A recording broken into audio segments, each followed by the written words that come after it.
Now procedure. Mr. Speaker, I know very well you are fully aware and the standing orders is under your control, your purview. Section 38 of the standing order, time limit in terms of speakers. You have a list in front of you, and members want to speak on this historic day. I don't intend to go for the highest number for removal of the substance of the motion. But I intend to plead with you to give us 30 minutes each, excluding the leaders going to wrap up the debate. With all the provisions I've cited, in respect of you as Speaker, I ask that we adopt this timing based on the provision in SLPP timing. Thank you. Any seconder? I don't second this speaker. All those in favor say aye. Aye. All those in favor say aye. Aye. Those against say nay. The ayes are it. Yes, Honorable Chief. 30 minutes.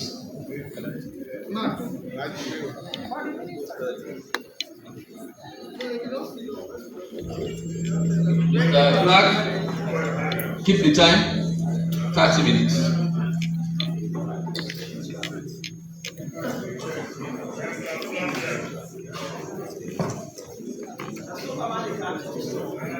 Mr. Speaker,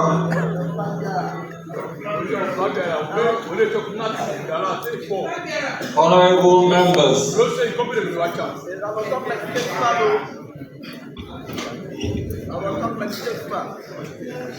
between the period of the 20th of April, Point of order. Sorry, sir. I'm really sorry. We don't have the minister now and then. So please, I'm really sorry. So we need to have it. Where is the minister? Sorry, where is he? Okay, yes, proceed. Your left, yes. Yes. Yes, Honorable Chief, will proceed. Mr. Speaker, honorable members, between the period of the 20th of April and the 4th of May, 1961,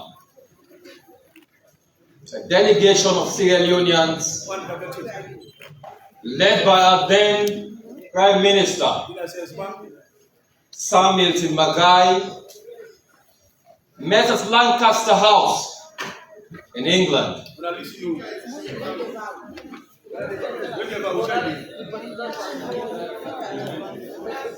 To negotiate with our British colonial masters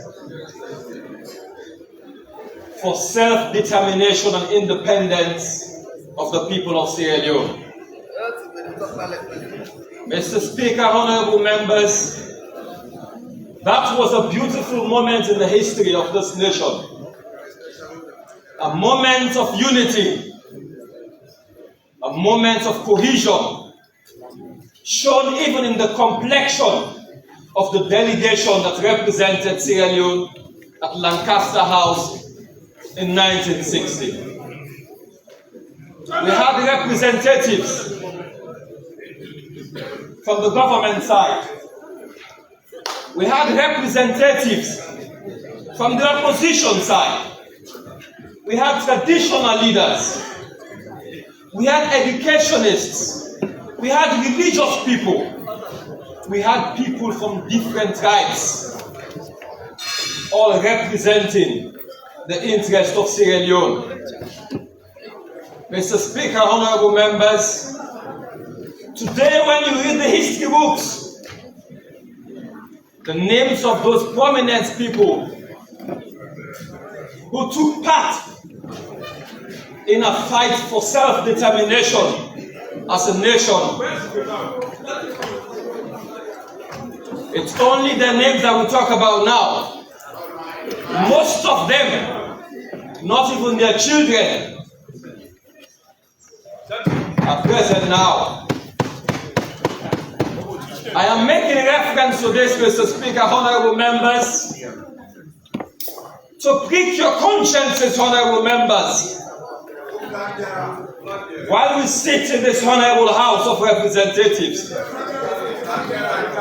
must understand that what we're doing today, people will always reference the 6th Parliament, the members of the 6th Parliament of the Second Republic of Sierra Leone, and that Honorable Numa was leader of government business, and all of his members of Parliament, the SLPP caucus, were in the 6th Parliament when we dealt with this constitution. Similarly, Honorable Abu Kagbo and his caucus will always be referenced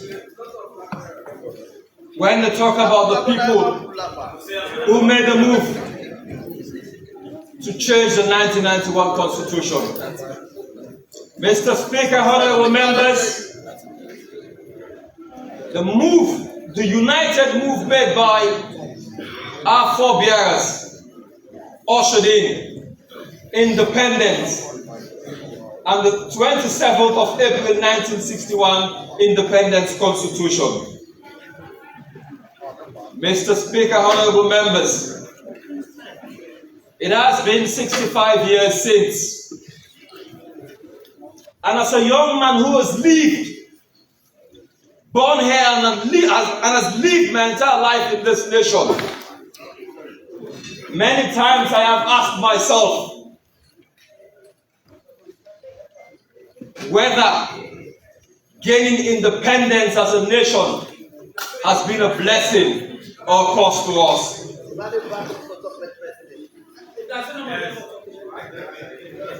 65 years of underdevelopment, 65 years of coup d'etats, 65 years, 11 of which we have a senseless civil war, and we lost over 50,000 lives, brain drain, and a lot more. 65 years of wanton corruption, 65 years of political bickering, lip service and liberalism.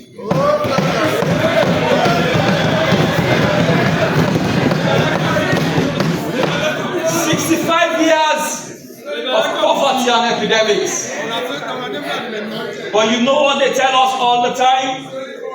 That Solomon will be resilient.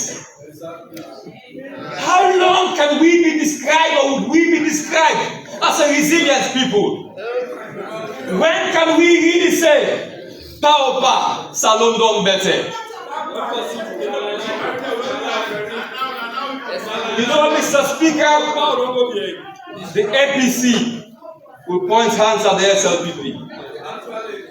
The SLPP will point fingers at the APC. The ordinary people will point fingers at us in here, the politicians. But I make bold to say, collectively, by our actions and inactions, we are responsible for the decadence of this nation. Mr. Speaker, honorable members, fast forward to the promulgation of the multi-party democratic 1991 Constitution. Mr. Speaker, honorable members, before moving forward on talking about this 91 Constitution, which we seek today to amend, I wish to doff my hat to a true soldier. I wish to doff my hat to the true father of democracy in this nation. I wish to doff my hat to the late President, Major General Joseph Saidu Bomo.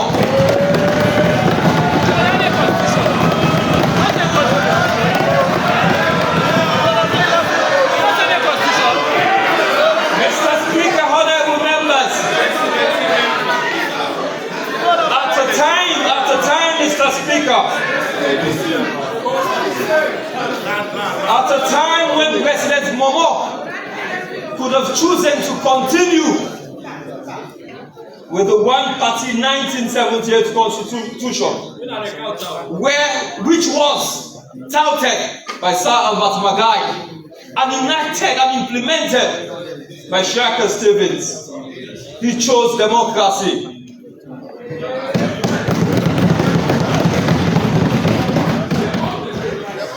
He chose multi-party democracy.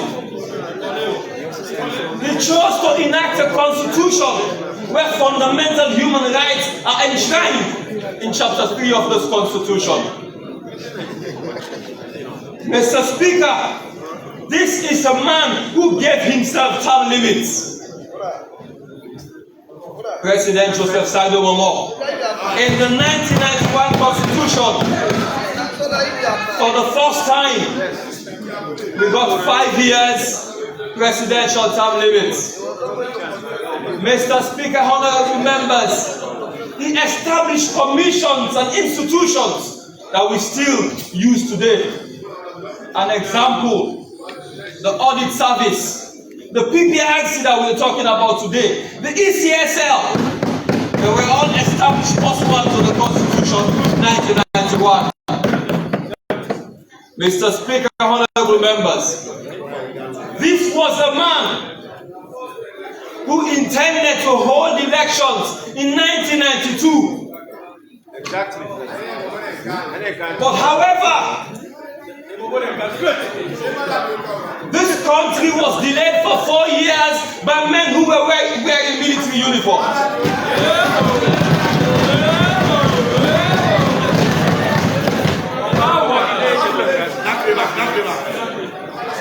Mr. Speaker, honorable members, fast forward to the bill before this House, the Constitution Amendment Bill 2025. Mr. Speaker, long before now,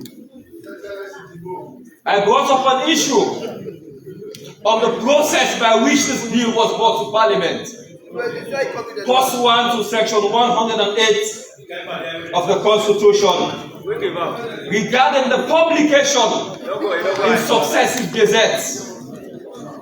However, Mr. Speaker, moving forward from that, many efforts have been made, and we must acknowledge the efforts made by the international partners. We must acknowledge the efforts made by the government. We must acknowledge the efforts made by the SLPP for the sake of moving this nation forward. I want to thank the Attorney General and Minister of Justice for his tact in maneuvering a very difficult situation. I ask that we applaud the Attorney General and Minister of Justice.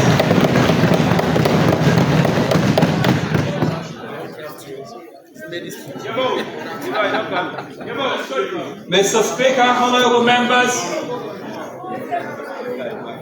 I have several issues in this draft bill.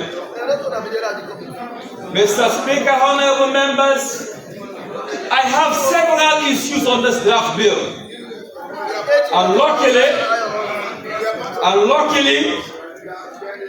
this was made known when we were discussing as part of the technical committee set up to look into these issues and harmonize a document that is before this House. We distinguish two sides, the 4 major points and the other points, many of which have been dealt with in this House of Parliament during this debate. Mr. Speaker, honorable members, the Attorney General and the debaters who have spoken, who have debated, started by talking about Pacta sunt servanda. Promises must be kept. How we must adhere to agreements. The Attorney General and Minister of Justice rightly said that this document before us is sourced from the Edmond Cowan Commission, CRC, and the tripartite recommendations. Rightfully so. Mr. Speaker, honorable members, first I want to say this, that if anybody is mistaken that what was agreed is law, I want to disassociate myself from that act of treason. Section 188 of the Constitution, which I will read, it says any person who attempts to amend this Constitution, alter a clause in it outside this Parliament, commits an act of treason. I wish to say, Mr. Speaker, honorable members, I wish to say that what we did and what we said and what the MPs told us during our retreat, that they have the power guardedly to accept or not to accept. And that is exactly what the debaters from the SLPP side have shown us. You cannot be speaking from two sides of your mouth. You cannot be oscillating and vacillating. Mr. Speaker, honorable members, I refer to the debate of my colleague member of Parliament from the Western area, Honorable Mary Conte. He was the first person who debated, and he said on the Search and Nomination Committee, he said, "No, the thing not well, SO2, no left for high day, and we plan consultation." A similar thing echoed by Honorable Gevao. At the same time, these are the same people who were telling us to abide by what was agreed. Have you forgotten that the Search and Nomination Committee is recommended in the tripartite report? What are you saying? On the one hand, you want to change that, but on the other hand, you're asking us to abide by them. How can that be sincere? On another point you say,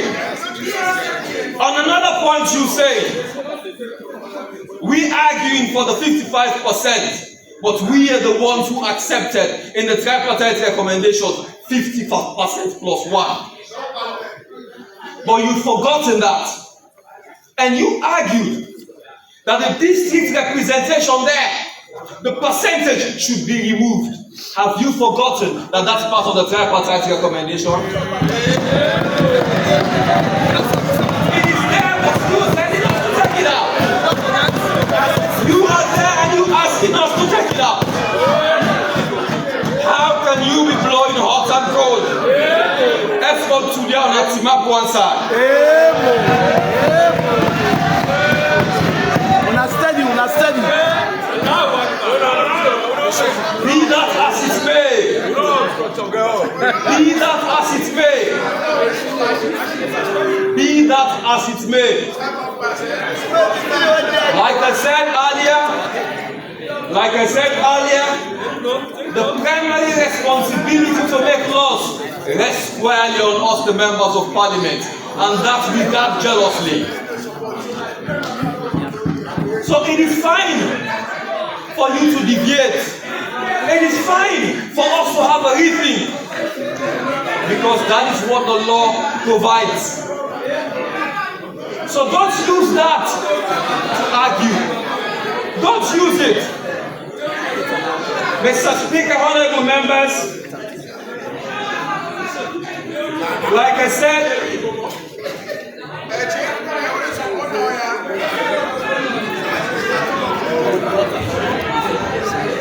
Mr. Speaker, honorable members, Mr. Speaker, honorable members,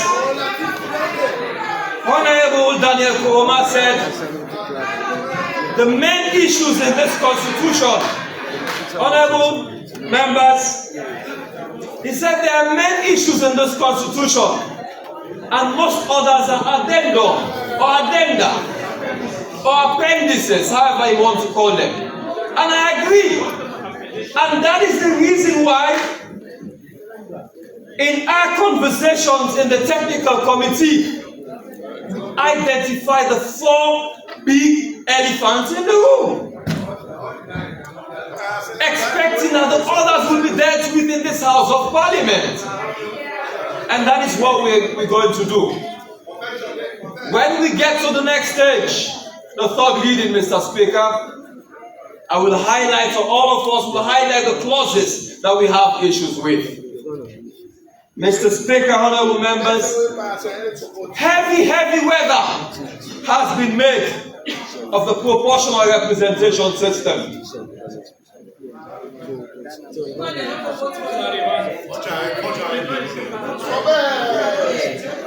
Mr. Speaker,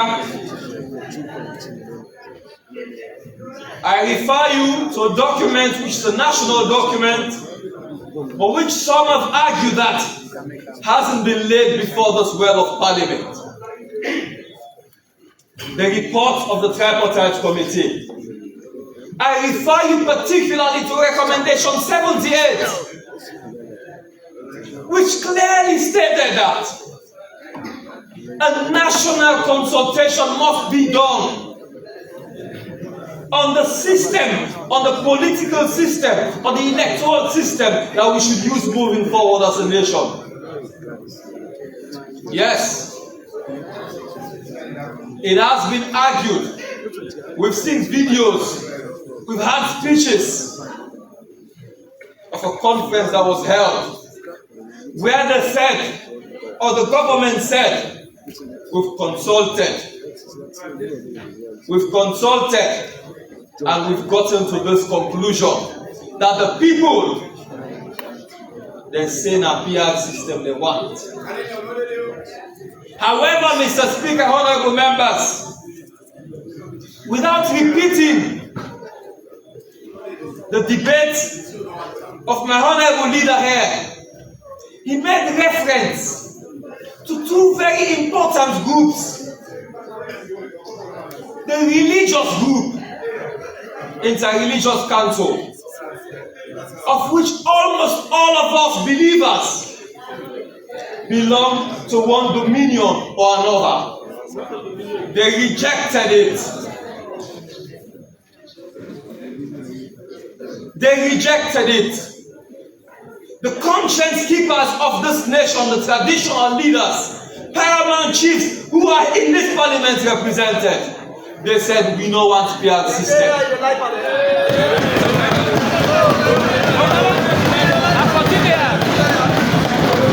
Mr. Speaker, honorable members, like I said, I don't want to repeat. I don't want to repeat what the document referred to by the leader, Honorable Daniel Koroma. But in the position papers submitted to this House of Parliament, they said so clearly. They kicked against it. And I believe that these honorable paramount chief members of Parliament here seated, who are representatives of the broader group of paramount chiefs, will do exactly what their colleagues sent them here to do. They will reject, like those outside, like their colleagues outside this well of Parliament did. They will reject. They are not occupying these seats just by themselves. They are occupying the seats on behalf of the other paramount chiefs. I appeal to you to use your consciences as the conscience keepers of this nation to do what is right. Remember, you will succeed governments. Some of you were paramount chiefs while APC was in power.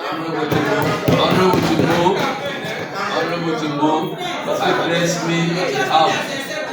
Forget about the paramount. I take the cue, Mr. Speaker. Mr. Speaker, honorable members, I've heard a lot from the arguments here.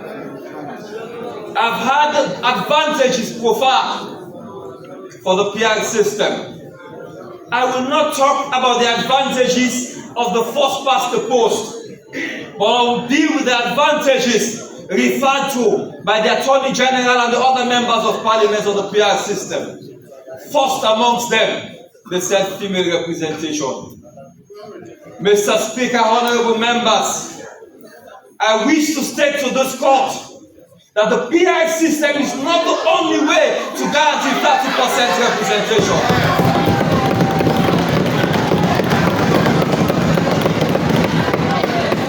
Mr. Speaker, honorable members, I ask them to go to an analogous system of ours.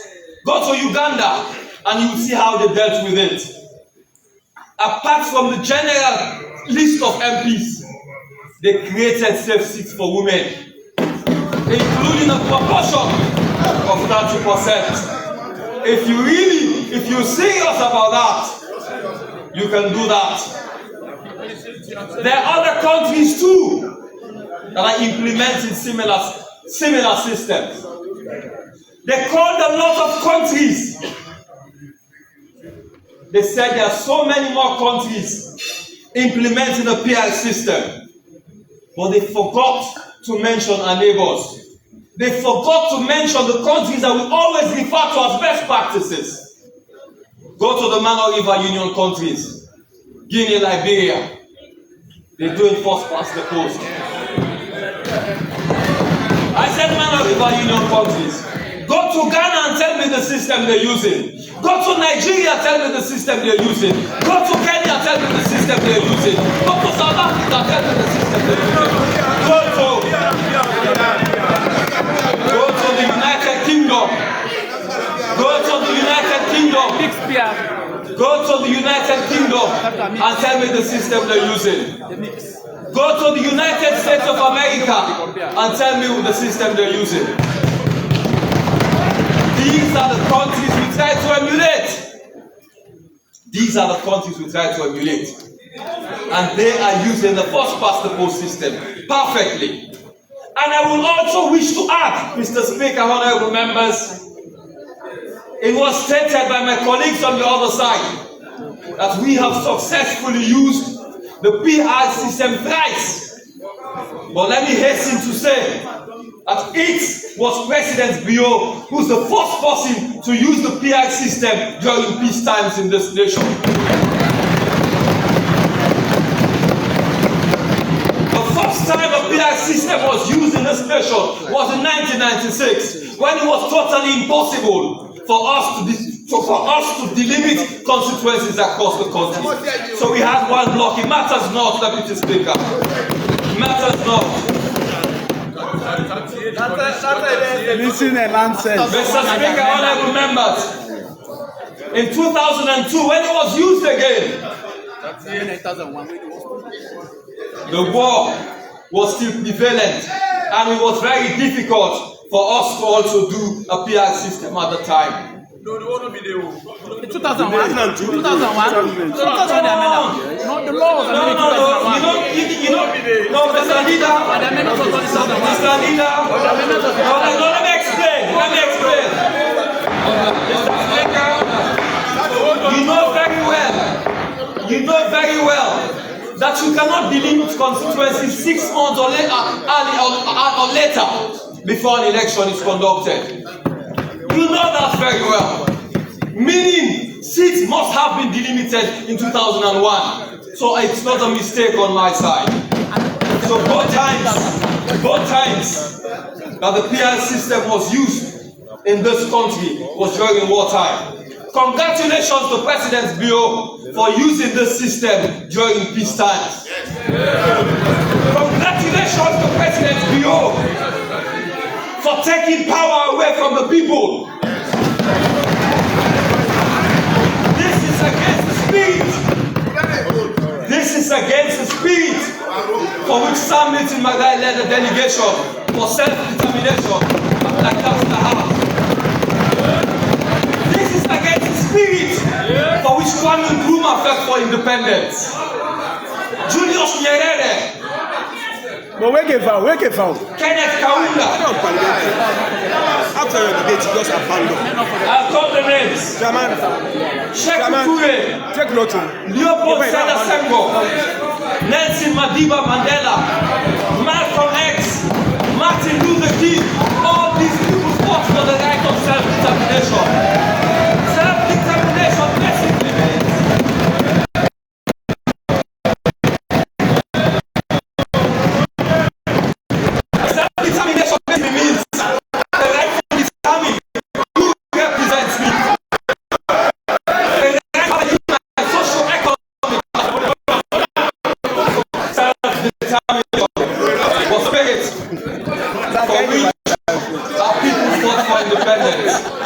Mr. Speaker, honorable members, here we are. We asking people to directly elect who represents them at State House.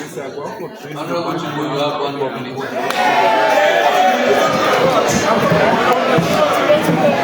Mr. Speaker, honorable members. Mr. Speaker, honorable members, we asking the people to elect. I am not the one keeping the time. Mr. Speaker, you give me 5 minutes. You know that's why it's done. I will tell you. You ask the people to directly elect who represents them at State House. But the one where they represent them locally SO2, the members of parliament, the local councillors, you say no, they're not going to participate in that. We reject that. Usmanti will reject the PR system. APC reject the PR system. Mr. Speaker, honorable members, I have a lot more to say, but let me deal with the confusion created by my learned colleague and member of parliament. I wish you were here. We engaged me on this in parliament. He's watching you on TV. Mr. Speaker, Honorable Gebau referred to section 108 of the Constitution as his basis for saying Honorable Timbo, your time is up. Honorable Mohammed Bangura. Honorable Mohammed Bangura.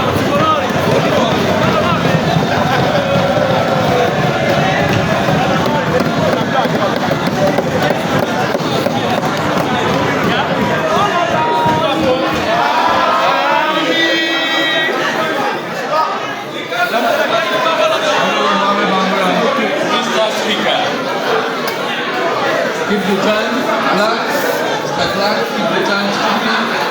Mr. Speaker, honorable members.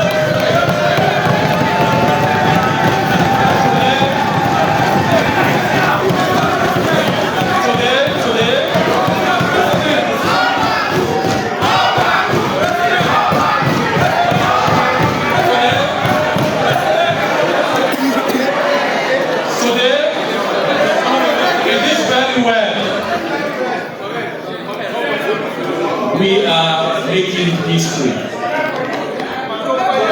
We are making history. My debate this afternoon is going to be short or direct to the point. Mr. Speaker, honorable members, I want to extend again my gratitude thanks to the AG and his deputy, and also to the committee, both APC and SLPP, for tireless efforts they put into this constitutional review. I know that they spent hours discussing this constitutional review. Today, I am going to say, Mr. AG, this constitutional review you brought to Parliament has a father and mother.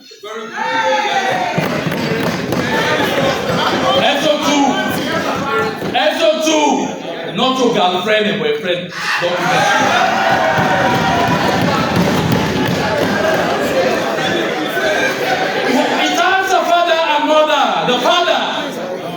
is the late president, Ahmed Yankaba. And the mother is former president, Ernest Bai Koroma. For all of this, they put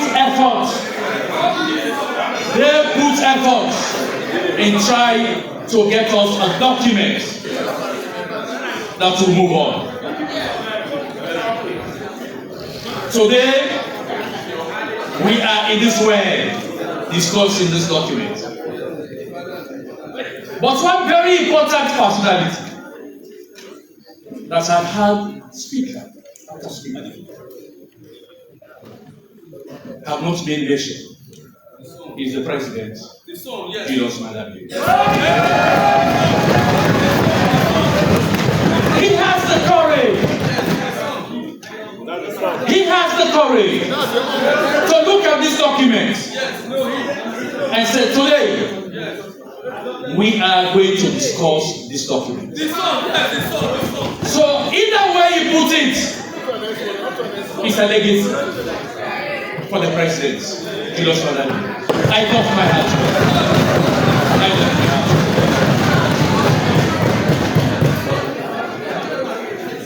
This document is a product of both the SLPP and the APC we are discussing today. I could clearly remember when this document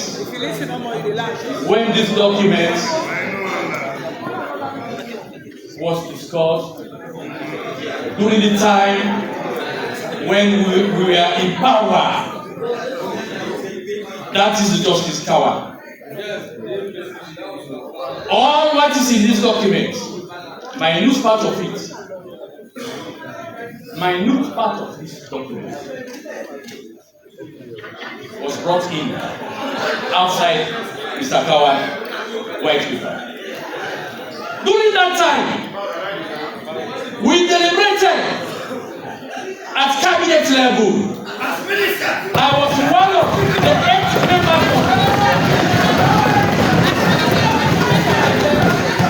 I was one of the 8 cabinet ministers that formed the presidential task team to review this document. Upon all of the recommendations, the PR system was paramount among the recommendations.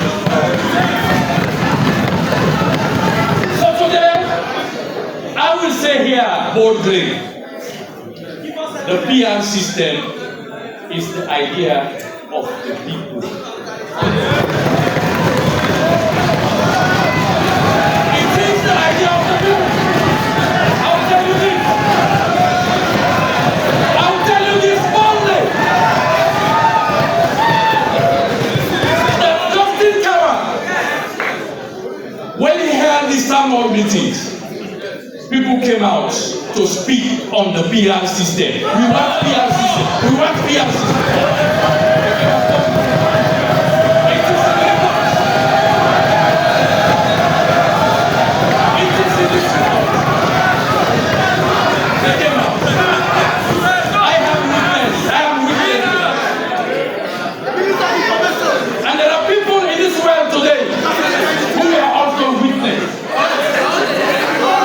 They were also witness. Let me. Fellow members of parliament and Mr. Speaker. The seamless transition we have got as members of parliament, even recently, when we passed, the honorable passed away. When he passed away from Ghana, we came back. Peacefully. We go ala SO2. We go ala SO2. And the list is countless.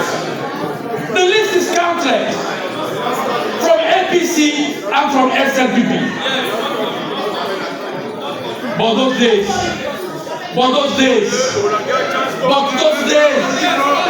you will have about elections. The government will spend over 2 billion to conduct this election.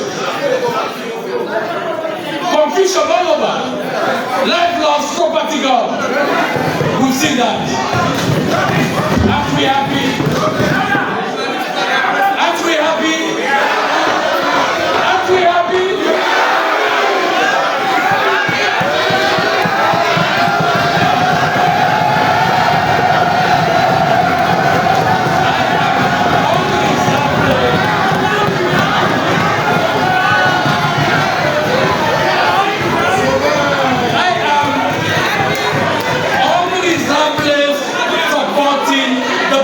System. The only way I will ask fellow members of parliament is for us to revisit the threshold.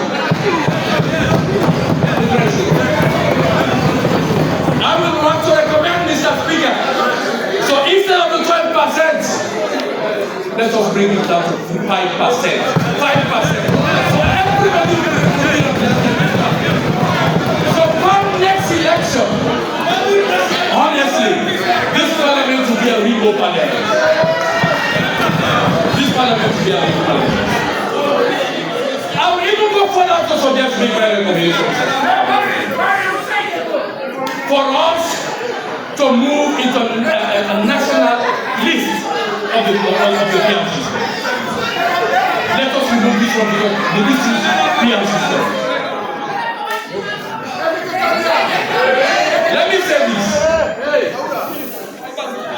Let me say this. As for the PR system, I am going to put that behind me. I know for sure that it's the people's choice.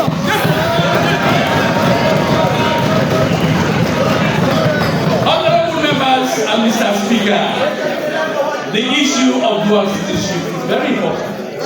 And it's touching. Very important. From time immemorial, we have been depending from support from members of the diaspora. They send their money to their families. They support both APC and SLPP during election year. Why are we, even a football match we have, we are calling on foreign-based players with what to come play for Sierra Leone. Ebo, you're not right. SO2, you're not right. Let us accept our brothers and sisters from the diaspora. Let us accept them so they can play their own part in the governance system. It can come with a caveat. You can say 1 year, or 2 years, or 3 years, or whatever time we want to put in this. But the idea, let us accept the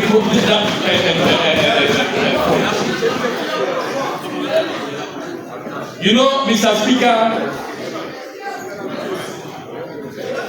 I am going to touch on the presidential threshold.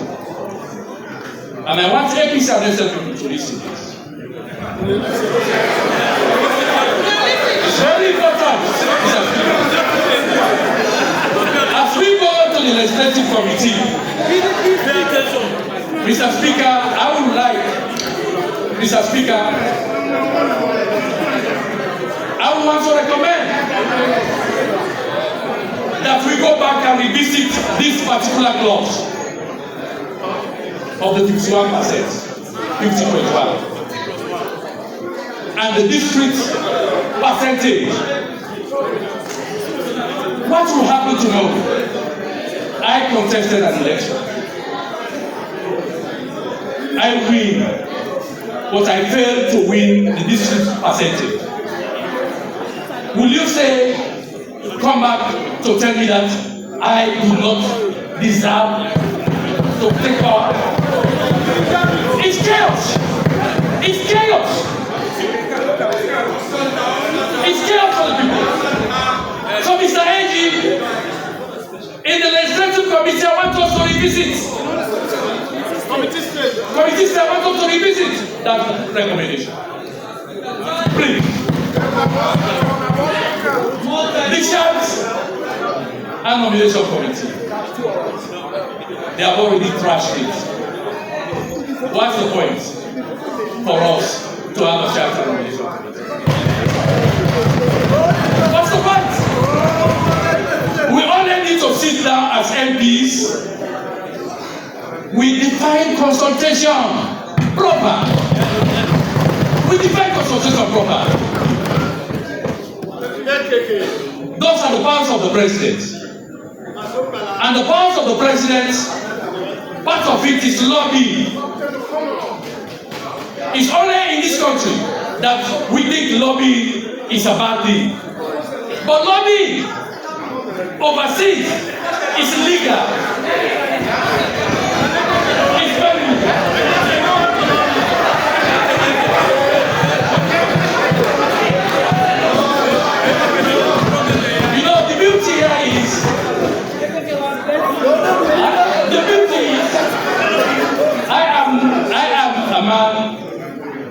That you cannot lobby with money. That is all of the reason. That is all of the reason. My pedigree in politics. My integrity in politics. That is all of the reason. That you see two presidents doing business with me.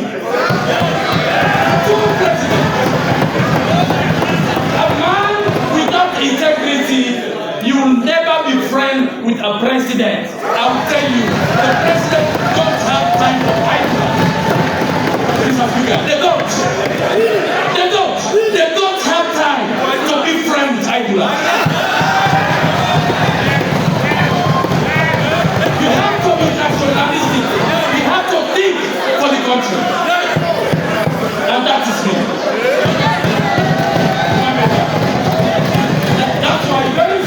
Ladies and gentlemen, you had a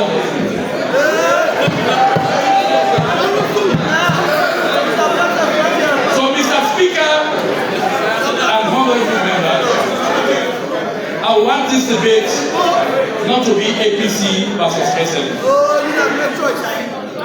Let this debate be about Sierra Leone.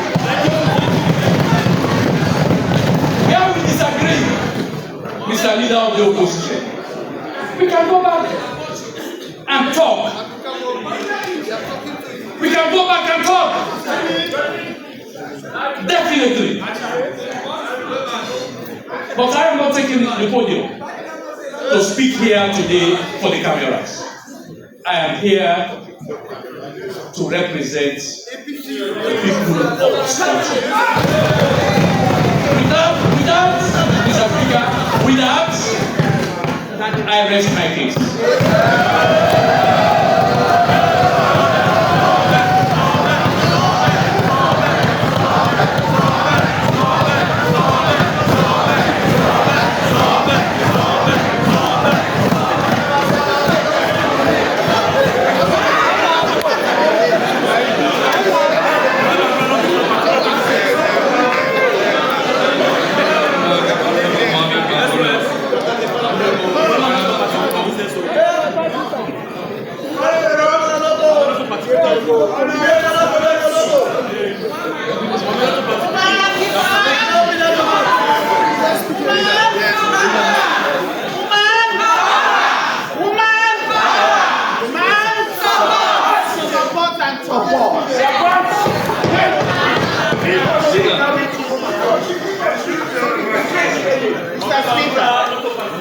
Oh man,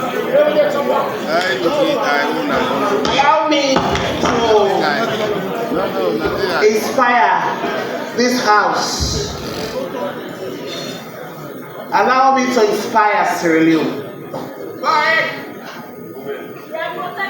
Woman, oh woman, come on and go. Woman, oh woman, come on and go. Woman, oh woman, come on and go. Woman, oh woman, come on and go.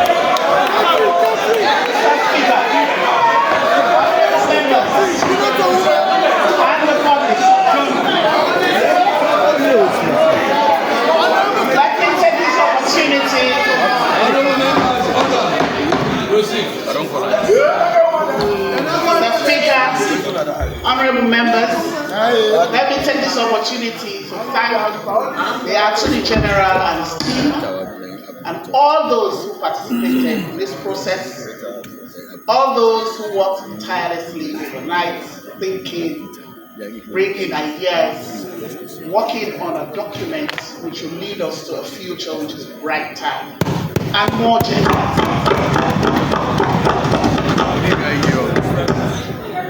The future which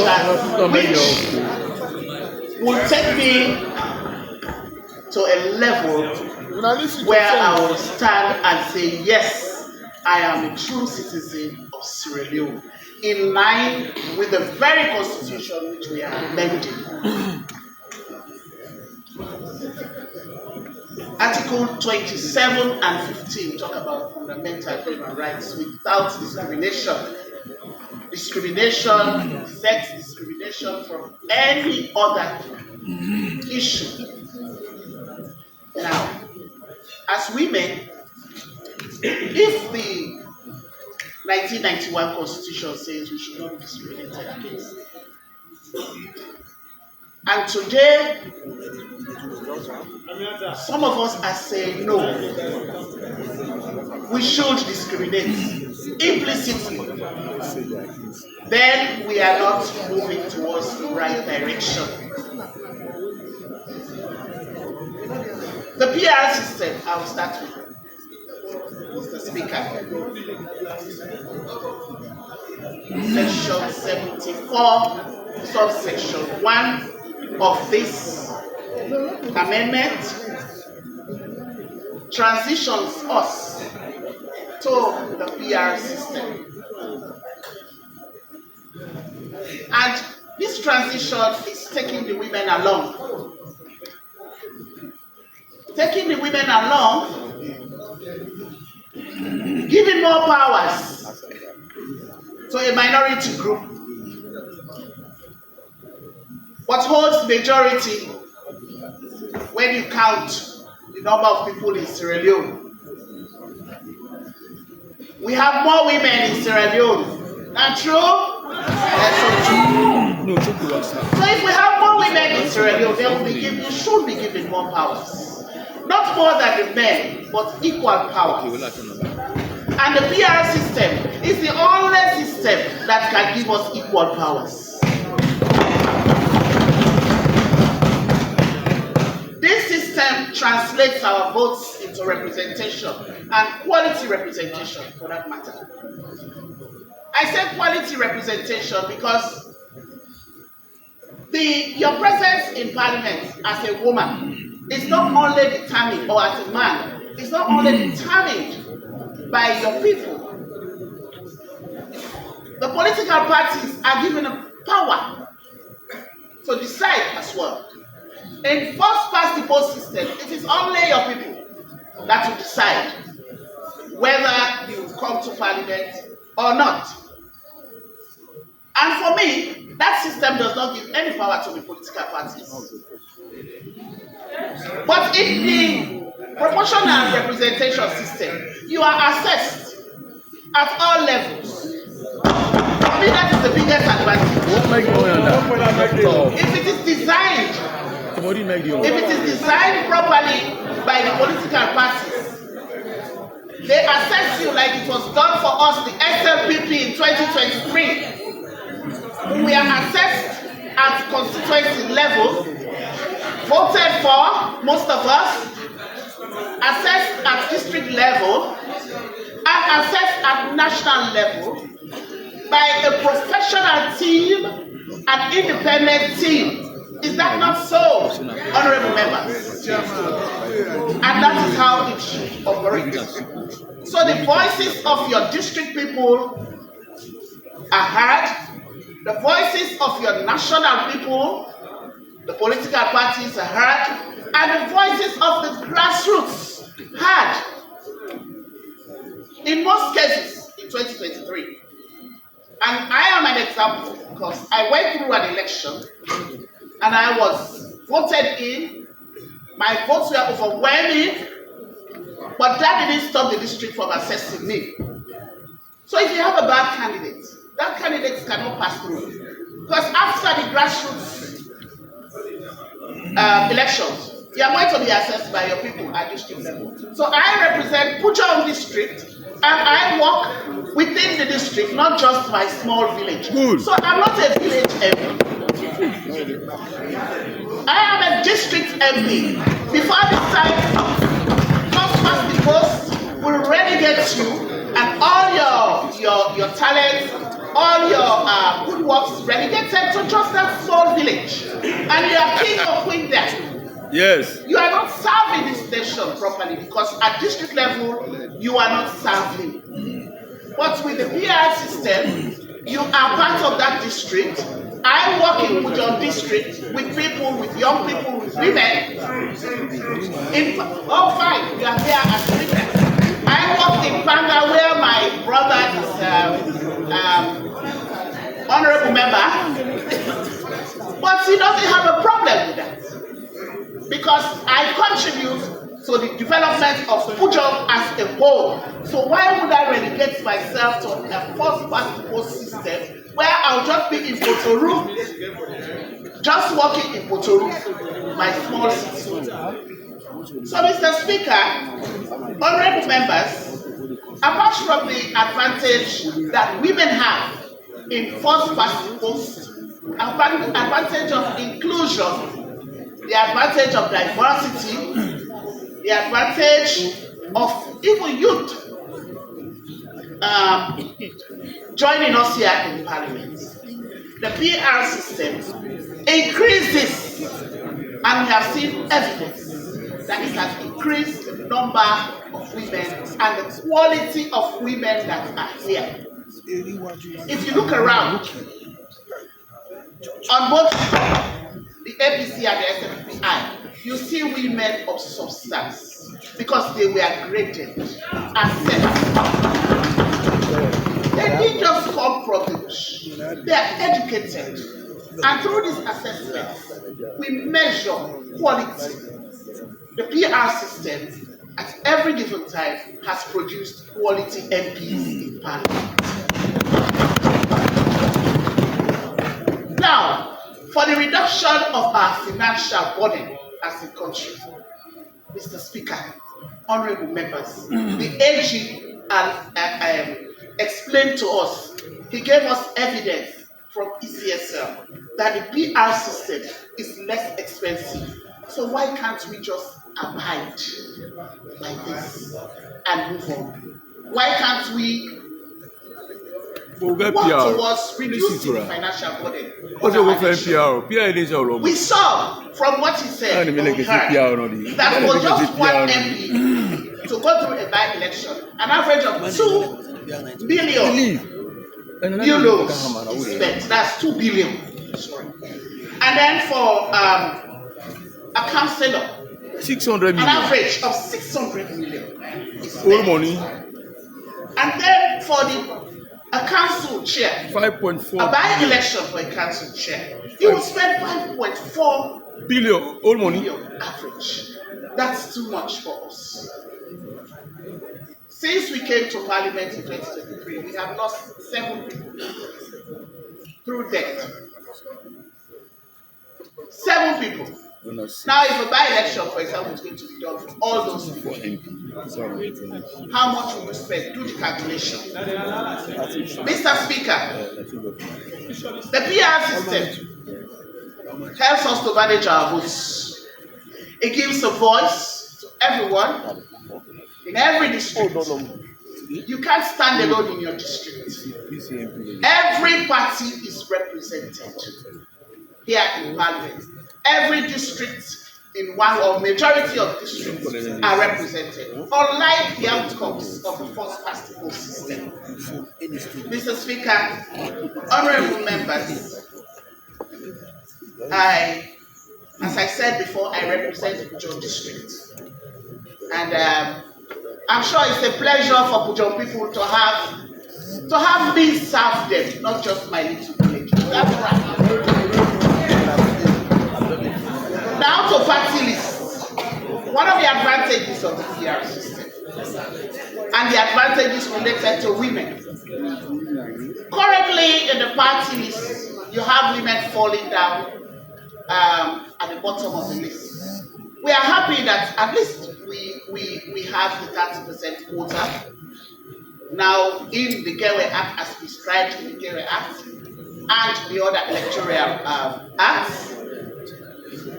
But we want more.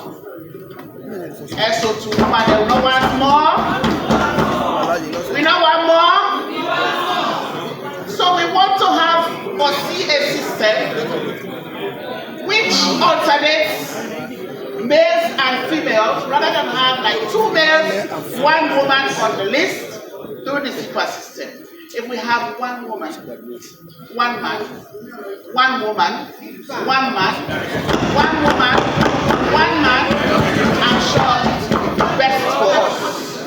But if we can't have that, as Speaker, members of Parliament, we can have safe seats for women. We can have safe seats for women. In some countries in Africa, we even have safe constituencies. Constituencies where it's only women who can go for positions in Parliament. We are not overdoing it. We are asking. You ask, you reach, you go for the sky, you fall on the mountain, no problem. Once we carefully ensure and make efforts that the opinions of all parties are heard.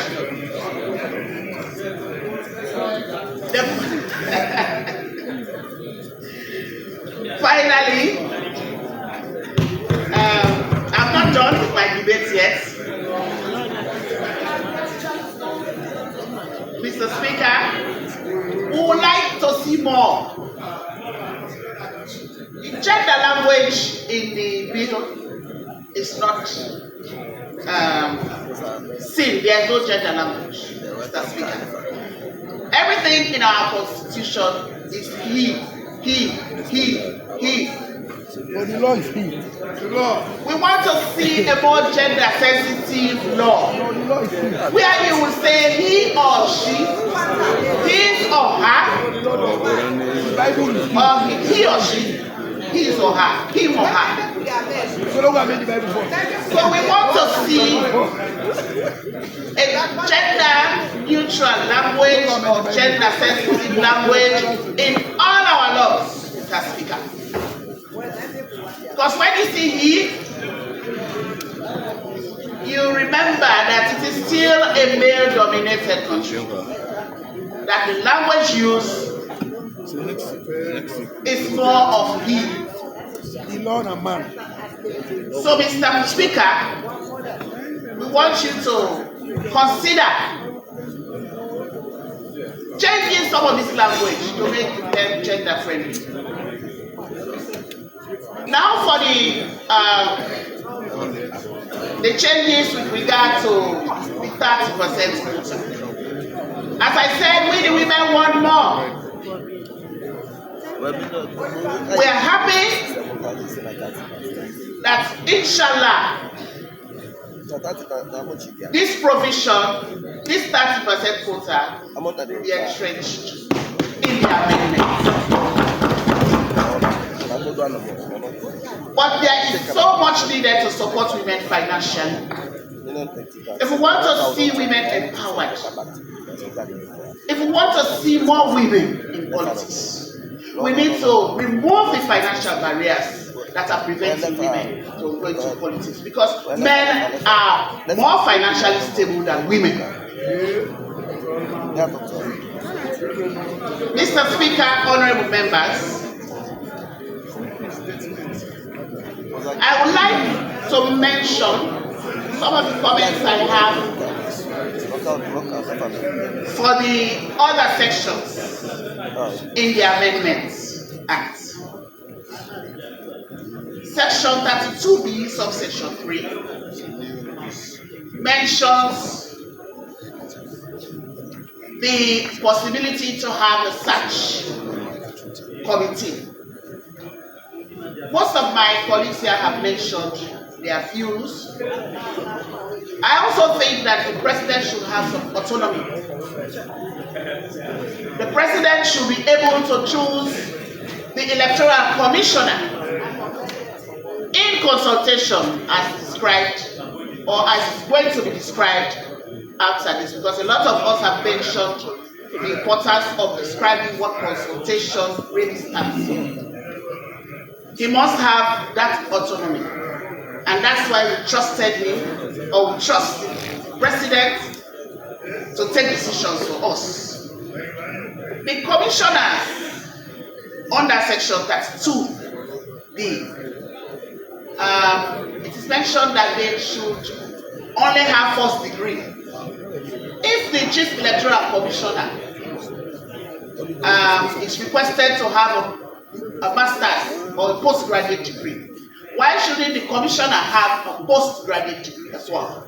Because he may eventually ask for the electoral commissioner. So I would suggest that all commissioners have a postgraduate degree. That will inspire people to study. Mr. Speaker, honorable members, my colleagues have mentioned issues around citizenship.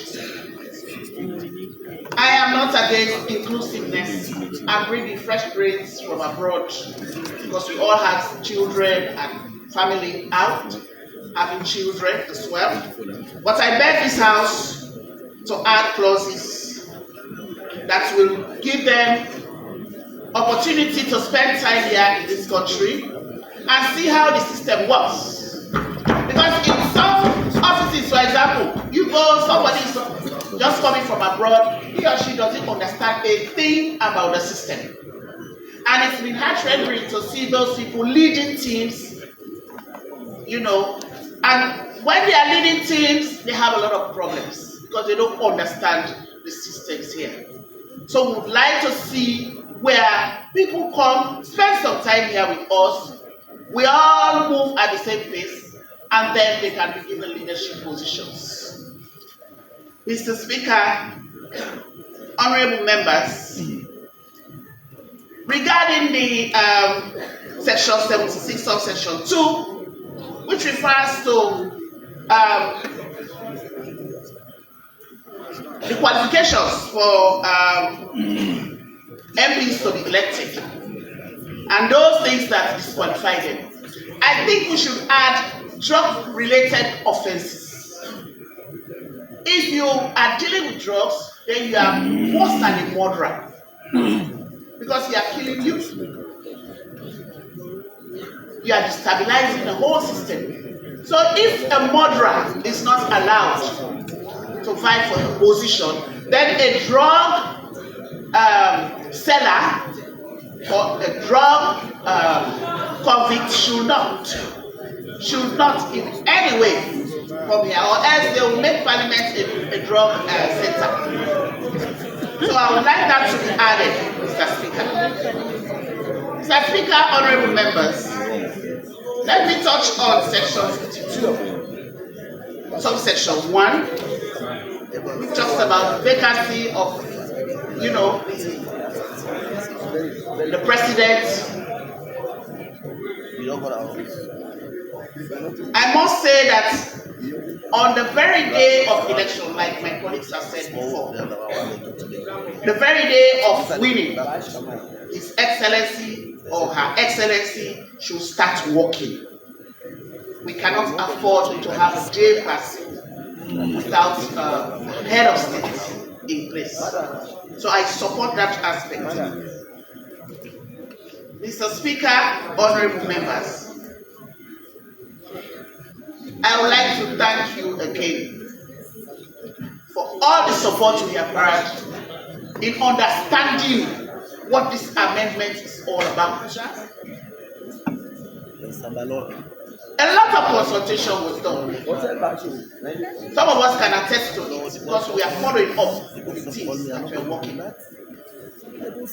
I don't think there was an issue of consultation. When you see the number of position papers that have been received, you know that people have been consulted. So we are happy that we are here today and the public is aware of what is happening. It all depends on us now to be reasonable and think Sierra Leone. Yeah.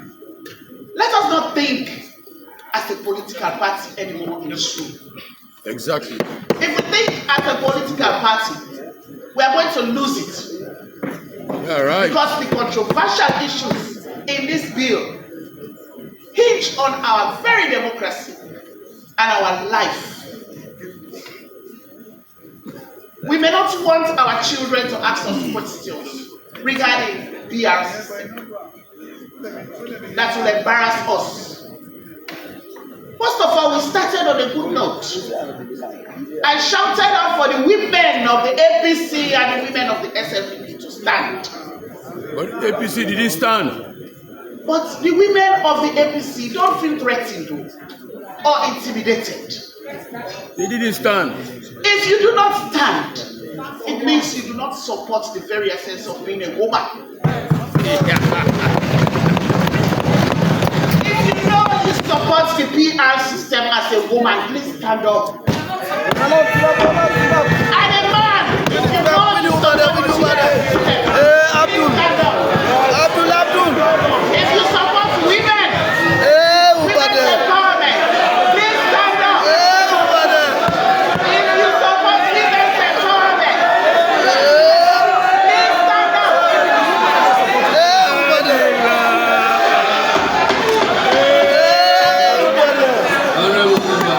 Honorable members, we would like Rosemary, you said that. You don't support somebody. to show us that we are thinking beyond our parties. Mr. Speaker, honorable members, allow us to further inspire our colleagues. Oh, go on and fire too. All around the world, men are longing to be free. Put on a grab. No longer in the shadows, but to stay behind. Or spread by stylish women. After I take lecture. Everywhere. They sing around the world and never cease to sing a song. For women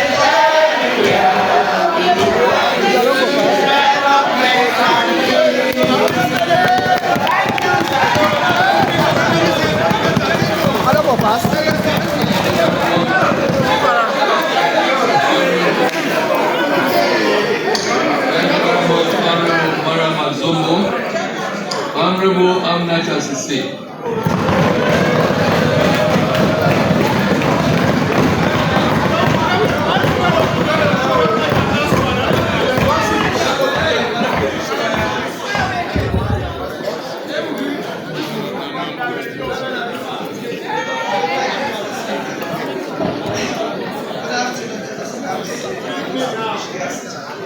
Mr. Speaker, honorable members. Mr. Speaker, honourable members, as introduced, my name is Honourable Aminati Sise, representing the Bodloko district.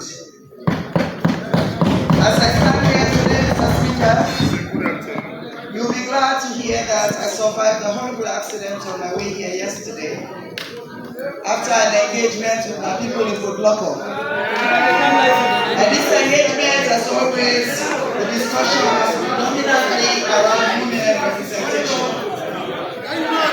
It is very disappointing from this side of the parliament, listening to our colleagues on the other side, painting the PR as the king that brought women to parliament. I want to make these claims clear. I want to make these claims clear by stating that without the Kiwi Act, how could the PR have brought women to the parliament?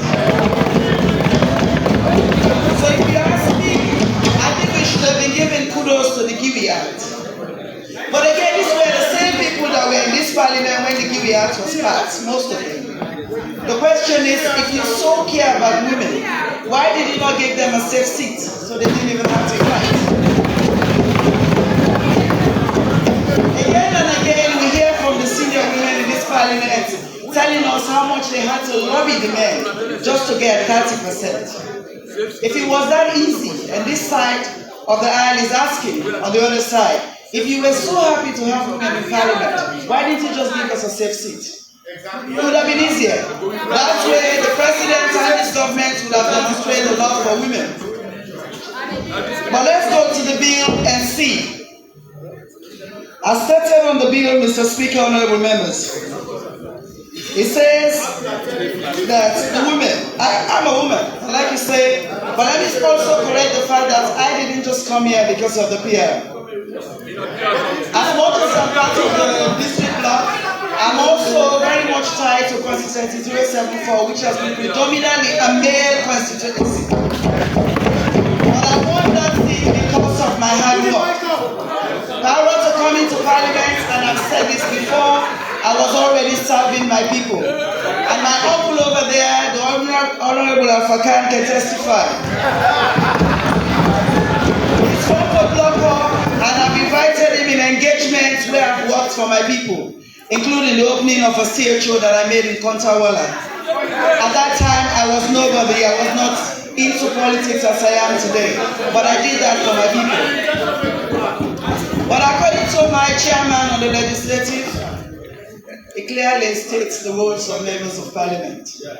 That development, as far as the SLPP is concerned, is not part of the role of an MP. You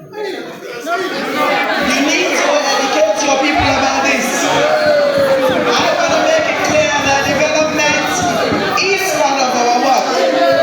Whether we do it directly or we facilitate development in our community,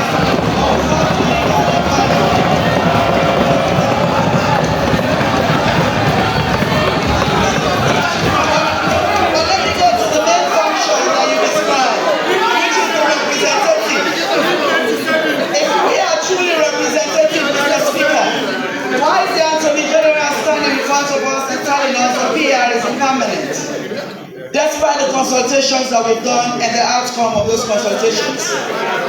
If the Attorney General has a mindset of having the PR, why were the consultations done? Does this mean you already have an outcome and what you want? And we see that play here today. We just see a landed colleague, a respected landed colleague, misleading the public about the meaning of subsection 108. Which, fortunately, the Honorable Advocate was going to explain to the public and made it clear, but it was stopped in his track.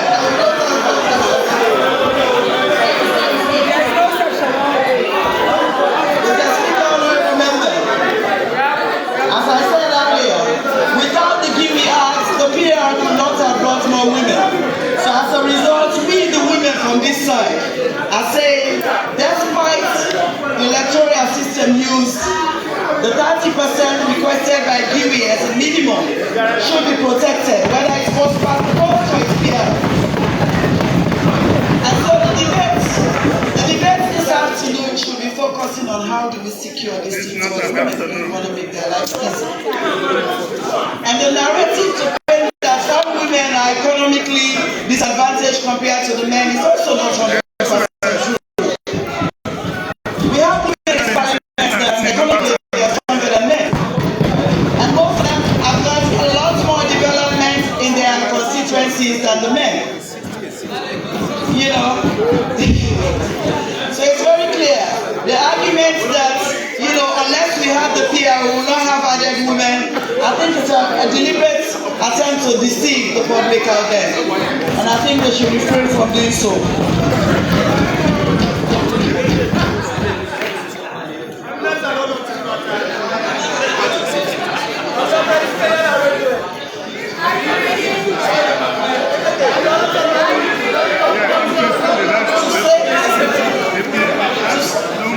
Am I protected?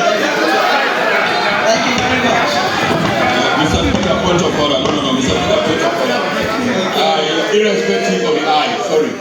Irrespective of the eye, I remember when my colleague was speaking on this house. Yeah, no, it doesn't matter. You can that. For women, let us perfect the program for women. Perfect the program. By all.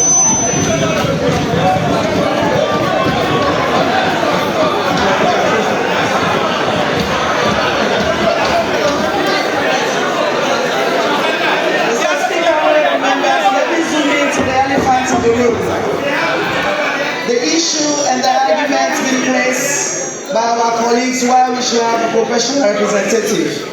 As mentioned by the previous speakers, on all the two occasions where we've used the PR system, there was reason to.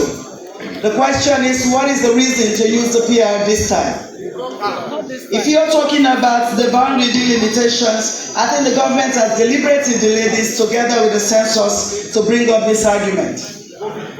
We're not in war, we're in peace as a country. Our people were ready for the census to be carried out. What was the excuse for it not being done in 2025? Why was it delayed till now?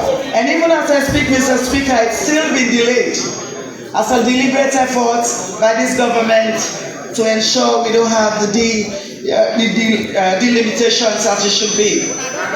So I think what they should be telling the public here is that despite all of your papers being submitted, despite all of the consultations we did, we have resolved on PR. I think that is what we should be advocating, because that is what we're seeing. Even the attitudes in this parliament today is telling us they have agreed on PR prior to coming here. All of the debates, all of the engagements we've been on as a woman, the way they've sold the professional representative to us is to say it's for you women. I want to stand out and say whether it was first past the post or the PR, I would have still come to parliament. And I'm saying so boldly based on my performance and knowing how much I'm working for my party, not because I'm a woman. So if as a woman, all you've been looking forward to doing is because of the PR, forgetting that it's the GUI Act that actually requested this 30%, then you're making a mistake.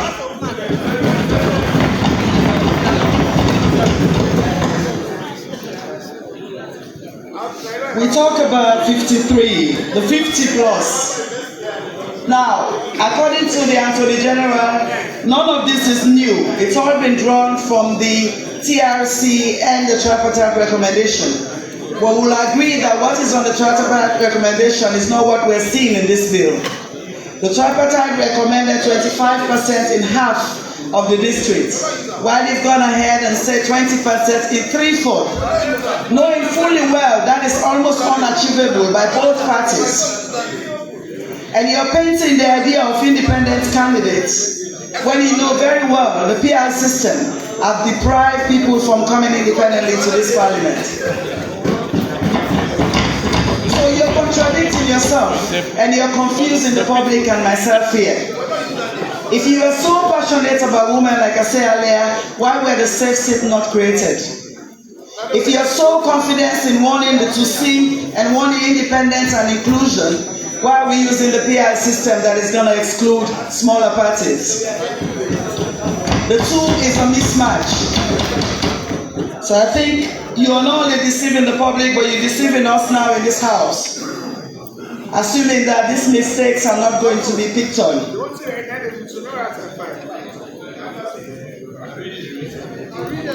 me, for our side here, as much as we want the inclusion, the risk of having independent candidate like Umar Sharif in this country is great. We've seen the Sierra Leone passports being given to drug lords in this country. What is to say they will not end up standing as a presidential candidate someday?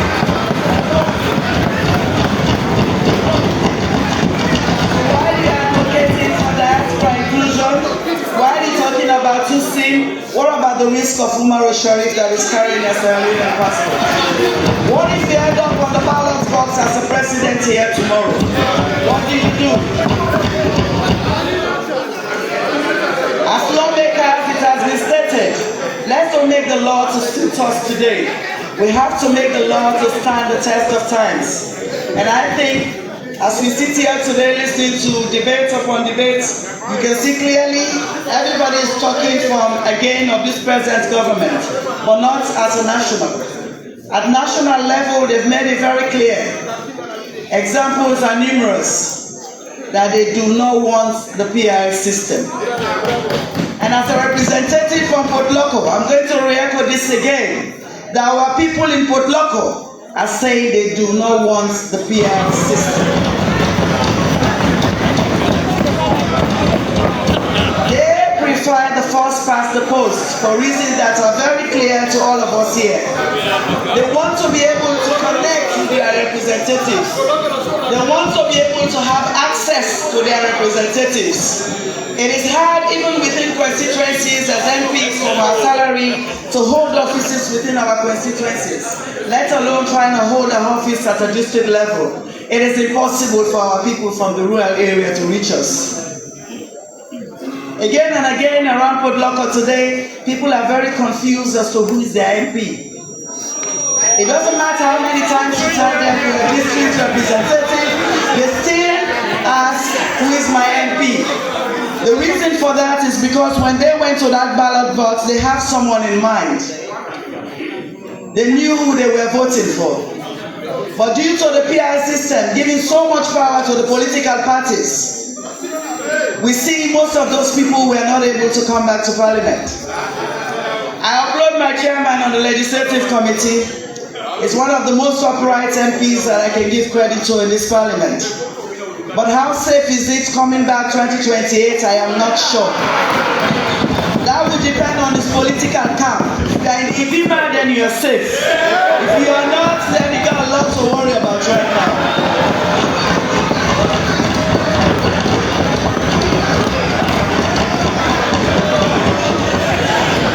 I went to Lovely 2 days ago, and one young man said to me, "Oh, Madam MP, I'm from Lumley and I've been supporting Tawa throughout his career, the Honorable Tawa." He said, but when I had to see him on TV talking about oath and Bibi Magi, that's the day I gave up my support for him. Honorable Tawa, you were one of the reputable MPs in this parliament. You spoke to Leone, but today you are the chairman of Bibi Magi.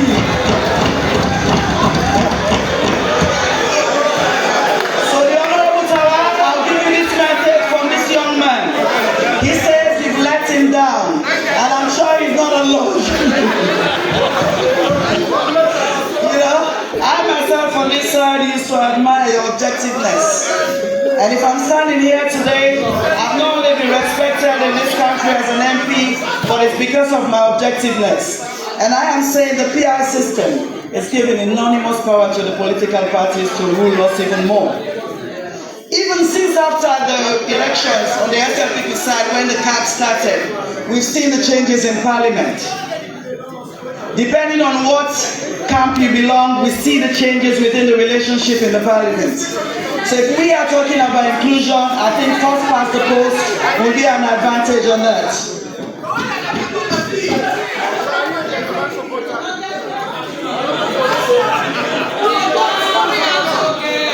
The reason why we are saying let's go back to the 55%, like you had me say, it's very hard to have 55% of the votes. And we are sure without any doubt, if you are able to score 55%, it means you would have gone across from your strongholds to other regional areas. That should cover a larger regional balance than any other form, any other percentage, whether it's 50 plus or 3/4 of the district.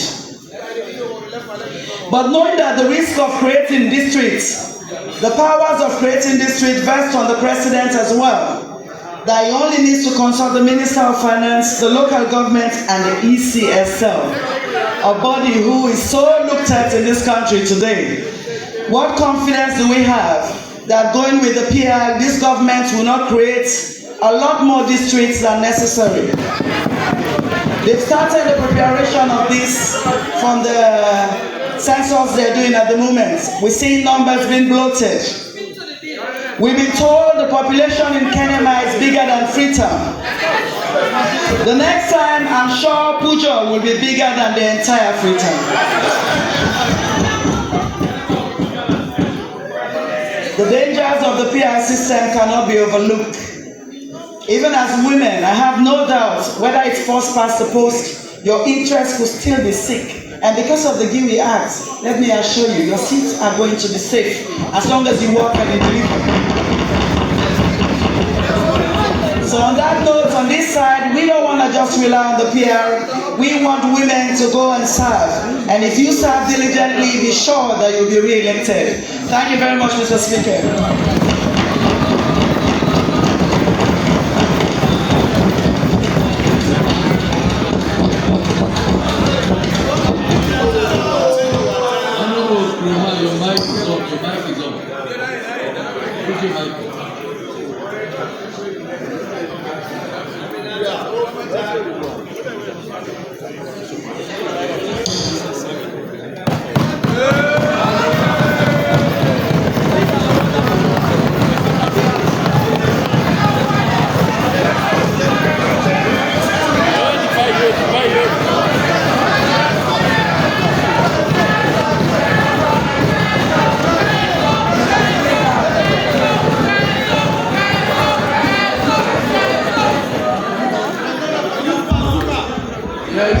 Honorable William Tansoga. Thank you, Mr. Speaker. Mr. Speaker, honorable members. Mr. Speaker, let me start on a personal note. Let me start by saying to this House that I feel accomplished. I'm a very successful woman. Yes. Mr. Speaker, I say so because I am my father's daughter. Mr. Speaker, honorable members, for a woman to be educated, married, with 3 beautiful children, and Mr. Speaker,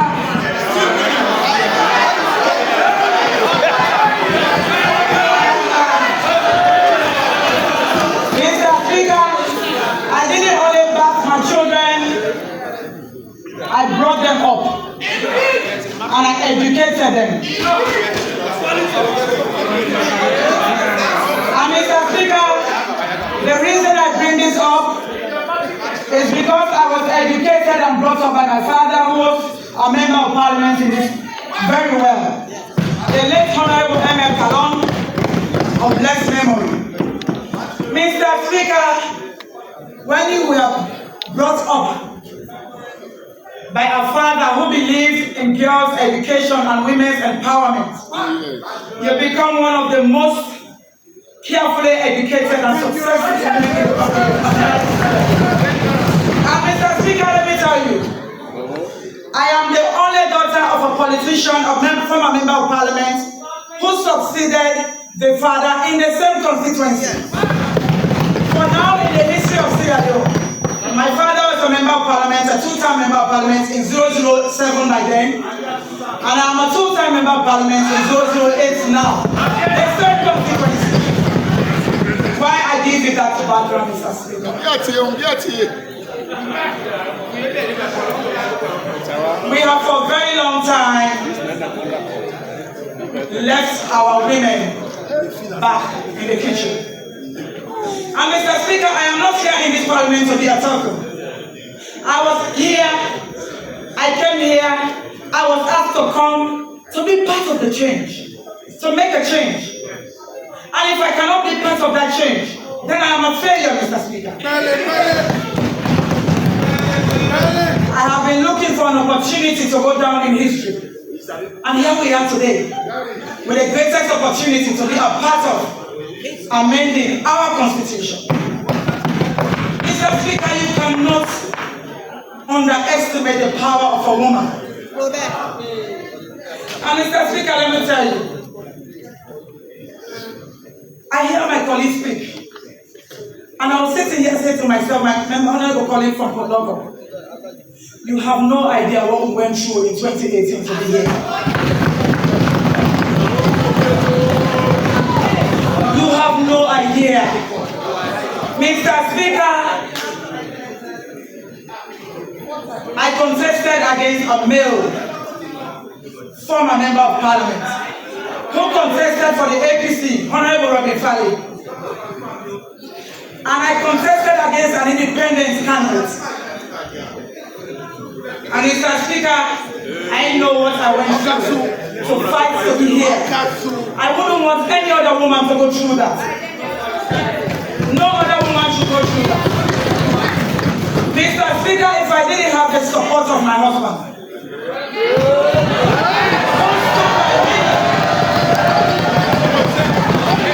who stood by me like a rock financially, I wouldn't have been here. Mr. Speaker, the amount of money that I poured in that constituency to be here, I cannot calculate. Politics became extremely expensive. Mr. Speaker, in my constituency, I am the first woman ever to win that seat. And there is a saying in my constituency. They say woman cock not a crow. SO2, Mr. Speaker, I not only crow SO2, but I crow loudly. And it was another woman is to go through what I went through. I doubt if they will be here. I am here because I'm a strong personality and I have a very strong support. And at that time, I had my father with me, who was a member of parliament previously and who had worked tirelessly with his people. And through his work, I was able to win the heart of my people. Mr. Speaker, I have tested both sides of the coin. I have gone through first past the post, and I've gone through PR system.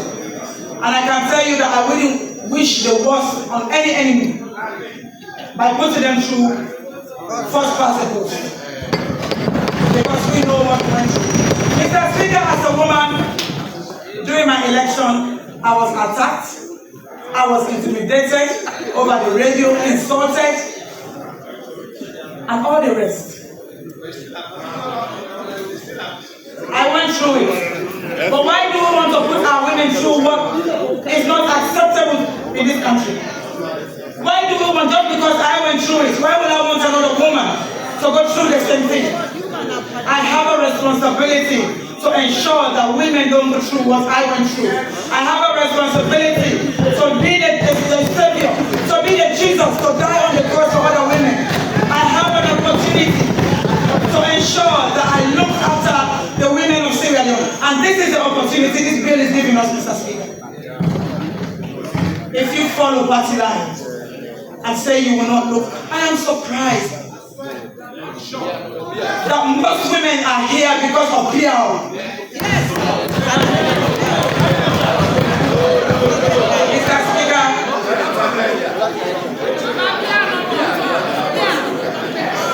Mr. Speaker, when the Honorable Leader was speaking, he spoke about the PRO making sure that our grassroots are left behind.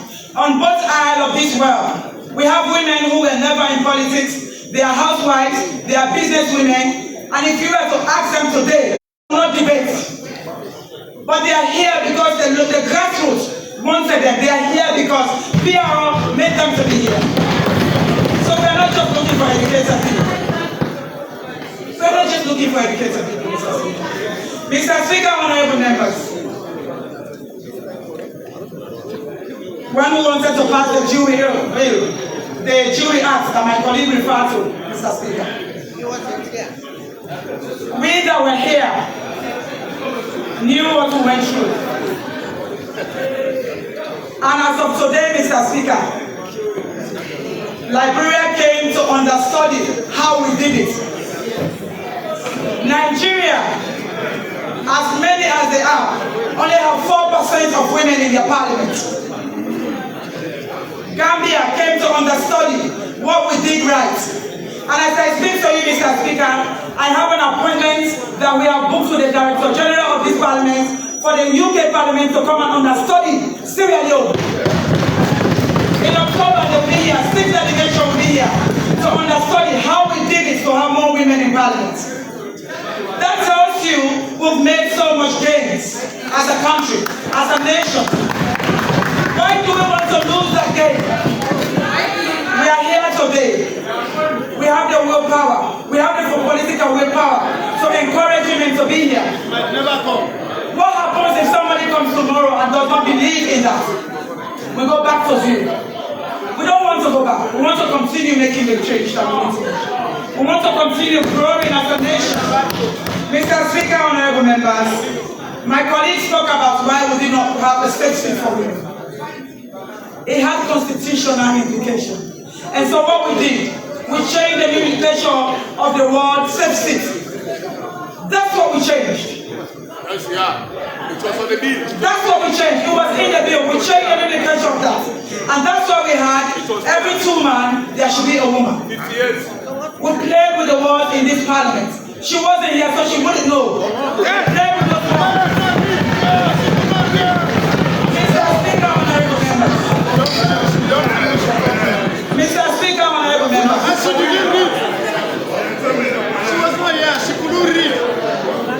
We have fought a hard fight. We have come a long way. The journey has been long. I promise you on the other side, we refuse to let you make us go back.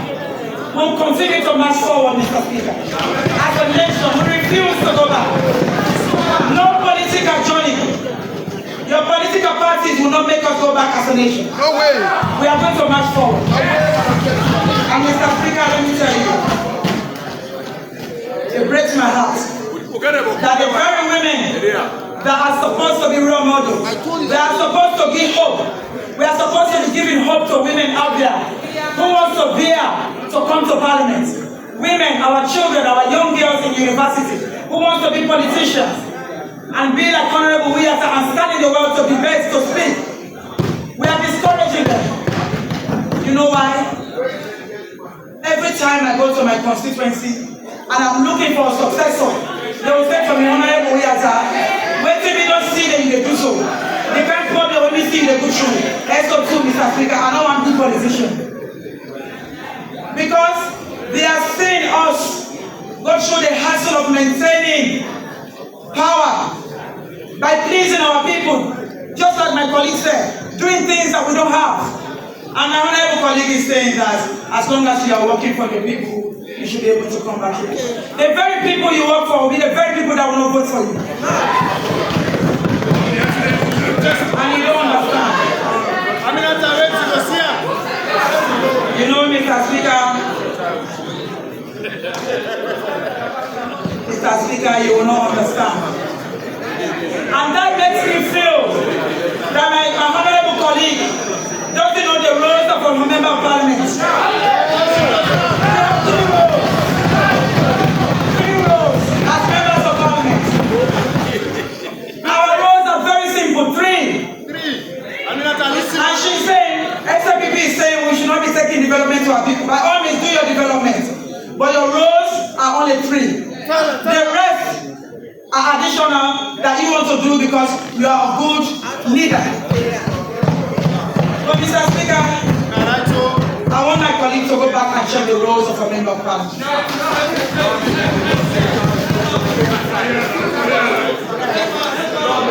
You know, when you make your way to this parliament, it's always good to start learning your standing order and your constitution. It goes a long way.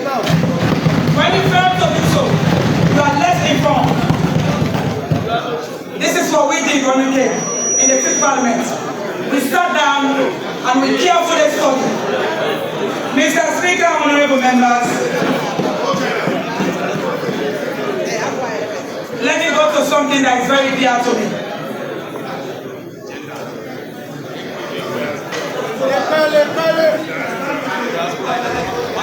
Mr. Speaker, honorable members, the entitlements for diasporas to be voted in as members of parliament.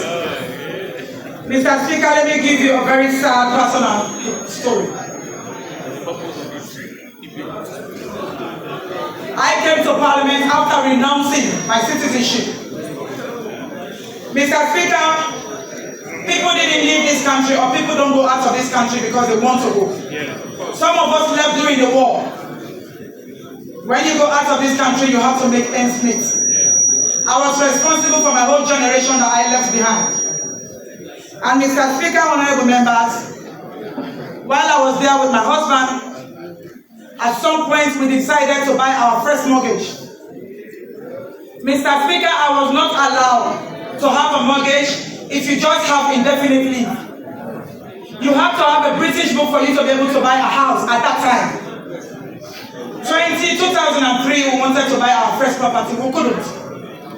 I had to naturalize for me to have my British book. Only then in 2004 did we purchase our first house. Mr. Speaker, I was forced to change what I didn't believe in because I had to survive. And then fast forward, there came a time where I believed I could make a change in my community, in my country. I came to be the first female member of parliament in my constituency. Mr. Speaker, because of the nature of 008, the way the politics was, I had to renounce my documents. And even when I went to renounce, Mr. Speaker, when I came with my documents, somebody that have lived in the UK, Honorable Robin Valley, took it to be checked. I run it through the system of the British Embassy to check if indeed it was an authentic document. They did that because he petitioned me.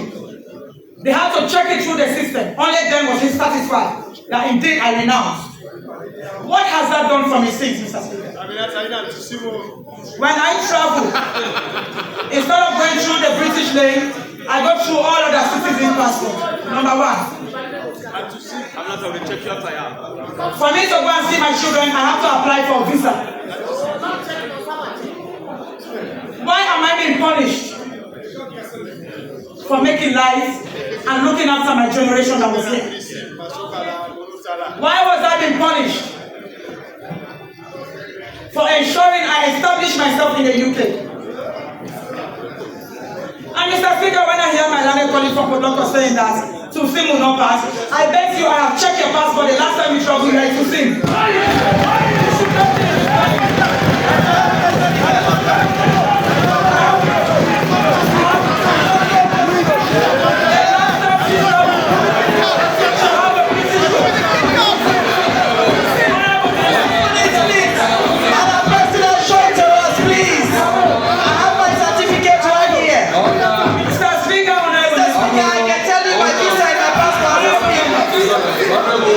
Shame on you.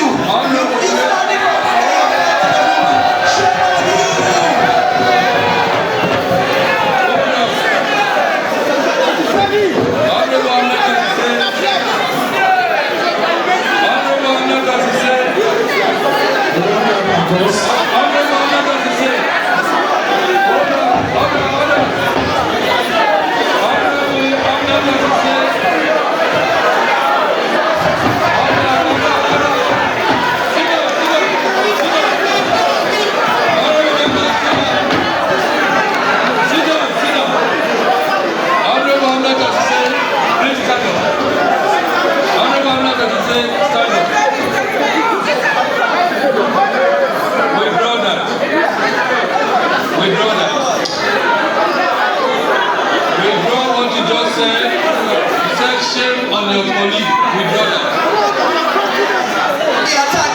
I want her to show a certificate for our showman. I withdraw. Honorable please don't address your colleague. Address me and the house. Address me and the house.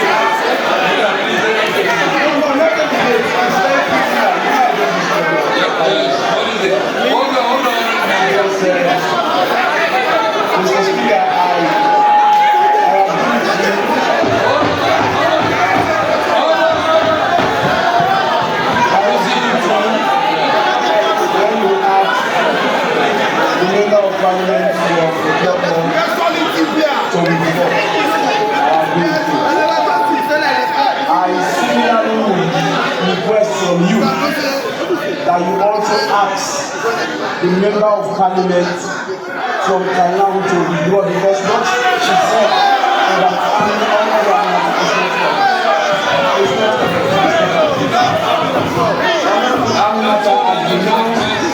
she has denounced her citizenship, so she should withdraw. Proceed.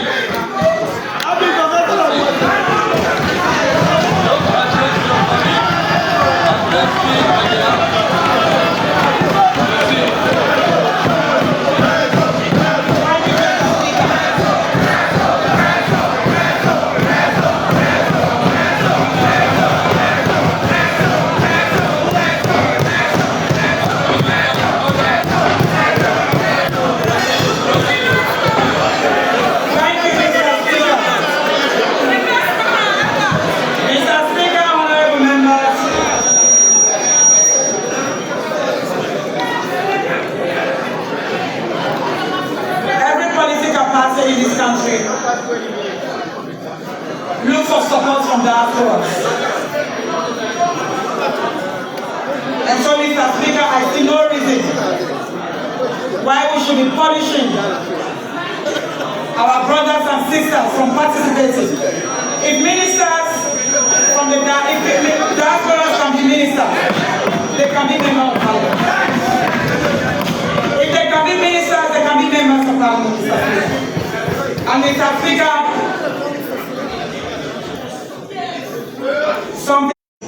she's 17. The last time we traveled together, she said to me, Mom, you don't have to go through all of that citizens like lane. Come with me, Mom. I'll use my passport for you to go through. And I stood there and I thought to myself, was my decision worth it? Yes. Today, Mr. Speaker, I said to you, I am very proud that I renounced. Yes, I wouldn't have been part of what we are doing today. Some people don't get married at all. I wouldn't have been part of what we are doing today. And Mr. Speaker, some people that they don't get married at all. we will be expanding. We will be expanding. We have to do auditing. On the development. Due diligence. Not only development, but the experience that diasporas will bring to this nation. Everybody looks for greener pasture. And when you do, and you feel it's time to come home, you should not be judged. You should not be discriminated against. We should be able to come home and start. There is not our home. This is our home. And we want to come home. People want to come home. And they want to serve. They should be given the opportunity to serve. Mr. Speaker, honorable members, I sat and I thought, what can we do as women of this nation? After everything we've gone through, being in diaspora, and Mr. Speaker, when they speak about diaspora, people think it's just UK and America and was interesting that I was with somebody yesterday. We were in a meeting in my house, and somebody said that Afro can be Liberia and Guinea.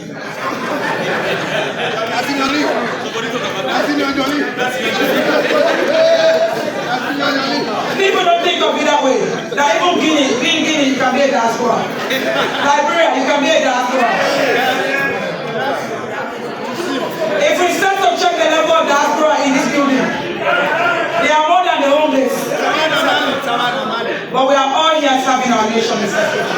And so therefore, we cannot miss this opportunity to ensure that we do listen. On that note, Mr. Speaker, I want to encourage every woman in this world representing Sierra Leone women to support the PRO system, because it is only through that we are going to maintain the gains that we made. It is only through that, Mr. Speaker, that we are going to continue having eloquent women in this world representing Sierra Leone and making us proud. Mr. Speaker, when I share my performances on the international level, my brother was alive when I went to South Africa last week. And they asked me to chair a meeting, a program, with Nigeria and the others. Mr. Speaker, when I presented on behalf of Sierra Leone, you would have been proud. We are still proud. And I still have the video. Mr. Speaker, you'll be proud. I have received an email thanking me for my performance. You know why, Mr. Speaker? But you don't read from the screen. I don't read. I debate. You don't compete. You don't compete. They don't write for you. I don't read. And when it's time to study, I study well. Because I'm carefully educated. Carefully. I want to play with all of us that will pass this bill into law. Thank you, Mr. Speaker.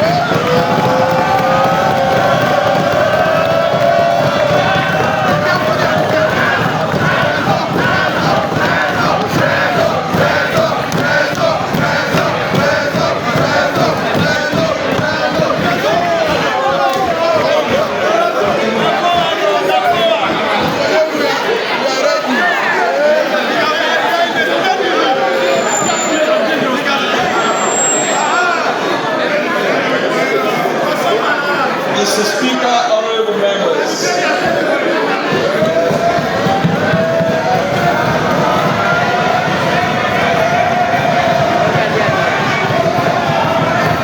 Mr. Speaker, honorable members. You know, today I asked myself 3 critical questions. Were there great women in Sierra Leone before the Chile bill? Has this parliament produced great women and transformed them to greater heights before the children? Even the one who first said few left as a complete woman and entered this world of parliament. Today she is transformed and she is one of the most renowned women in West Africa. That was not the children, that was Sierra Leone empowering women. Again, we have the leader of the opposition in this parliament, who was a woman even before the Jewish deal. We had the first independent candidate woman from Cairo before the Jewish deal. No, not forget, please stand up and let the people see you. That was a great woman who fought for herself. We had the first woman from Kono without the Jewish bill.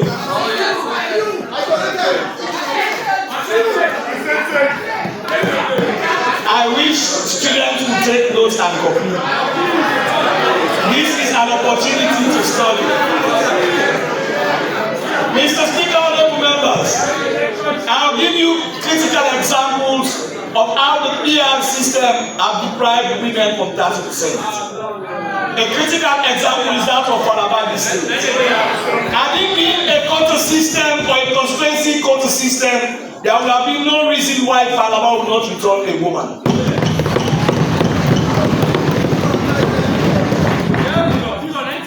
But in a space where people thought it was only the PR and nominations were done, Falaba district is without a woman.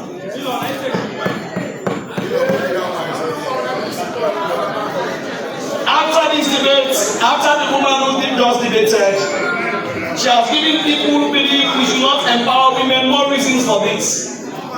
Men will debate and they will not drag themselves. It was not a honorable thing to do. I hope after this debate, you engage your fellow woman and have a way to settle it. That was very important.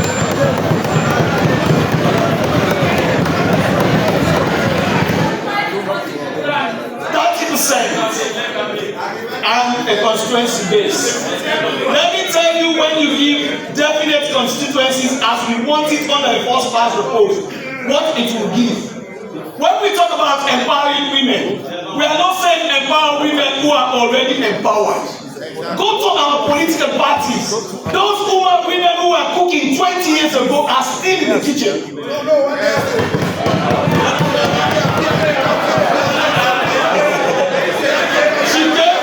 She came before the beer. She came before. She came in 2005.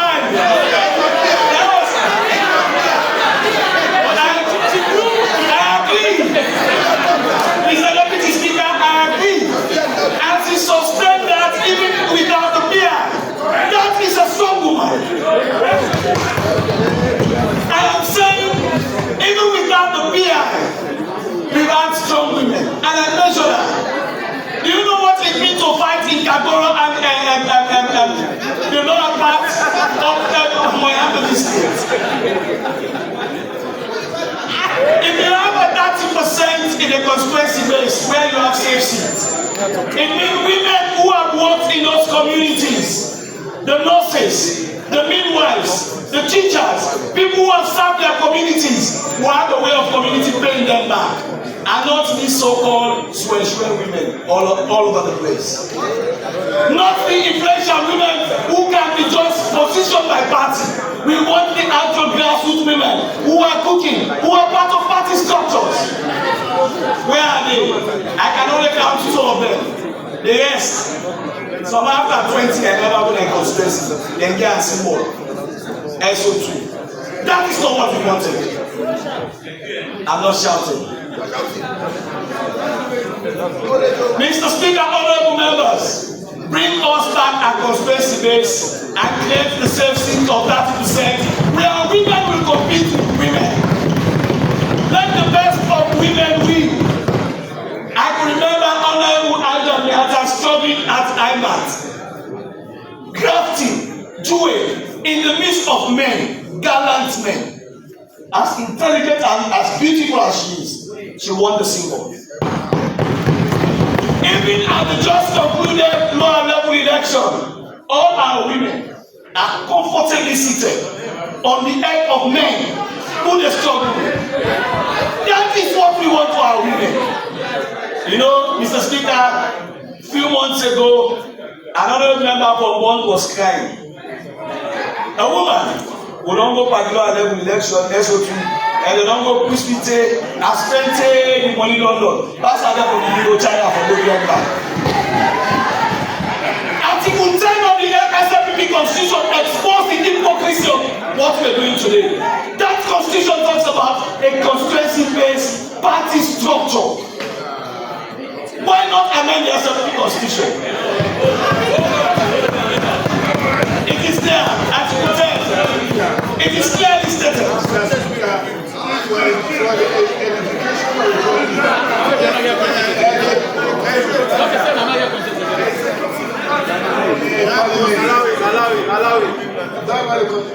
In my constituency, the SLP chairman is Boy Jallo. It shows the SLP has a constituency where I am coming from. If your party is run on constituency basis, why are you so hypocrite to say we must not have MPs based on constituencies? All of you were awarded, you went through primaries, you won the primaries before you came to the listing. That was a constituency system. Why are you afraid to face your people? Why are you afraid to face your people?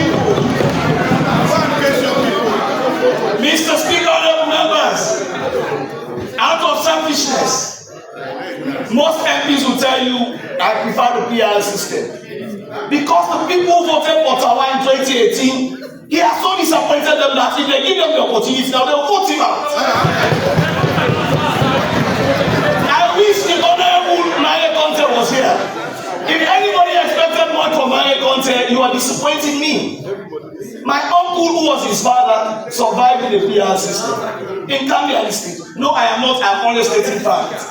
Mr. Speaker, my brother again survived through the PR system. What do you expect from him? To support the PR. He is a beneficiary from father to son. And even the Holy Spirit will also benefit from him.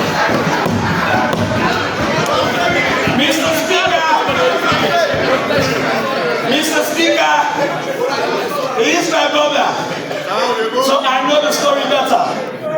Mr. Speaker, when we talk about chat and nomination committee, we all agree with Leone that from 1996 to date, we're having problems with consultation, and therefore, because it is broken, that is why we wanted to fix it.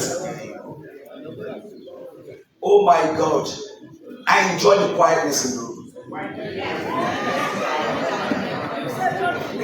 There is a broken problem, and we want to fix the broken problem. We want to say, Mr. President, for fairness of the elections, for us to have a situation where everybody will accept the result, for us to have a situation where the international community will so graciously celebrate our elections.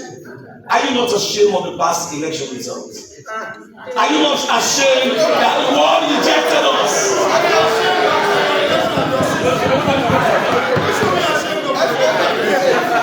And it's because we have that problem that we wanted to fix.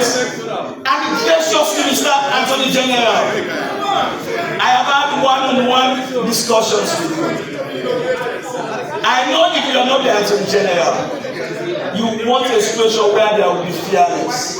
You want a situation where institutions will nominate their representatives. You want a situation where you have a chat and nomination committee. But I know your hands are tied. A fine gentleman whose hands are tied. You know, I have had people say the PR does not allow the West State to vote. And you're still advocating for the 50.1. Give me time to explain this. If you have 50.1 plus 1, and the opponent is having 49.999, so you are having 49.999 votes wasted. And yet still you are advocating for a PR system where you say, because we don't want to waste votes, if you are sincere about what you say, we are all lawmakers. Let's say whosoever comes second in a general election becomes the vice president. So we will not waste votes. Are you sincere? Are you sincere? You know, my in-law from Panadu is looking at me. I know what you expect. I will not disappoint you. 50 points plus 1 does not assure acceptable legitimacy by the president. 50 plus 1 does not assure a situation where we come together as a nation. We all talked about, you know, the level of hypocrisy in this house this afternoon is so high. People check the goalposts. You're saying for national cohesion, we need a PR system. We don't want to waste votes. We don't want to lose. But again, you come to say, no longer a shortcut. 50 plus 1. Able. It's not fair. And that is why I'm preaching the truth.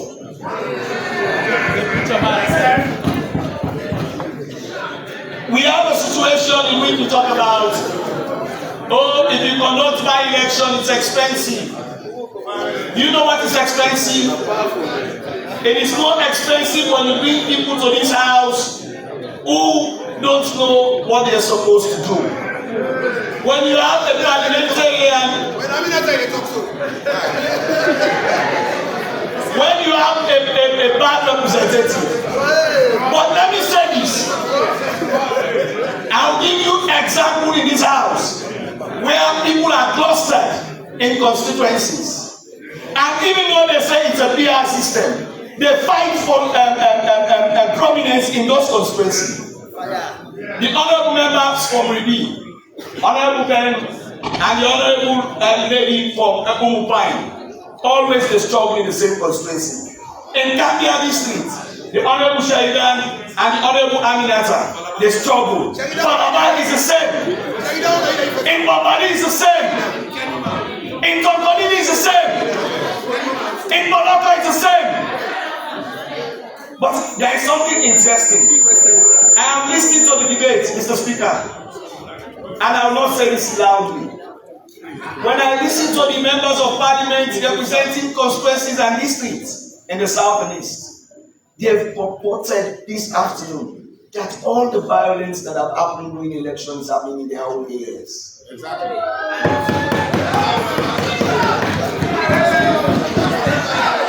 None of us have complained about violence in our areas. They have complained on the violence. Mr. Speaker, even when there was PR in 2023, our office in Bold was burnt down. Even when there was no PR, internal elections of the SLPP, the house was burnt in 1991. Internal elections in Gambia, others were chased with machetes.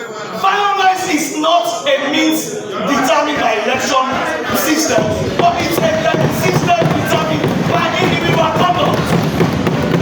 Same mistake. You know, I had somebody talk about Tusi. You know why I would not say anything about this Tusi? Because the hypocrisy is too much. Members of parliament seated here who are afraid to compete with people who have worked in those constituencies where they claim to be members of parliament.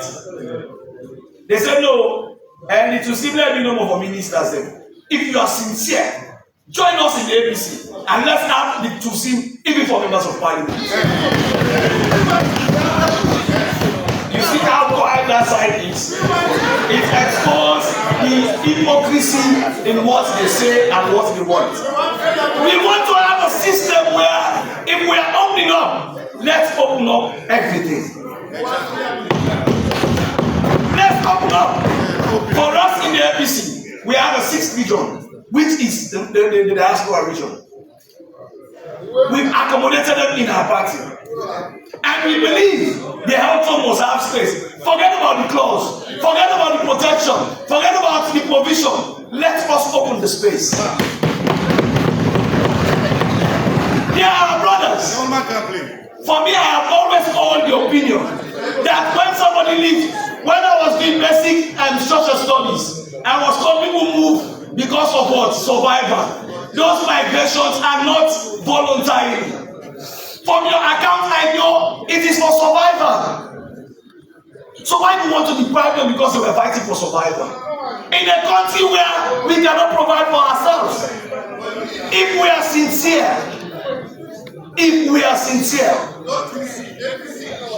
let's open up the blanket.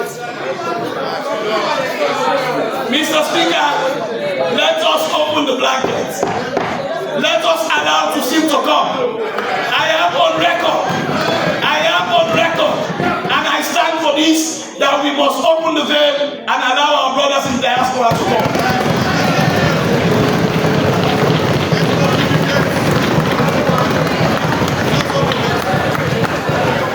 You know, another level of hypocrisy I sense this afternoon. I hope the Honorable from Kaila was here, my in-law.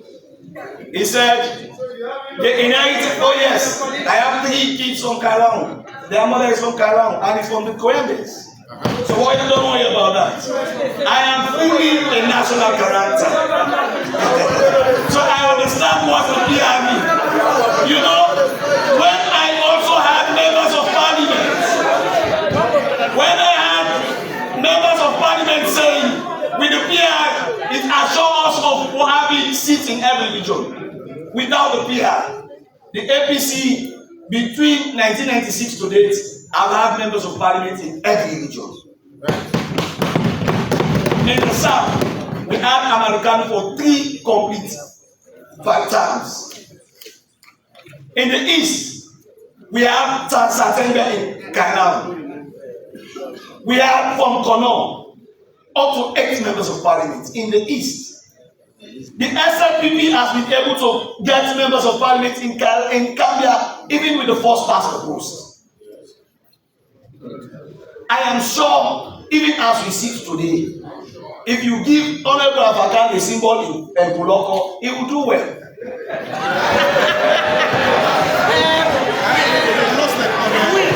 Honorable Shaif Kamankoka won in Aberdeen. Tawan won in Lumley. What is your problem? Under the first past the post, national cohesion is assured. I can tell you, even under the first past the post, because we cannot win from Kenema, but we have a member of parliament in Western area who is from Kenema. Exactly. Is that not a better national cohesion? Let's say this again. You talk about national cohesion. You know, we can have laws where we say for national cohesion, every political party must ensure they have MPs from every region, even if it's in Western area. But I can tell you, under the last system, we had all the tribes in this house. But as we speak today, your brothers, the yellow cards, are vehemently absent. They were here doing the first past the post. But today, they are not here. Diversity. I speak about diversity. A man who cannot drive to his place because the road is bad has the temerity to speak in this house. You talked about the Egonkawa. Under the Egonkawa, you said the APC is keep dropping. Honorable Gebao was saying, he went round, and what is unique about that time, he said he was the deputy to finance and whilst they were going round. Is that not enough to tell you that consultation was more inclusive, more nationalistic? The APC accommodated the SLPP. How beautiful it is when brethren stay together. But you went around with a consultation, Mr. Attorney General, where even the paramount chiefs said, no, the people don't want this. CCSL tell you no, we don't want this. Today I will tell you, even those paramount chiefs who are in this way, we remain quiet so they will not go against their position. I am not sure, but I know they are agile. Every government in power, therefore will not determine their vote. But I know none of them will speak against their position as paramount chiefs. And their position is sacred. They are men of tradition. And they uphold whatever they agree. Therefore they will not speak. But I will tell you for free, in 2018, when I was vying for the APC symbol, our party will consult even the paramount chiefs. You know why? It's not because they are APC, but because the parties want a grassroots, they want a quality representation that reflects the people in those areas. Today, you've taken the powers from the people. When SLPP gave symbol in constituency 007, there was not the choice of the people. They voted Quintin Salia Kone to come to this house. That is the choice of the people. And independent candidates. When the people of Ghana,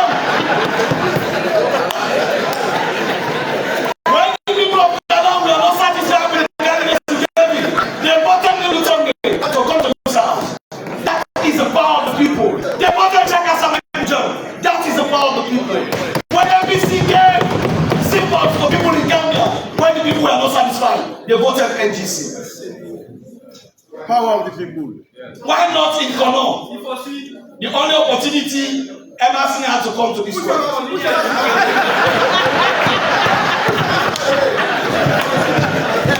Let us give the people their choice of making. Mr. Speaker, one of the advantages in the constituency base, the people have the right to check your integrity before they vote for you. People have the vote for that. They don't even check But in a PR system, the people don't have that opportunity. Mr. Speaker, I know how you feel good every day you go to work. You know why? Because you have a constituency. For members of parliament who are celebrating a PR system, oh, if you came to this parliament without a constituency, you have been deprived. I know how honored I am when I associate myself with a constituency. A poor young man who Logos went to a gift symbol, and everybody was out in the streets. They said, no, he's poor, no, he doesn't have anything. But we believe in what he's telling us. He can make a good representation. That could only be achieved in a constituency base. In the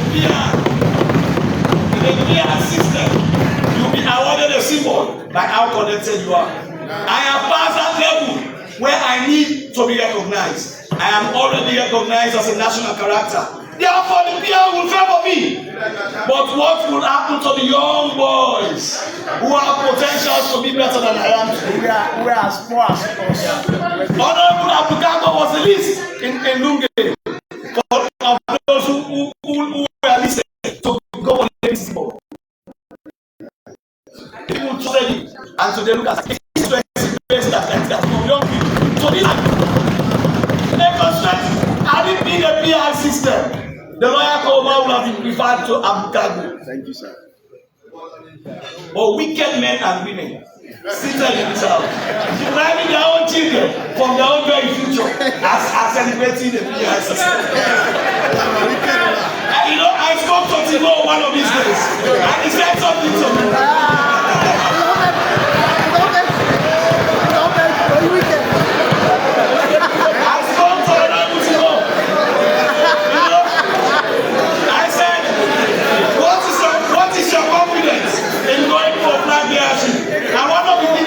He said, even if I don't win, I have a constituency that will follow me. That is an authority. I went to the committee of water resources to Jandama.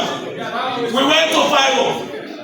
The people were telling us, are you members of parliament? And we said yes. Before the meeting could even start, they said, Basu called Tunis first. At least they said, oh, what to do now? The people associate with their MPs. The Honorable Speaker Tunis. That is to tell you, the people want somebody they can identify with. When I go to that place in Zimi and they tell me, this is Honorable Tunis' place, even myself, I was a bit careful of what I was doing because I know it's a constituency of a senior member of parliament. I did not mean those people do not have an identity in a person. Mr. Speaker, that would have been disastrous. Let us allow our people to have constituency. Even the Honorable Mumbai that was debating, I went to our constituency, Madam Enzomo, I went to our constituency and she bought solar light for me, for the people she is denying today. For solar light. These are the back of the constituency. Don't you have a constituency? Mr. Speaker, they don't buy solar light for me to go to Ujao as a district.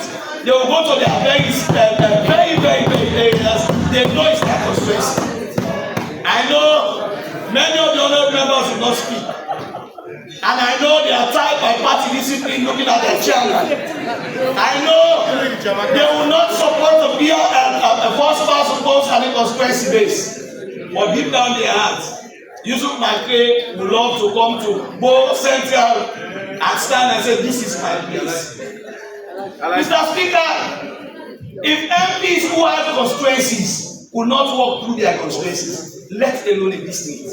Mr. Speaker, to run an independent race in a PR system requires me to go through the entire Gambia district. So my opinion, if I mistake to differ with my party today, that's the end of my political career. Thank you. So you also understand why members of parliament here will not have their view as paramount as they are. Not like my Bangoels who has said goodbye and who told me today that his last debate. And that is why somebody say he misbehaved, but I will not say that publicly.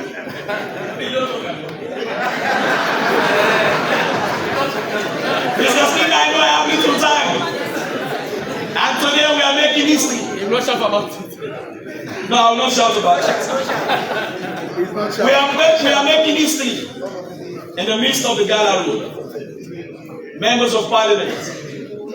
I know, when I sit here, the Honorable African is looking at me and he wishes he would have been in the beach today playing. Unfortunately, you are not. You are not in 1991. You will not be again in this amendment. And he's one of the proponents of the PI system. I remember just after the election, and he told us, "Oh, the workers will be by election in Apollo and the contest." He desires to be in this world.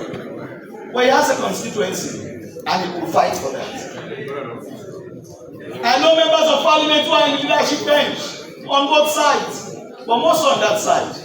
After going towards Kenny and that part, they will not win an ordinary elections. I know that.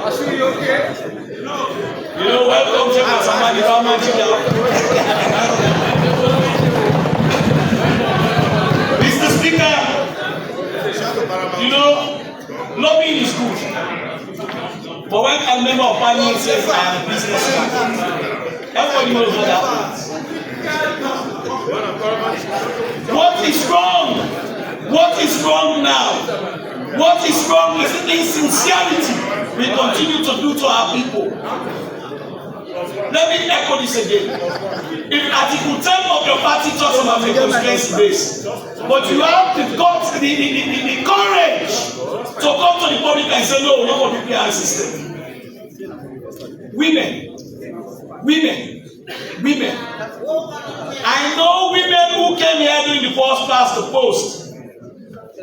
They were better debaters because they were assessed within their parties. We were given equal platform to struggle. So what about if you give them just a constituency? Say, yeah, all you man, we have the GW bill already. And even before the GW bill, I am too proud to say I am APC, and the APC enacted on the 7th March 2022 Constitution, the 30% even before we passed it into law. And the beauty of that law is, it came on March 7, which is my birthday, and on March 8, which is Women's Day, the APC gave the women of Sierra Leone a gift. I know the honorable leader from Kenya does not want me to say this. Honorable Kamara, 1 minute, your time is up. Honorable Patrick Silike.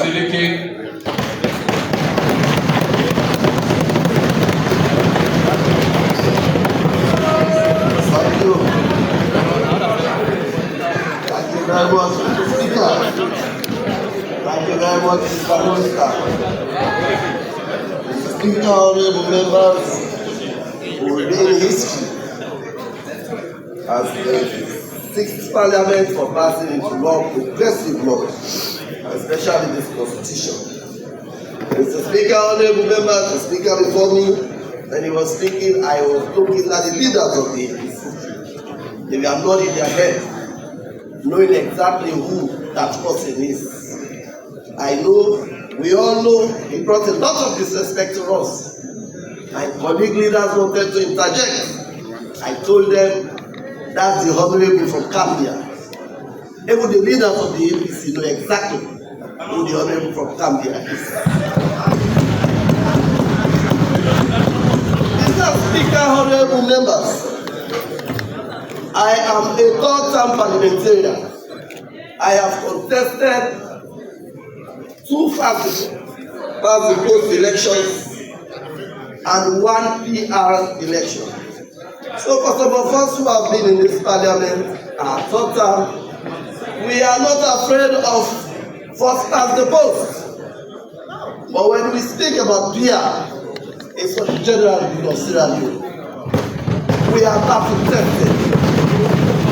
I know, Mr. Speaker, honorable members, some members of parliament whose leaders are here will not oppose it, will oppose the PR. But I know some MPs will not back in this well again. On that side, I know for sure. Mr. Speaker, I've told you this is my third term. It's an opportunity for me to have served third term. I went unopposed. Mr. Speaker, honorable members of Parliament from that side, you have just concluded the local elections, and you know your positions. You know your positions. The only law that will help you will be the PR. Mr. Speaker, honorable members, long before now we have been practicing PR. Long before now. Mr. Speaker, honorable members, let me educate you. Election lists are prepared by political parties and not by constituents. The Public Elections Act 2012 and 2022, it states that political parties should present lists to National Electoral Commission and not constituents. And Mr. Speaker, honorable members, in 2012, 2018, party list of the All People's Congress we are prepared at State Lodge. The honorable members, party list, very good members of Parliament, Mr. Speaker.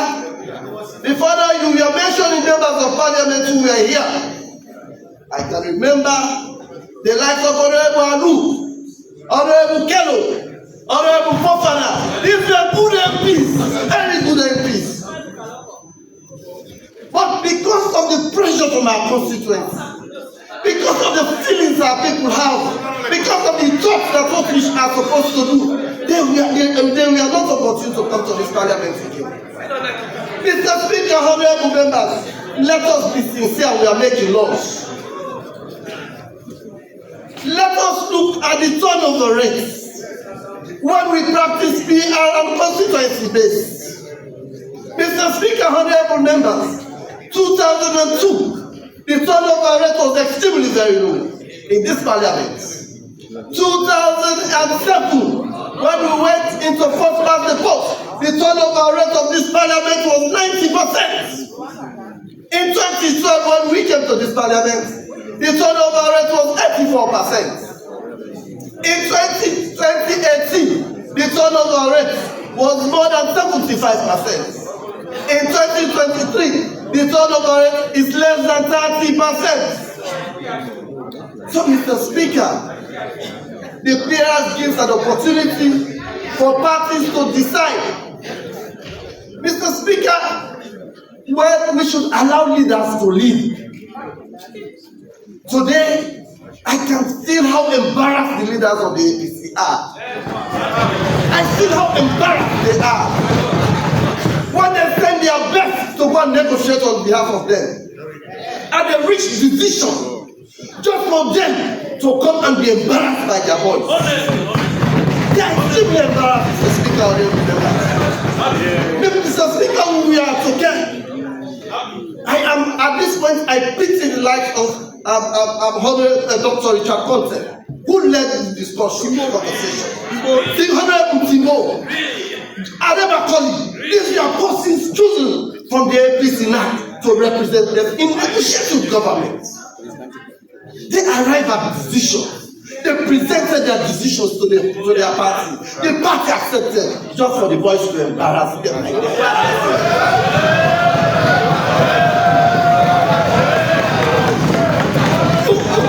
You have leaders, but you don't allow them to lead. Mr. Speaker, honorable members, I have said in this way, I am very proud of the leaders we had when we were in opposition. Today we have Napoleon, we have JOB. At a point, Mr. Speaker, when they nominated Ufa, we had wanted to walk out. We believed he was going to rig a favor for APC because he was commissioner now. We know exactly what he did in 2012. We had wanted to walk out. We were on that side. Our party called us. Our party leaders engaged us. They said we should not walk out.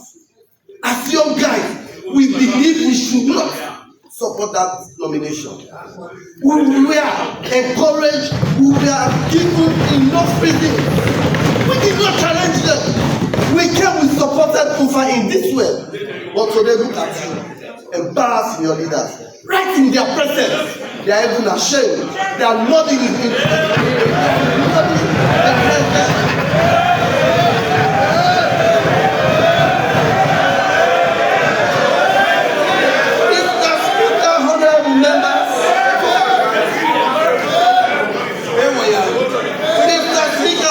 members, when we talked about 50% threshold, I noticed the APC, even when they have in our midst today persons who want to be president, look at you demeaning their offices.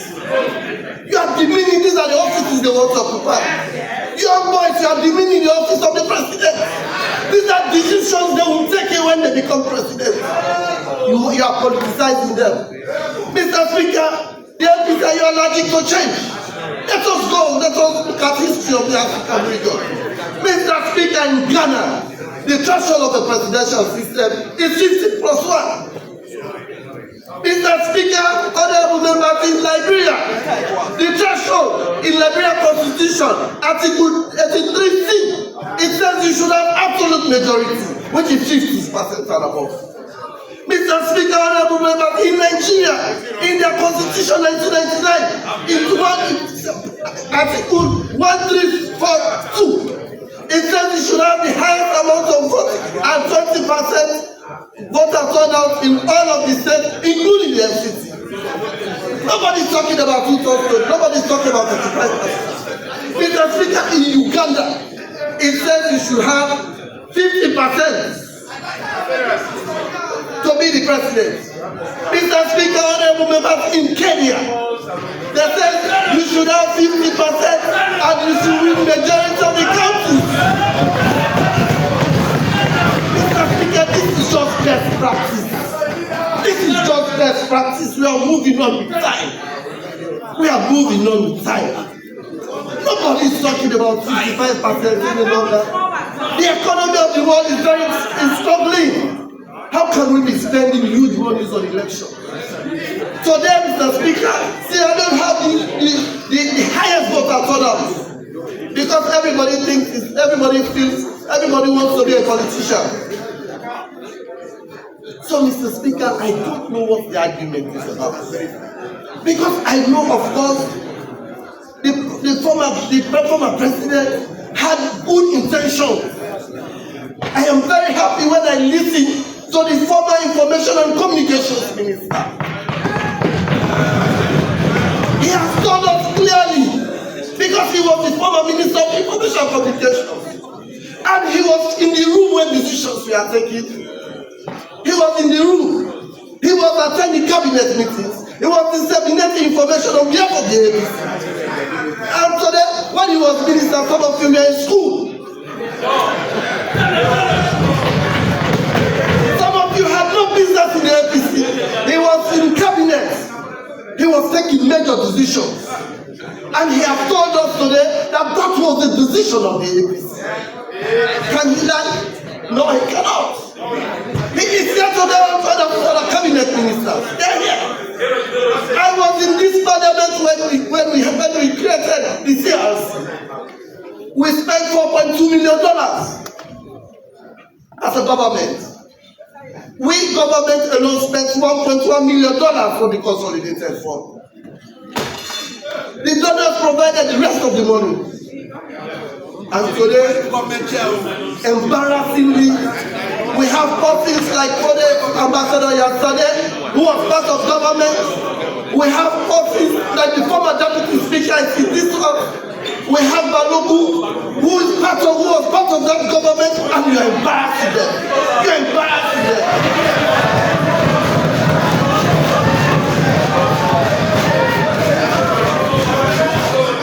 You know, young persons are trying to leave. We are wishing to leave, but the opportunities given to us, we misuse. And so, like you say, what the big party goes to do is see. The next one picking it up that fits that security. That is what is happening. What your fathers have saw when they were in governance, you are not seeing. Do we want to politicize everything? Tomorrow again, when APC is in power after 2048, you want to bring a new constitution and you want SLPP to politicize? When will we have a new constitution? When? We will never have. Constitution is not all about a political party.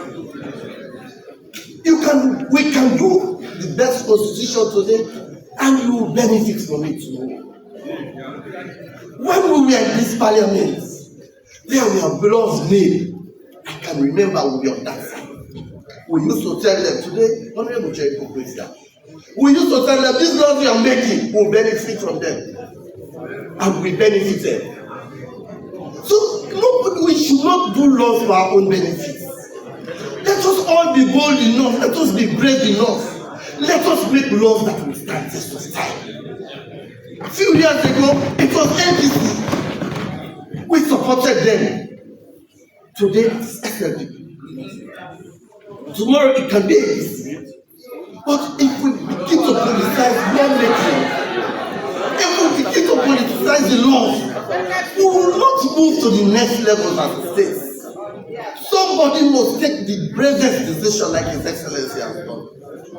President Kabasa said it, and Mr. Kurma believed in it. He continued. In 2017, the report came out. It was very late.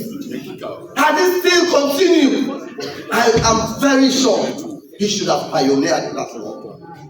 Because there is no way that the government of an like Kurma can spend $4.2 million just to go and for people to go and waste. He believed, and all of us believe that our constitution now is right for us to review. But after spending that sum, the government was not opportune to review it. Because of time, they left it for the next administration, and I believe governance is continuity. So we are continuing from where you stopped. So, Mr. Speaker, honorable members, I am shocked to see the level of hypocrisy. A project, which is the project of the APC, they are blatantly denying today. Mr. Speaker, I can say clearly, I have my own position on this law. The ministry has done its best. They have consulted. They have brought the document to us. It's our document as members of parliament. We can do what we want to do for the best of the state. But for us to vehemently deny and say no, it sounds very, very, very, very funny. Mr. Speaker, honorable members, Madam Minister, you have done well. Me, for instance, I am of the strongest conviction. I have said it on here that there is no need for us to have such a nomination committee. It is not for the SLPP. It is not for the APC. We should believe that when once a president is voted for, he is the supreme head of the state. We have all of us collectively voted for the president and given him the responsibility to take decisions on our behalf. We should believe in the presidency. Today it is Madabio. Tomorrow it can be anybody. It can be one of those things that can be Timor. So we should not reduce the powers of the presidency because you are not pleased with one person. Let me tell you, Mr. Speaker, that His Excellency will not even benefit from this law. The next election is 2028. How do you expect that we pass a law? How long is left for the president? I believe the next government will have to benefit from this law. So for us to come and create an impression that we are doing laws for Madabio, for the SLPP, if we imagine that, Sierra Leone will never. And I am now beginning to believe that that's why we are where we are today. Because we have struggled, government before us, and government today, we have struggled to take major decisions because of politics. We have struggled. Because when once you want to take this decision, the opposition say no. Mr. Speaker, I was in this parliament when they started, when His Excellency had so much ideas and said, let us sweep, it was sweep Twitter. Very good idea. We supported him. They started the project in less than 1 month, they stopped. Because they wanted the votes. How long should we be begging for votes? When you are voted in, you have a mandate for 5 years. When you perform, when you take decisions, the people will be so pleased that based on the decisions, you'll be voted out. But you, at the end of the day, you want to steal the process, you are afraid, your hands are tied for elections. That's why Sierra Leone doesn't move. Mr. Speaker, if we don't pass this constitution today, Sierra Leone will not move to the next level. Because at the end of the day, if you are there, you bring the constitution, we will politicize it. If, for instance, you are in opposition, somebody must take the decision. And thank you very much, His Excellency the President. You have taken major decisions. Mr. Speaker, honorable members, long before now, we have a group called 50-50. They were lobbying for 30%. They lobbied the entire APC period just for them to have 30% of female representation. We have not said, I have listened to my colleagues, we have not said there were no women in governance. That's not the point. There were women, outstanding women. But the number of women we have now, that's the number of women we are crying for long before now. They were asking for 30%. The highest we used to have in this parliament was 9%, Mr. Speaker. 9%. We have 12 MPs, 13 MPs, 15 female MPs. Today we have more than 40 female MPs. Nobody has said, when I listen to arguments, oh, there were women. Nobody has said there were no women. There were very strong women. But the number of women we have today, some women are even shocked. Because if we now go back to our constituencies, they will not even win. Because they don't even have the capacity and the wherewithal to even contest at their constituency level. But His Excellency was so pleased, he was not lobbied. There were no 50-50 group. Nobody ran after him. He believed in himself and said, I am going to support the women. When we were doing the Kiwi bill, the leader and myself, a lot of people were against it. We knew after passing that law, men are going to lose their seats. And we did it. Today we have more women at the detriment of men. Because there is no way we get 42 women. When we used to have 15 and men did not go. Men went.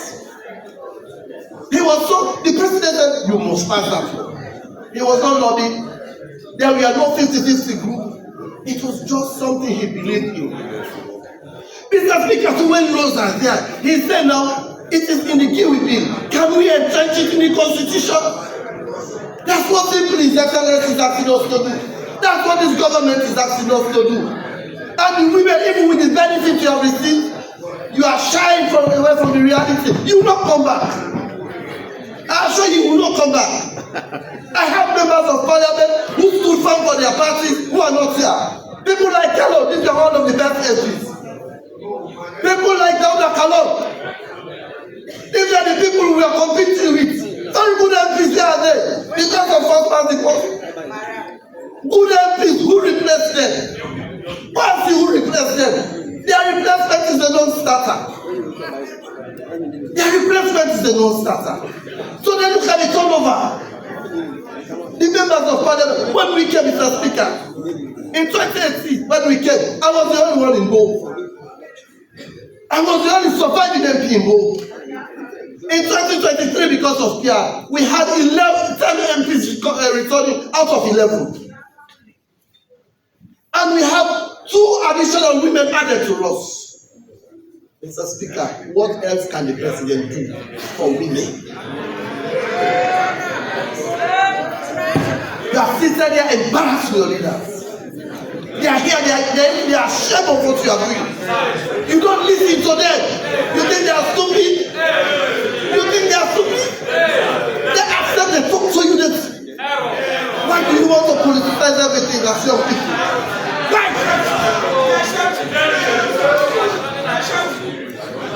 So, Mr. Speaker, honorable members, when we talk about PR, Mr. Speaker, it is our political parties that are what our symbols. And Mr. Speaker, let me explain to you what you don't know.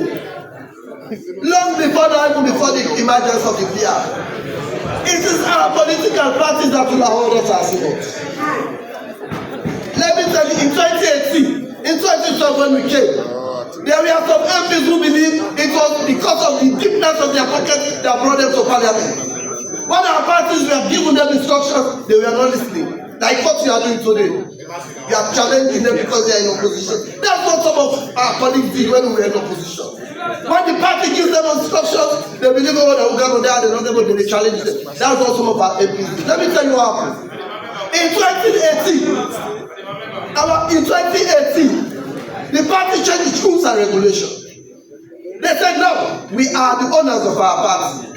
If you have money, go to the constituency. We have some people who went to the constituency, they got all of the votes, and the party did not give them their symbol. This symbol belongs to the party. Party screening. This symbol belongs to the party. They gave the party for 40% in the constituency. They gave the party 15% in the district. They gave the party 10% in the region, and the rest was left at the national level. So even if you get all of the votes in your constituency, that doesn't determine you the symbol of the party. Because the party is the owner of their symbol. And the law said that the party chairman or secretary general and the party leader should sign your nomination form.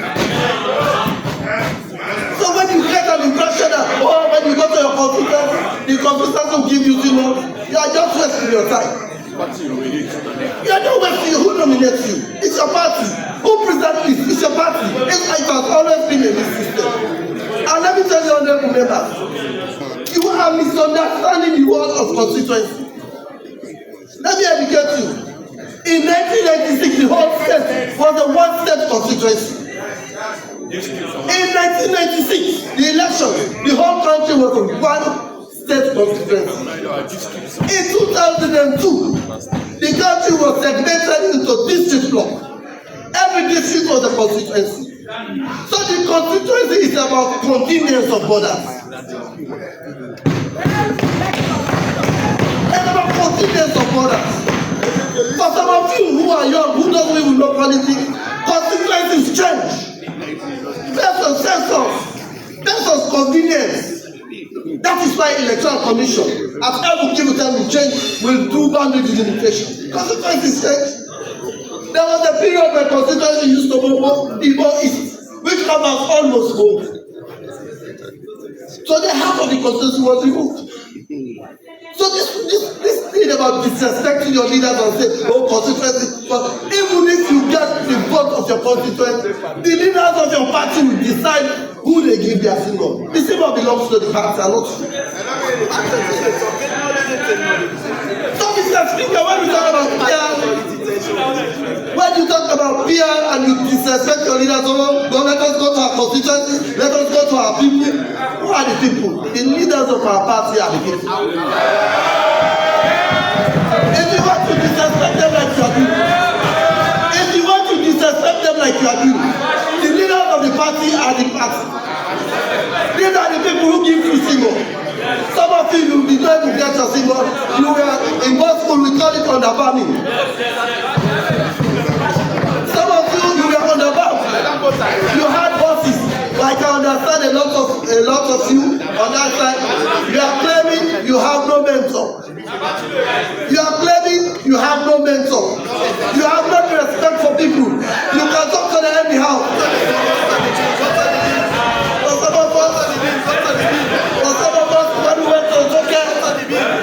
We believe in the decision of our party. We believe in the decision of our government. That is why when we went to Tokyo, we are clear, extremely clear, that the decision taken by our party with the representation of Honorable Parantara, who happens to be the Secretary General, and the decision taken by the Attorney General, we stand by it. We did not challenge it. We did not even hold a meeting. They just briefed us that this is the decision reached, and we trusted our leaders. When we went to some honorable members, let me just like okay. They had to engage the leaders almost 2 hours we were waiting for them. And they rejected everything the leaders brought to them. That these are the decisions. Even when we are not happy, we know they are our leaders.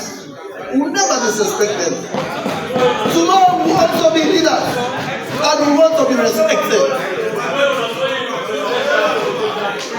So the leaders of APC, please forgive them. These are the people you sent for us. These are the people you gave to us. What they are doing. Forgive them.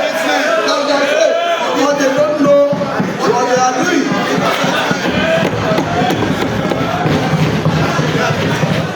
Mr. Speaker, honorable members, for the selection of the Electoral Commission, already, Mr. Speaker, we know institutions are politicized. Even those few institutions that are not politicized, please, let us not politicize it. Let us not politicize them. We already know what is happening in other professional institutions. Honorable, you have 3 more minutes.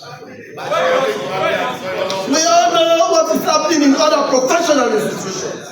Please, for goodness sake, let us leave the Interreligious Council alone. There is no way the Interreligious Council is going to determine, is going to be part of the Search and Select Committee that the APC or SLPP will not want to influence their leadership. There is no way. There is no way we know Slash is going to be part of the parties that will be choosing the Electoral Commission that the APC or SLPP will not want to be part of that leadership, will not influence that leadership. So, Mr. Speaker, for other jurisdictions I have researched, if you go to Nigeria, Mr. Speaker, it is the president in consultation that will select the Electoral Commission. If you go to the Gambia, it is the president in consultation that will select the Electoral Commission. If you go to Senegal, it is the same. If you go to Kenya, it is the same. If you go to Ghana, it is the same. Why are we allergic to change?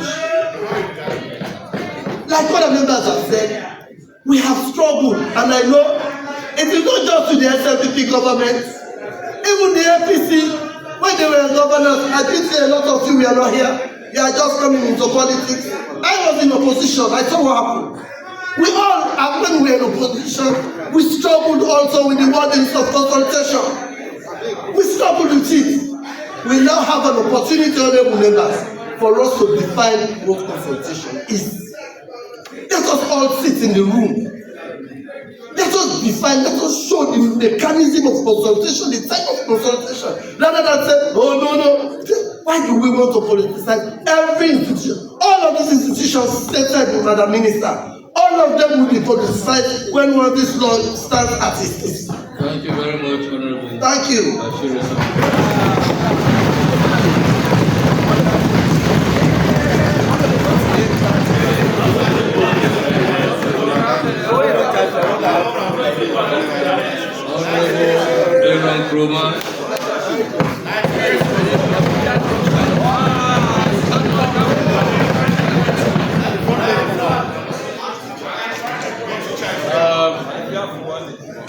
Mr. Speaker, honorable members, when I listen to my colleague, whom I expect so much, I was shocked, but also concluded with belief of the conviction as to why the then chairman presiding fought him so hard that he's now here without a single delegate in his presence. So I can understand he's struggling to gain favor of the new chairman to make sure that he gathers favor. So I can understand. More so when he wants to come back to parliament, Mr. Speaker. Even when his people have rejected him clearly. But let me inform him that unlike your party that do not value you, all of us seated here went to oppose my constituencies. That is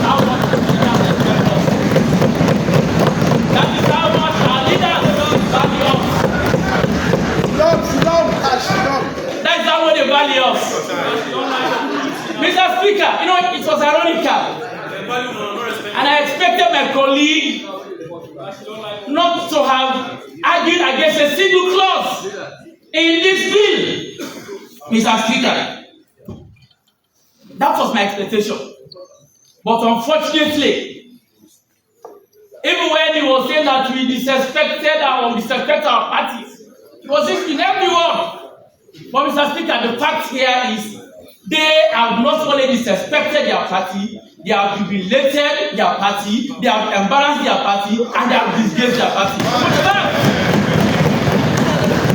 This document, as presented by Minister, he was clear. He said it was a document brought here in consensus with the APC and SLPP. If you are not hypocritical, why do you have issue with it? Why are you saying that you don't want a charter nomination committee? Why is it that other members of your side are saying that we should not have independence? You are already casting shadows on this very bill. So you are blaming us on being disrespectful. I want to say on this bill, you are not only disrespectful, you'll be disgraceful and be very much disrespectful.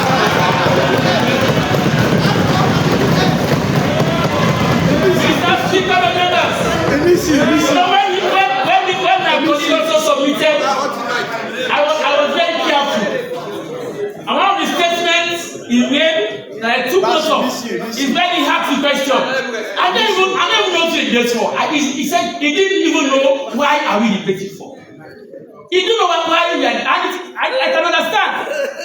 Why do you think that lawmaking lies in the hands of the party? Don't you know Section 106? Can I read it for you? Section 106 of the Constitution is very clear. Let me read it. 106. I'm here. Sit down.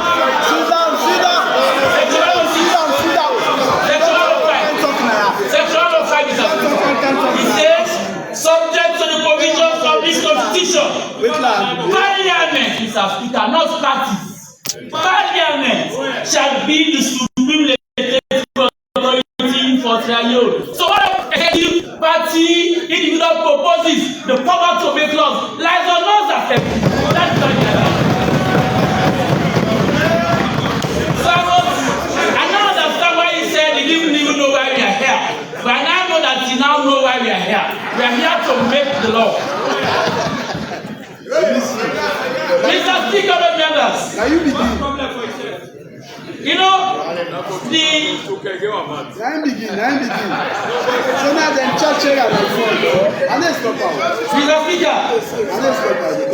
the record, Mr. Speaker, he also said that Kenya selects or appoints the Chief Electoral Commissioner just solely the president. Mr. Speaker, those that are part of the tripartite arrangement, they know that the source document of this proposal that we are trying to emulate is Kenya. That's the model. Kenya has the Chart and Nomination Committee. Uganda has it, Namibia has it. Almost most of the African countries have that law, Mr. Speaker. It is clear. If you want me to make reference, I can refer you to a specific section in the Kenya Act as to how the chart and nomination is properly informed in the extant law. But Mr. Speaker, members, the honorable member from Western area did ask a question: what has changed with the PR? A lot has changed, and I will not belabor the time, or I will not waste the time of colleagues, because my colleagues here have done justice to the subject matter. But Mr. Speaker, one thing I want to make clear: they cited about the lack of by-elections. When we use PR, we don't do by-elections. our primary function as MPs is representation. So why make it up? Now I'm coming, allow me to come. It's representation. Mr. Speaker, anything that falls short of that is anti-democracy.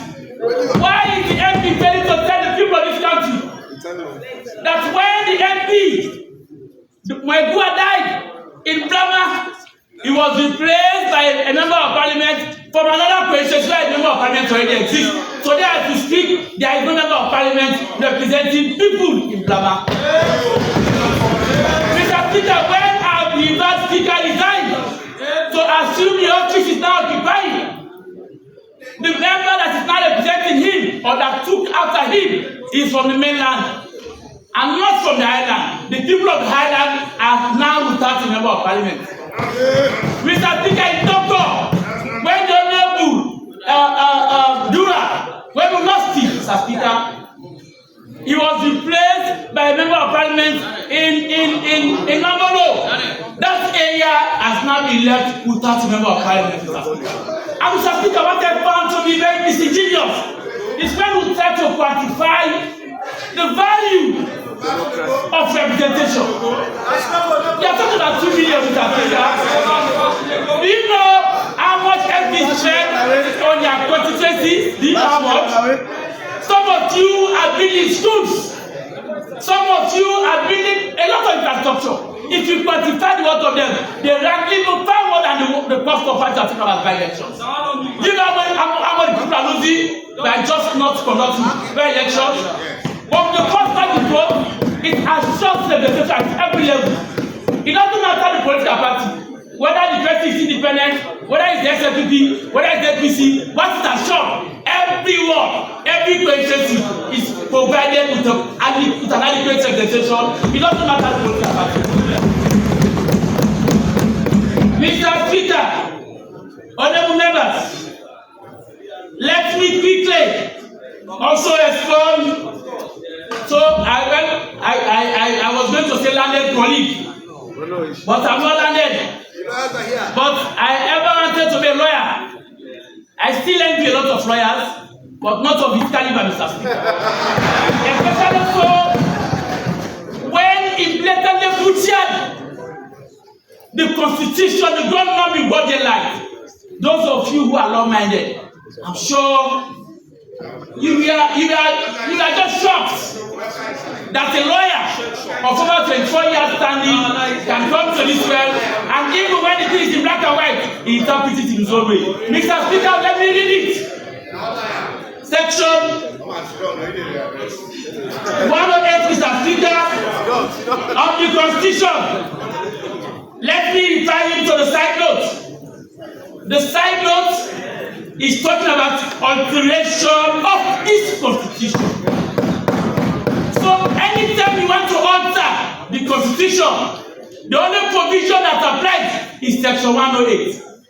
And if I should refer you to the long title of the bill before us, it appropriately satisfies the side note as so stated by me.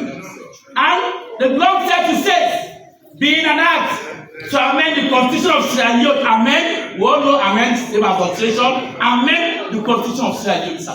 So we are here to amend, we are here to alter provisions or sections of the Constitution. And so therefore, the only provision here that are available is Section 108 as clearly stated here. But let me refer to Section 108(2)(b) of that clause. It's clear. It says the bill is supported on the second and third readings by the vote of. I will come to tell you about the of.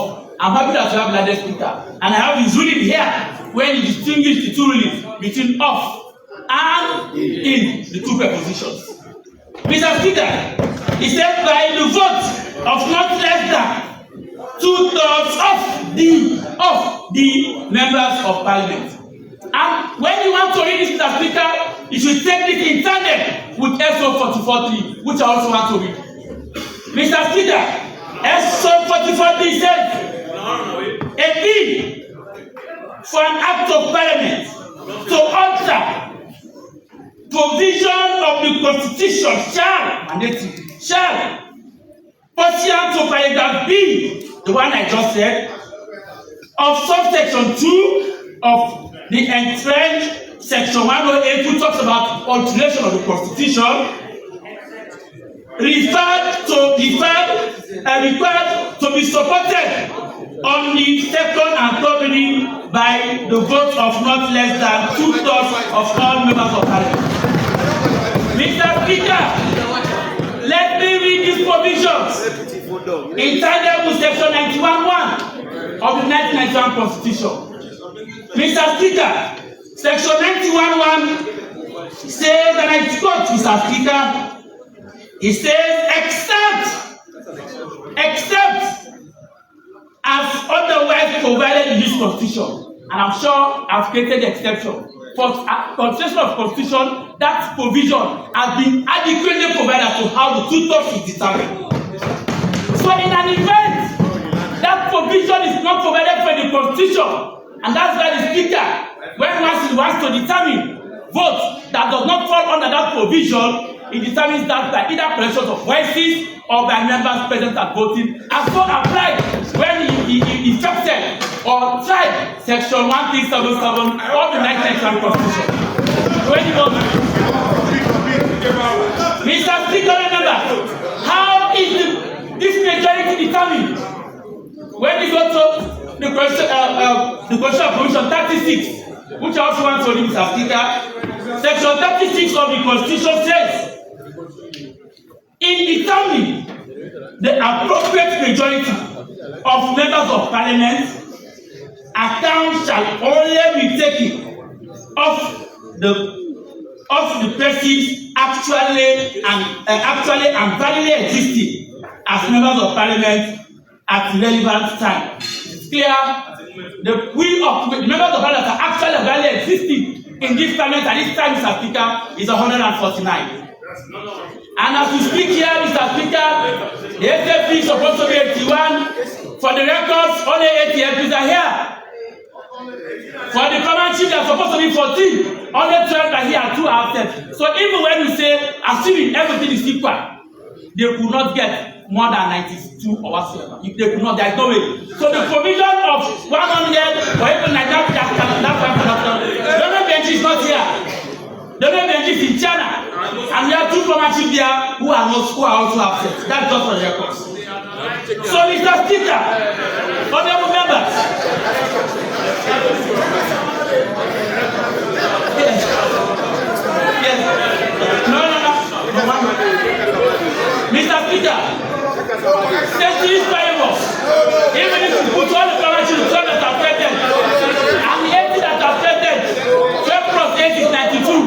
Assuming without consultation, I know one of our brothers, maybe Thompson, might be tempted to come home. So assuming that my member, who is a member, who is saying is a member of the self-formation, votes with you only get 93 votes. So therefore, the affirmative vote as stipulated in section 108 of the Constitution cannot be attained in this particular case. But Mr. Speaker, let me speak to the other provisions, Mr. Speaker. Again, Mr. Speaker, don't break that down. Mr. Speaker, members, I think when we look at the various positions that we have received, sometimes I always like to think political. People don't know that I'm not nationalistic. You all know that when I debate nationalistic using a national lens. But sometimes, Mr. Speaker, always. There's nothing when it's not broken, why fix it? Already, the extra government provision for first past the post and it's very clear. So it only depends as to when the circumstance arises, then you invoke particular provision that is applicable. But attempting to entrench a sole source or some means of electing MPs, Mr. Speaker, Imagine we are a nation that is prone to a lot of challenges that are beyond our control. We never knew we could go into war. We never knew we could be caught with Ebola, but we are caught with those factors. Any other thing can happen in South Africa. Does that mean that each time there is a war, we must come and amend the constitution, obtain 2/3, and then we do a referendum? When imagine we are not trained, I do know that never again we ever go into war. We don't pray for that. But again, what if that happens? You can't go to the provinces and do a referendum.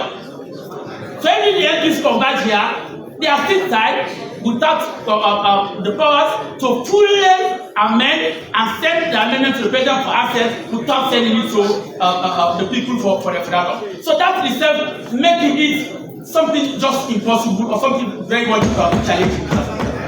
Mr. Speaker, honorable members, on the 55% again, we want to see a president that gets the total legitimacy, whose legitimacy is not shaking, whose authority is so firm and strong. Mr. Speaker, like as slightly put by my colleague here, Honorable from Gambia, -50 minus 1 is 49. So I'm sorry, if you minus 1 vote, 50 minus 22 and about 1 vote. It's just like 49%. 0.10 whatever plus 1 vote. Imagine, look at the magic. 50 plus 1 vote and then 49 plus 9999. Mr. Speaker, that in itself is telling you, Mr. Speaker, imagine if you have an opposition of short nature. That itself question the authority of the president. That is why the drafters of the 9th example, we are so firm, we are so clear, because they wanted to make sure that we have a president that commands the legitimacy of the nation. Whatever you may say, NEC has the authority to pronounce election. His Excellency was pronounced and he was declared to have won the election by 56%. That is an absolute majority. We know he commands control of the nation, and that is what we want to see. But imagine if he just gets 50 plus 1 vote. That's the big president. And so therefore, Mr. Speaker, I do not see this as disingenuous. More so when the other members from the other side started disagreeing on issues we have already purported to have agreed on to. We have agreed that all of us must come here to support independence.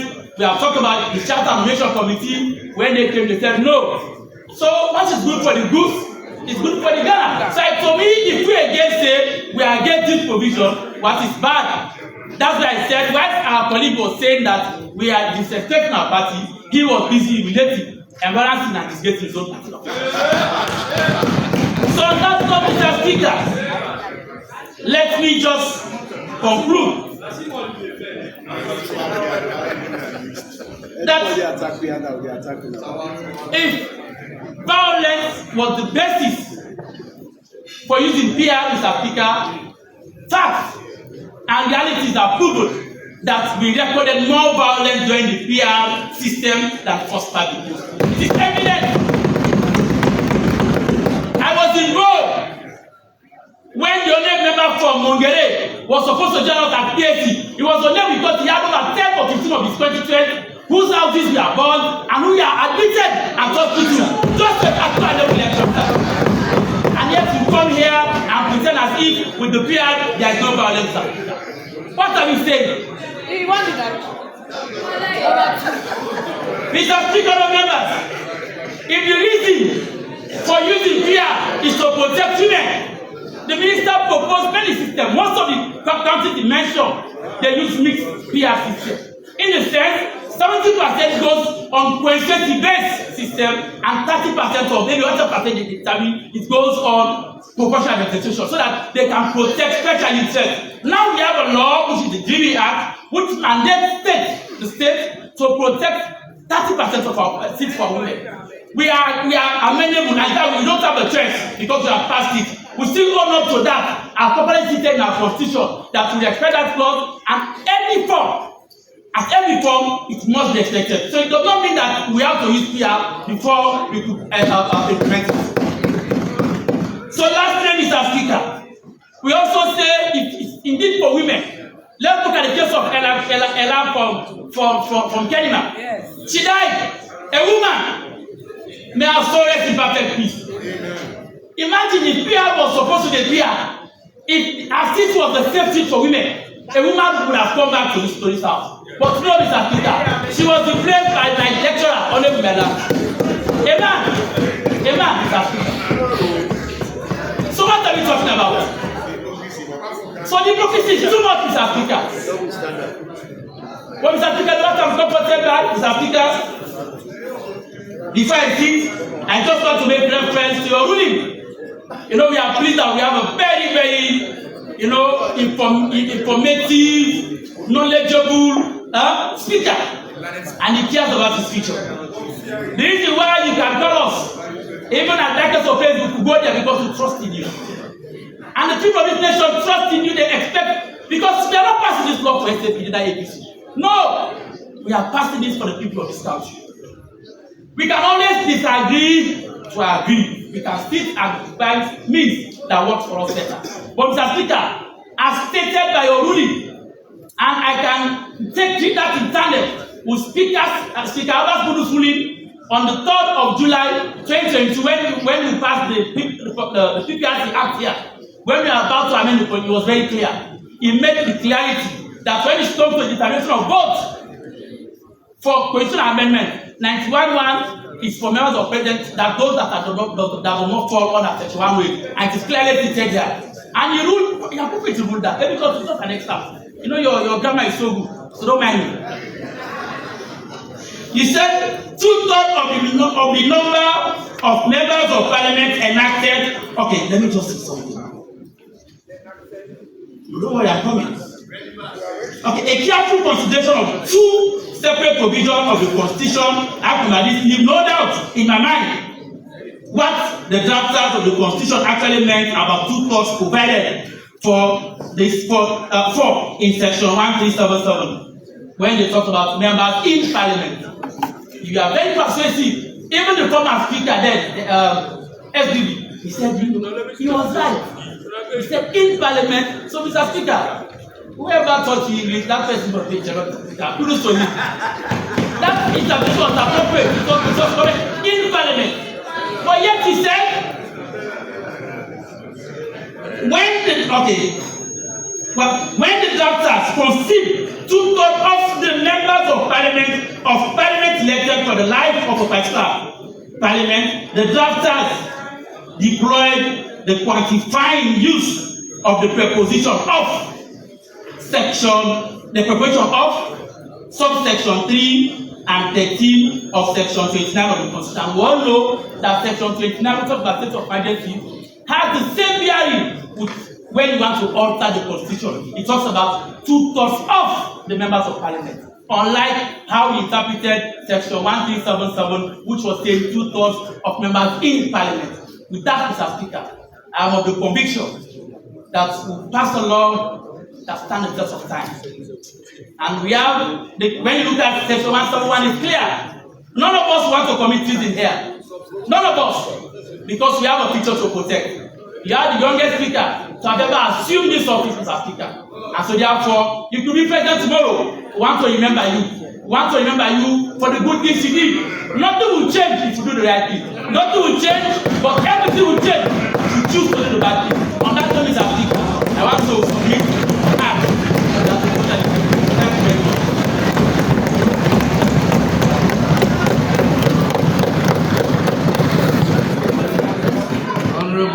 Honorable Aaron Kroma, don't worry about it. I believe you, Mr. Speaker. And you know, you are a clergy. Imagine you go for Shiva almost every blessed month. When it is time to make my rulings on certain provisions of the Constitution, you will see clearly. Definitely. You will see my train of thought. Oh yes, oh yes. That's why I've not been saying anything. I have a clear mind on all of those provisions. Thank you. Thank you. Yes, Honorable MRC Lamina.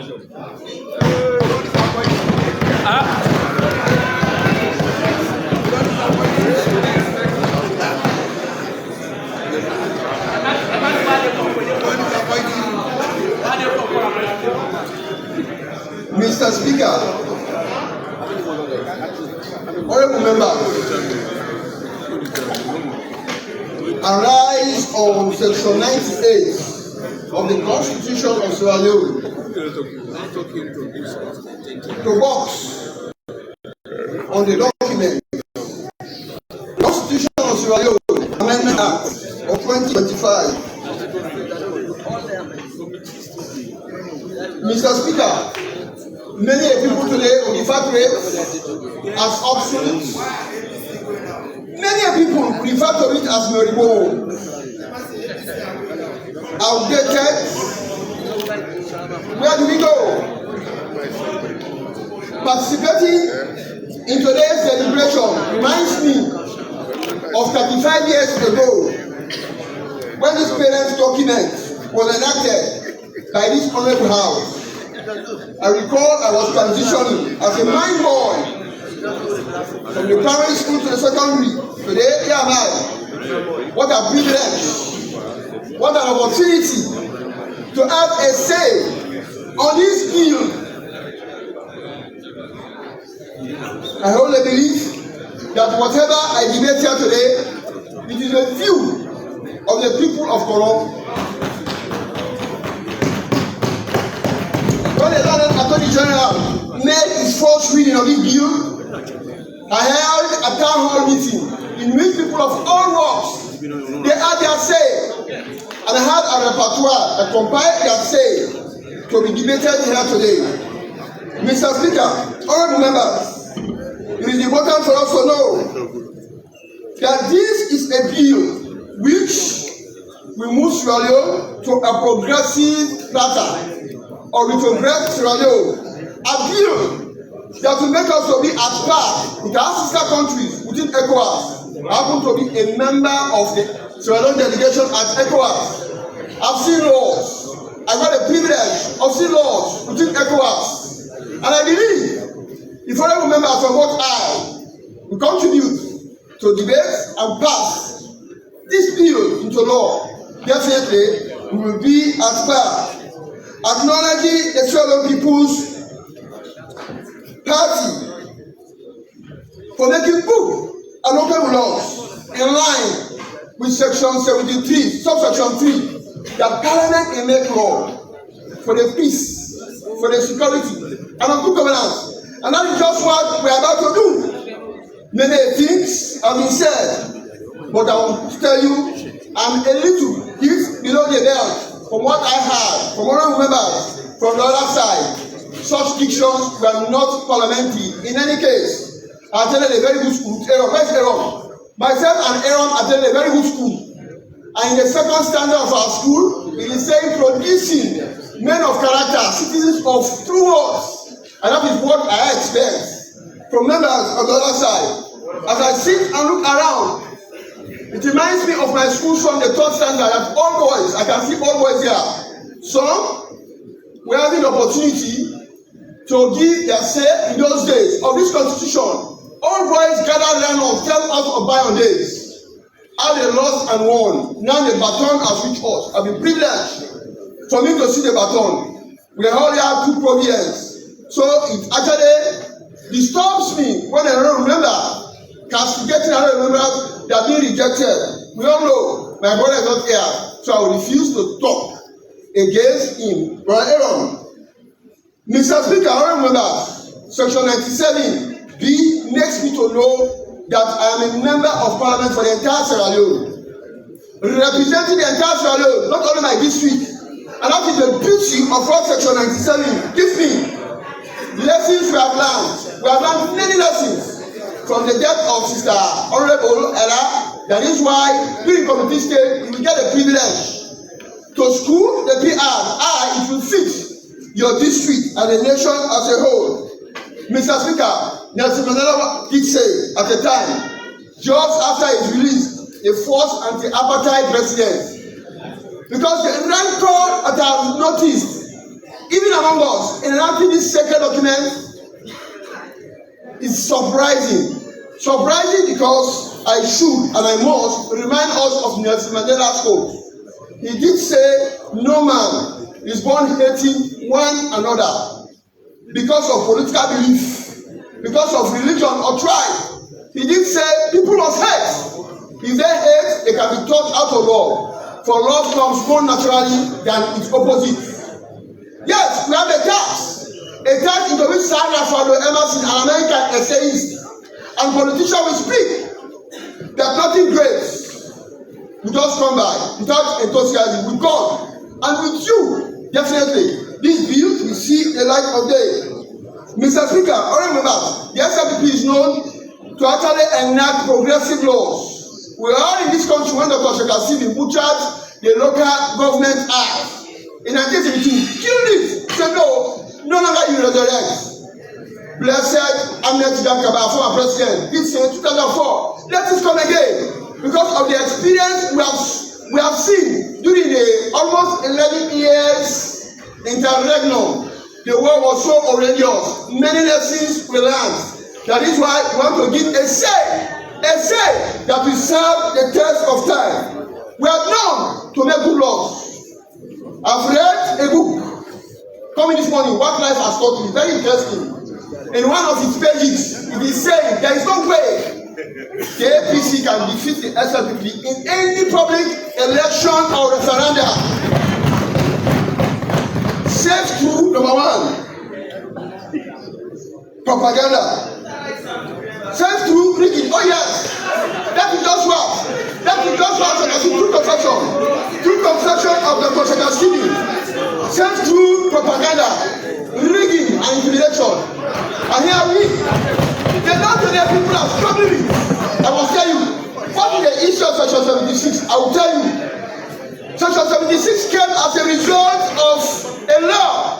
We have known parties in this country, they will ambush individuals. They will make law against individuals, not for the system that will stand the test of time. It was made against John Akka, the man that actually composed the rhythm and songs of our national song, which is the national anthem. Very popular man from Otifu Mwamba. And of course, born to Elimanis father. What did he say? Because he opposed the enactment of the 1978 Constitution. Because he actually opposed Shalom becoming a republic. They fell out with his political master. And therefore, the man was so popular, wanted to come to parliament. And they now coined a law. Let us put this law to say, whosoever has a foreign parent, not born in Israel, you cannot. Can you imagine targeting an individual? We are making law that will stand the test of time. We are not making law today that will target individuals. No way. We should make law that will serve the test of time. People from all ages, people from all centuries should have the opportunity to enjoy this law, not targeting an individual. Because you are born to a non-Shalom parent that said you cannot come to a sacred house frustrated. They frustrated the man. That was how Section 76. So Section 1 actually came into our law books. At the time, a man from Koroni Street was about to make a comeback to the APC. It was put before him the 5-year clause. That this 5-year clause, you should certify making law for an individual. No! Such laws will be groundless. Such laws will be baseless. Such laws will never stand the test of time. Mr. Speaker, I don't remember a step-by-step analysis of this bill will be seen. A step-by-step bill from this should be seen. Mr. Speaker, I will analyze it. This bill under review actually got its answer that I'm presenting here today from the town hall meeting, from the people of this street, from Fatima Hall. They did say in section 32, 33 of this constitution, why do you want to bring dragon into a political system? Some organizations are not statutory in this bill. Oh yes, I should tell you, some organizations, they are not statutory. Youth can draw its membership to represent from the Youth Commission Act, which was enacted. What are the women? When one goes to Togo today, you see a bill, you see a whole ministry called Women and Grassroots. God will lead. A whole ministry is called Women and Grassroots. It's a whole ministry. So you can draw a woman from among for representation. But we are actually recommending people in which a conundrum will be thrown who represent interreligious, very peaceful people. A Muslim will say, no, who should represent this time? A Christian will say, no, why? How about the Baha'i worshippers? What about the Rastafarian? What about those that believe in Sasa? They also say we are religious. Why do you want to deprive us? You are throwing spanner into the whole game. Because there are people in this country who believe in Sasa, and yet they are not part of the religions. You have to name one? There are people who are Rastafarians. Yes, they don't subscribe to the religions. You are bringing confusion among them. And therefore, the people of Color, that is their stand. They are saying Section 32 should stay. Yes, that's all say, that's all say. Section 32 should stay. That's all say. Because it will contradict Section 61, which gives His Excellency the President to create offices, to appoint, to hire, and to fire. Why do you want to handcuff the President, His Excellency? Why do you want to hold his feet to the fire? Tomorrow, who knows? You can't become a president. You want your power to be seized? No way. So that is why that's a pronoun. Section 40 is describing presidency, fountain of honor, symbol of unity, commander-in-chief. That's the man. Give him the leverage. Give him the leverage. I spent some time to read the Justice Cowan Commission report. I also spent some time, don't need to actually peruse through the Peter Tucker report. I will tell this house that both report of both Peter Tucker and Justice Edmonkawa do not fulfill the threshold. They are saying 32 should stay. Why? Must you bring it out? Both of them recommended that 32 must stay. I got the privilege, sometimes in 2016, to be interviewed by Justice Khan to have my say. Justice Khan is saying, how, as a mayor, he actually interviewed me, what must you choose for our political system? Definitely, the PR was a very popular one. A very popular one. As a local council officer, a very popular one. For information, I should tell you this. PR is only applicable to councillorship and honourableship. It does not touch mayorship. No way. It doesn't touch chairmanship. No way. It doesn't touch presidency. No way. It's only applicable to honourableship and councillorship. That is just where PR stops. Mr. Speaker, honourable members, bringing organizations, I will agree that the nomenclature should be changed from ECSL to national. Let it be nationalistic. I agree with that name. So the name can actually be fit well. But why do you want to bring people like interreligious community, legal practitioners, civic society, private sector, youth, women organization? You are throwing spanner. Instead of managing the politics we have at hand, you are throwing a new politics among them. It will be rancor, it will be fight. They will never have come to the conclusion, and the grudge will be unending. Therefore, give His Excellency the power. Give him his due as a first gentleman to maintain the power, to nominate with the approval. We have the power. We can easily reject that person or approve him to nominate. So the person can face Parliament with a fine CV to be interviewed, because Edmonkawa was a very wise man. Peter Tucker was also a very wise man. Both of their report, they maintain that we should maintain. Therefore, we are going to maintain 32-3. Mr. Speaker, I remember, you must make a time. A time, whosoever frowns or opposes women to have a representation that will befit their status, you are an enemy of our women folk.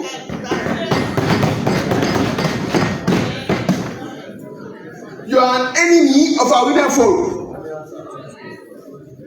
Mr. Speaker, honorable members, what came, what ended. We learned many lessons, I should say. Many lessons we learned. At the end of it all, there was a TRC document that recommended for women. You can imagine, 2002, what was declared to have ended. The TRC document was actually drafted. It recommended for women to have 30%. Pakaba tried, but it always stopped at recommendation. He did not even see the face of cabinet. No way. But the recommendation was good by him.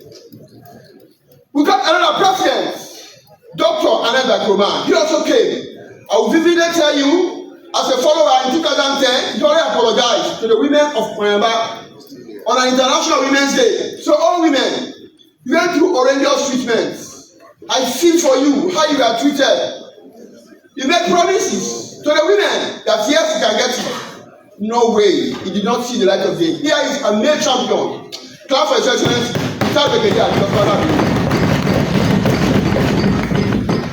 When they asked why mother of the house approached him, he did say, you want 30%? Go for it. Political will. No hypocrisy. Political will. No hypocrisy. He actually maintained his political will. How did it come? Many of our men folks who were here in the fifth parliament, I cannot particularly call you to be hypocrites, but they did not want it at all. For your information, that particular bill took a whole year in the shelf. I will tell you, I was there as a leader of the party. It took a whole year on the shelf because they were targeting certain seats. Should not be contested. The original bill that came, that certain seats should not be contested by men. The men became aggravated, agitated, apprehensive. Why? Must we forgo our seats?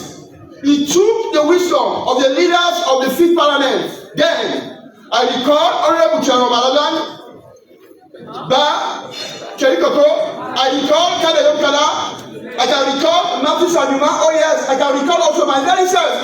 With a class, we sat. How could we come to the 2:1 ratio? That was how today, that has promoted how today our women have been promoted to a 30.4%. Clap for you, you the women. Clap for yourself. Mr. Speaker, honorable members, we've come a long way to maintain the 30.4%.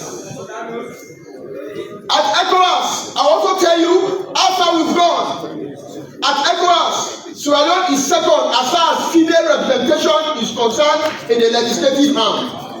Senegal is only 44%, now Senegal is 42%. Sierra Leone, we are 30.4%. Coming after us is Benin Republic. Benin Republic is 27%. So you see, how far we've gone? It only takes a leader with a golden heart, a leader that no one to see women folks are left behind. I will tell you as a local consultant, some 2 decades ago for 50-50 group in Colony Street, which gave me the privilege of meander, the length and breadth of Colony Street. I became educated very young. I will tell you that 20 years ago, I will tell you that we came to the conclusion of our research that when women are in position of trust, corruption is minimized. When women are in position of trust, they won't care for welfareism and child issues. That's the benefit. So you cannot, no way will you allow you to frustrate the gains Sierra Leone has made so far. Many countries they look for to us. How did we reach? Why? Because of your moribund political belief. You want to frustrate the gains we have made. Progressive laws, gains. We abolish the death penalty so that your fears can be allayed. Even if you commit coup, you will not be killed. No one will be killed if you kill today. We repeal the draconic 1965 seditious law. It is no longer here. Progressive law. Here are we. Our anti-corruption acts and the prosecutorial rights today in the world. Progressive law. And this is the line we are going in making progressive law. Mr. Speaker, honorable members, about 130 countries in this globe are practicing PR system. Even Spain that has just won the World Cup, they are practicing PR system. Does it concern you? As a member, Aaron will tell you, myself and him used to be in the EU Parliament. Most times we become embarrassed in the world when countries present their credential of the PR system. In Europe, Nordic countries today are practicing PR, and we see the progress and the peace because our women folks are actually respected. I have a study statistics as you read here. Look at the statistics. It will challenge you. Have it here.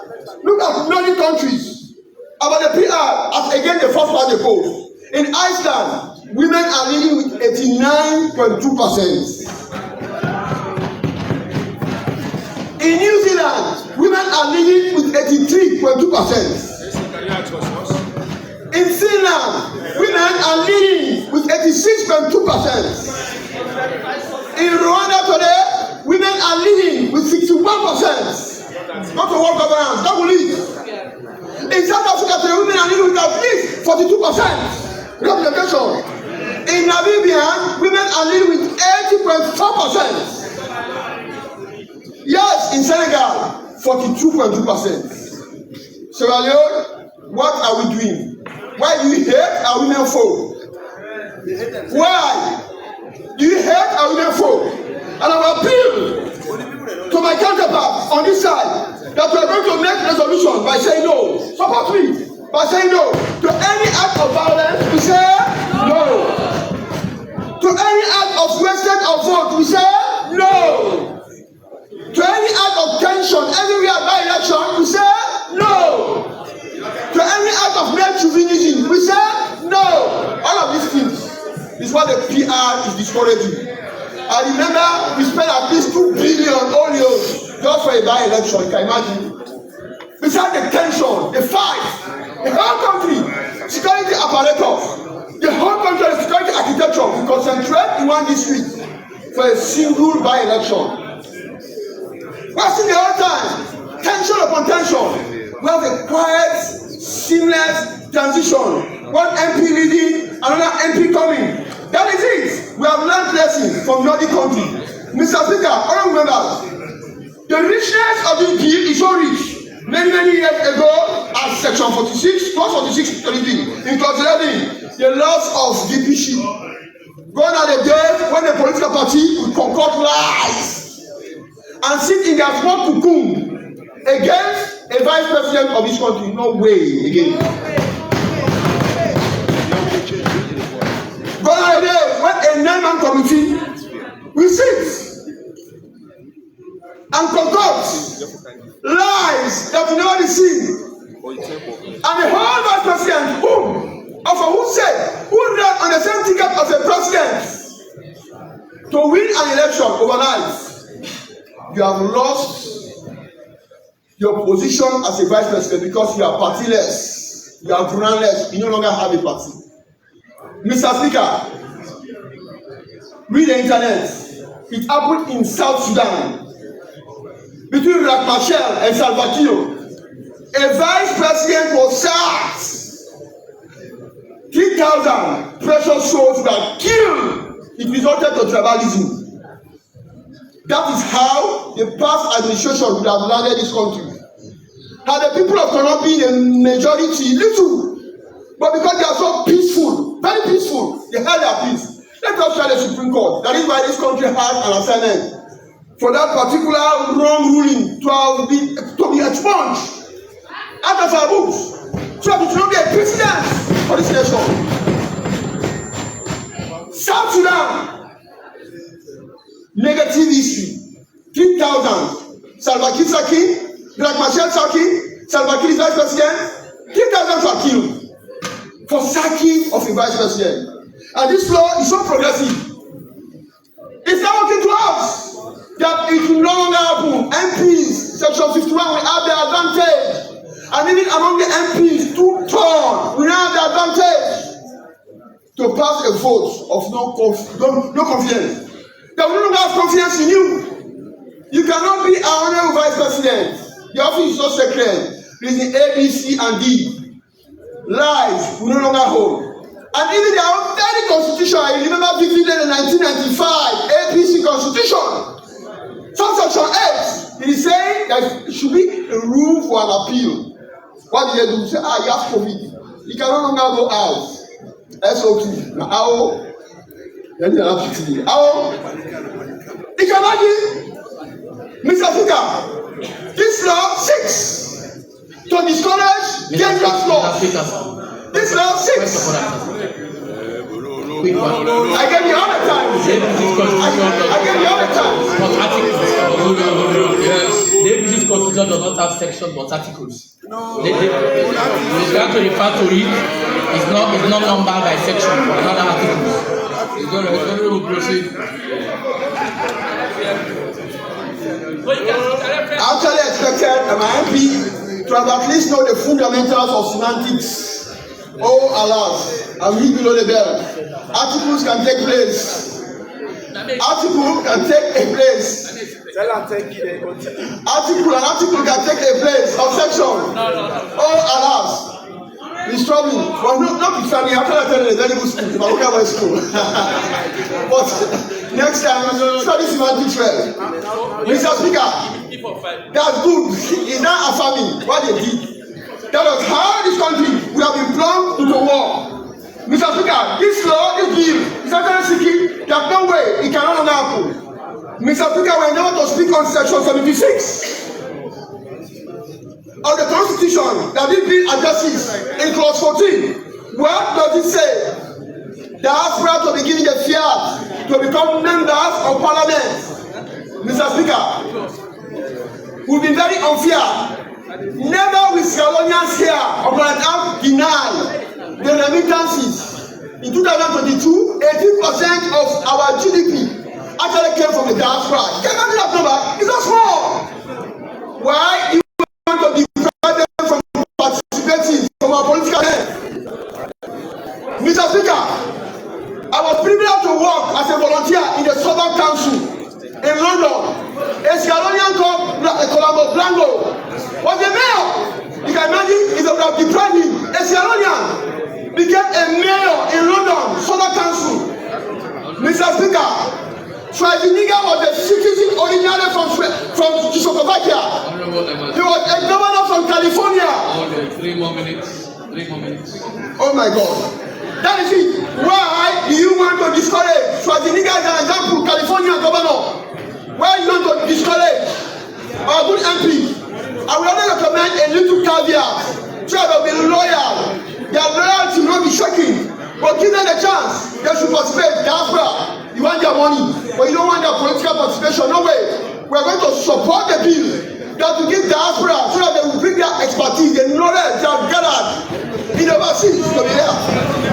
That is what we will do. This bill seeks to do that. Mr. Speaker, honorable members, the bill also seeks to repeal clause 42 that will give simple majority. And the members of ECOWAS have said it earlier. There is no country. Let me just give you a standing statistics, Mr. Speaker. In Liberia, they are looking for 50 plus 1 for him to become a president. Guinea, 50% they are a president. Ghana, 50% or more they are a president. Nigeria, the highest number of votes plus 25% of votes, 2/3 of the state they are a president. Mr. Speaker, it's a shame for me to tell you that we have been so moribund, so old, so obsolete, so unusual. You know, 55% for you to make a presidency. Sorry, I don't need to follow. So old. As a member of ECOWAS, I can tell you with all alacrity, there is no country within ECOWAS that still no country that still practices the 55% for you to make a presidency. No way. And therefore, it will be the wisdom of this world for us to actually practice the 50% that can make a presidency. That's the law we are about to make. A law that will stand the test of time. I want to be in the good books for my generation yet unborn. That yes, I participated into a bill, the Constitution of Sierra Leone Amendment Act 2025, that we should change at the time we come to committee state, that we should change to section 26 to 2026, an act that we actually will. We are wasting unnecessary time. There is an existing law. I should bring it to this house. The Public Election Act, Section 58, is clear. It has not yet been repealed. It has not yet been expunged. It is valid to stand the test of time for all elections of MP, to stand the test of time for all elections of councillor. But for the neatness of procedure, and for all of us to be on the same page, this is a bill giving a privilege to young men and young women who throw providence, having the opportunity to speak about this bill. It's against the backdrop, Mr. Speaker, I will laud. I laud members of the opposition. I also laud permanent members of parliament. And I laud members of the governing bench that we are about to make a law that will make our president's access to be valued within West Africa and beyond. I thank you very, very much.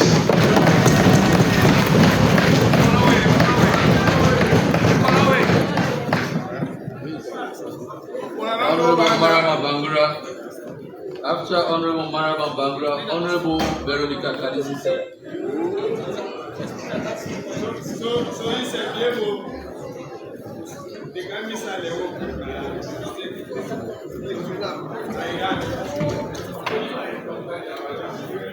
thank you, Mr. Speaker.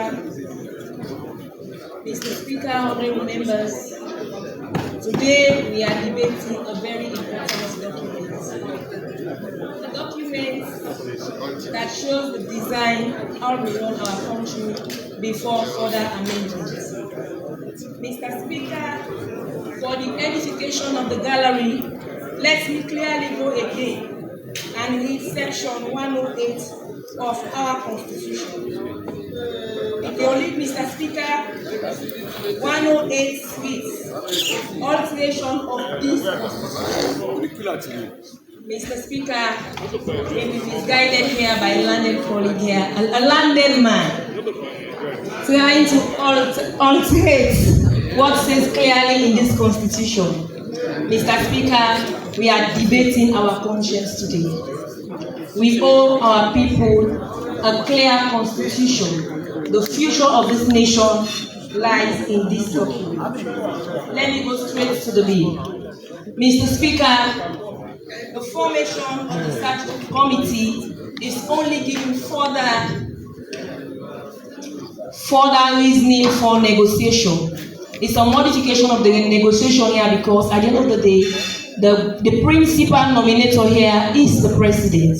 But it gives a direction, a clear path, where the president is mandatory to really seek the attention of other members of this nation. They cannot just say, I call somebody and say, I have already negotiated. I have asked.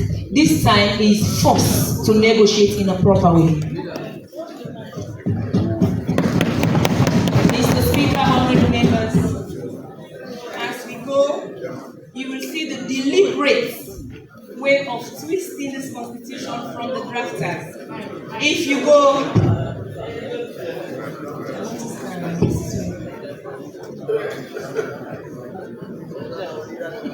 can I have the hand mic, please?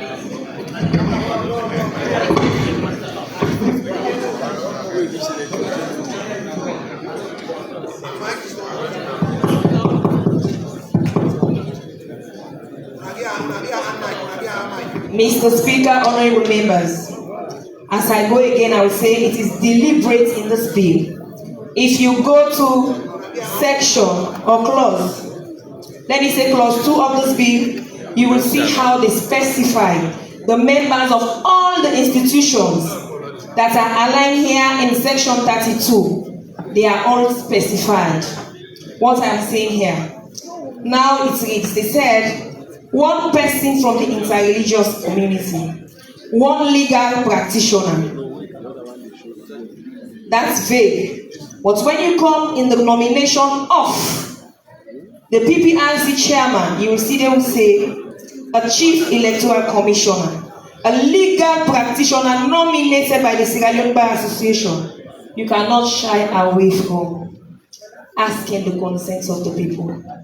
The mandate of the people is priceless. It's not commensurate to what you are saying that you don't want a PR system. You want a PR system because you don't want to spend more money in electing members of parliament. How can you compare that? Mr. Speaker, honorable members, I don't see any nexus with the GUI bill and the PR system. The bill has already protected the 30% of women's representation in parliament.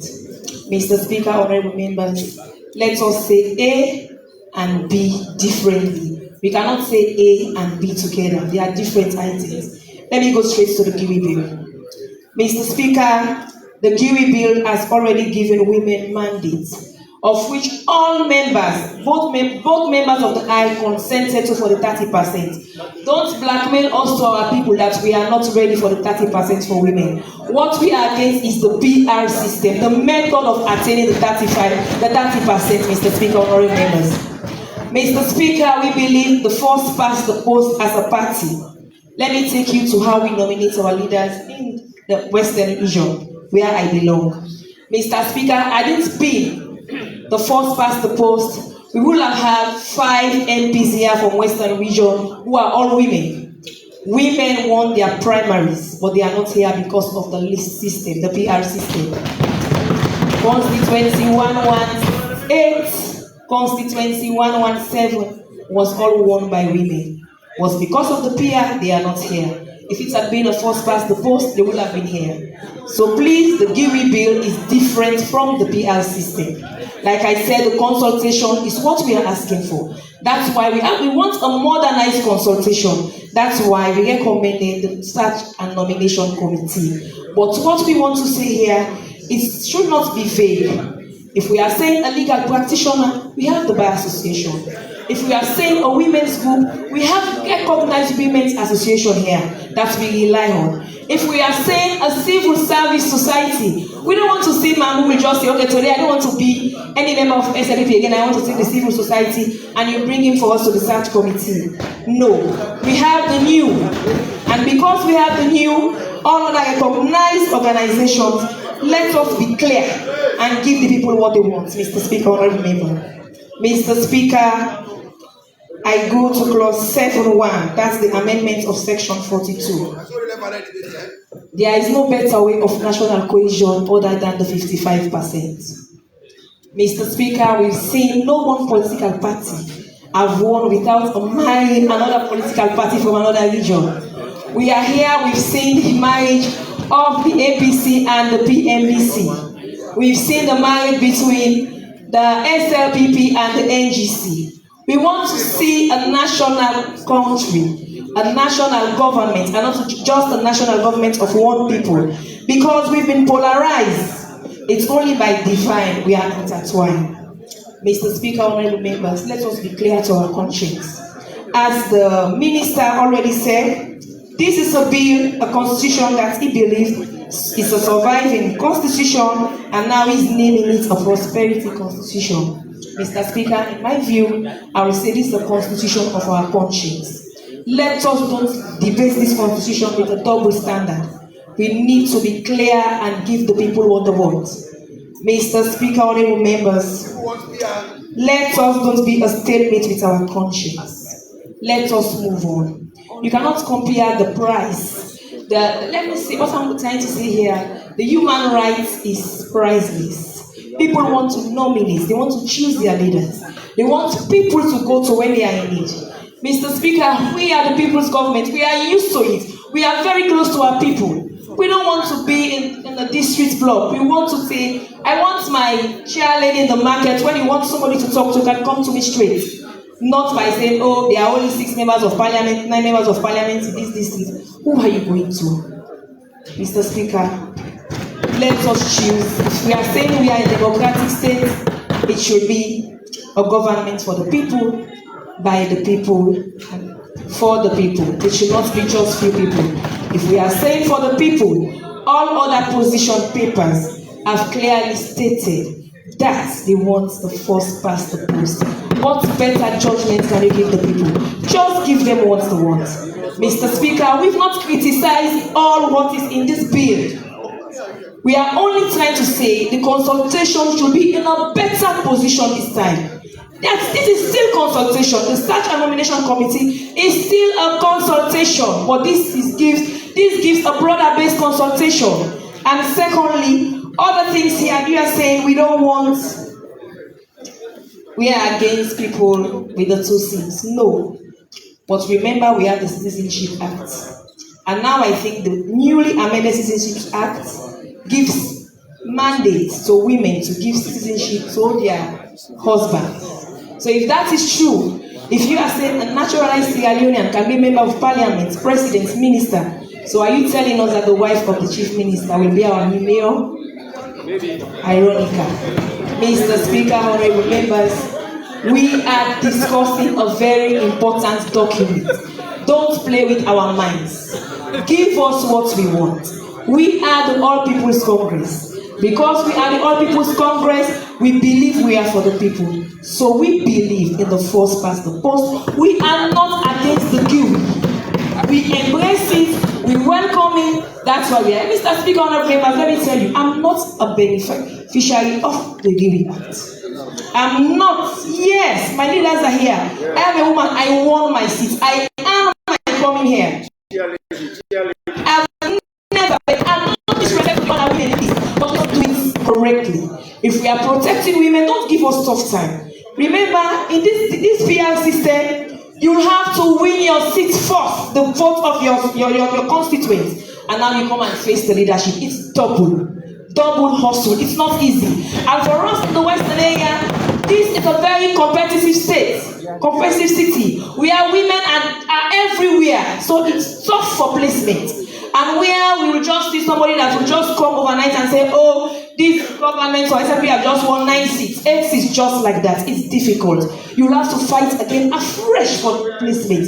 So please, if you are helping us, give us safe seats and give us first past the post. That's what we are used to, and that's what our people want. Thank you, Mr. Speaker.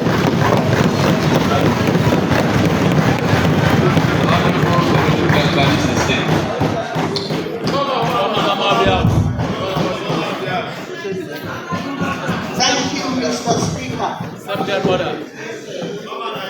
Mr. Speaker, honorable members, I want to say thanks to the Almighty God for making me part of this historic day today. And I want to say thank you to His Excellency for appointing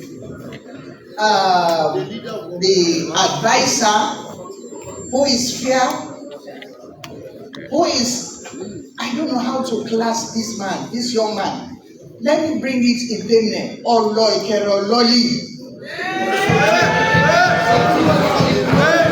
Meaning, you can see him small, but he's very, very grounded. I want to say thank you. Thank you, the AG. Thank you for bringing this document.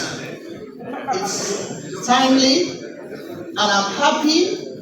Somebody was saying a cookery seller. That is how passionate SLPP is, to empower women from grass to grace. As stated by him, a cookery seller, as stated by him, because I know I was not a cookery seller.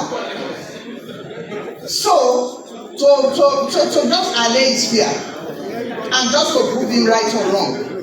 This is a cookery seller standing here 4 consecutive terms in this parliament. The longest serving female MP in this House of Parliament. And I'm representing the West, the West Africa, that is the ECOWAS Parliament. And I've manned the president of the ECOWAS Parliament for women. And I've represented Sierra Leone in the Commonwealth. A cookery seller. Meaning, you can come from down there, you learn, then you are empowered. And that is what SLPP does. Mr. Speaker, honorable members, I think I have to end this talk. I have to end this talk today. 38-9, the proportional representation. I am a living testament. I have been part of it. The honorable from Putloko was saying, Gambia, he was doubting, he doesn't even know. I came under the proportional representation. After the demise of 2 honorable members, I entered. You knew it, but you failed, you refused to say it. So, I am one of the best beneficiaries in this parliament to have attained up to this time. In a male-dominated parliament and a male-dominated constituency. So I'm talking about the PR system, the cost effective. I endorse it. And I can attest that with the PR system, that is the only way women can achieve 30%. Honorable members, when I came during the PR system in 2005,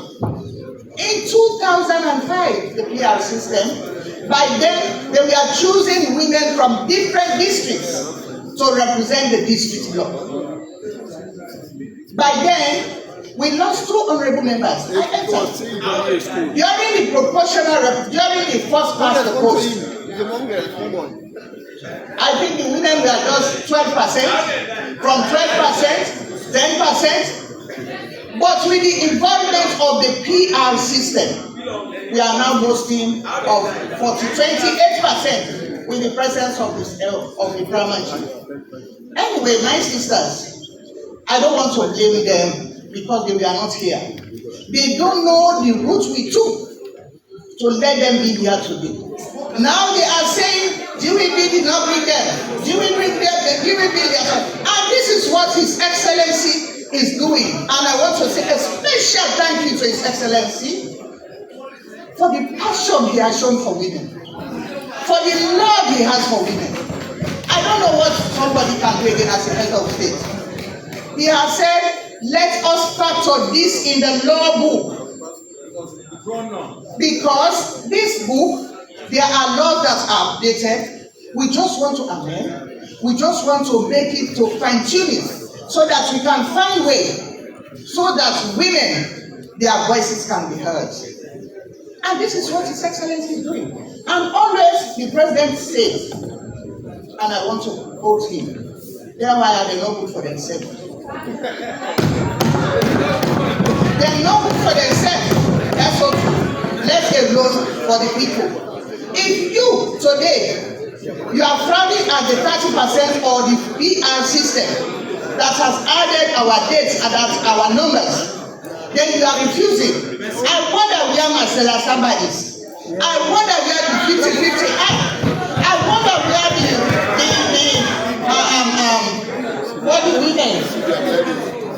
women's forum. I was expecting them with Dakatia. They are sitting there, they are listening.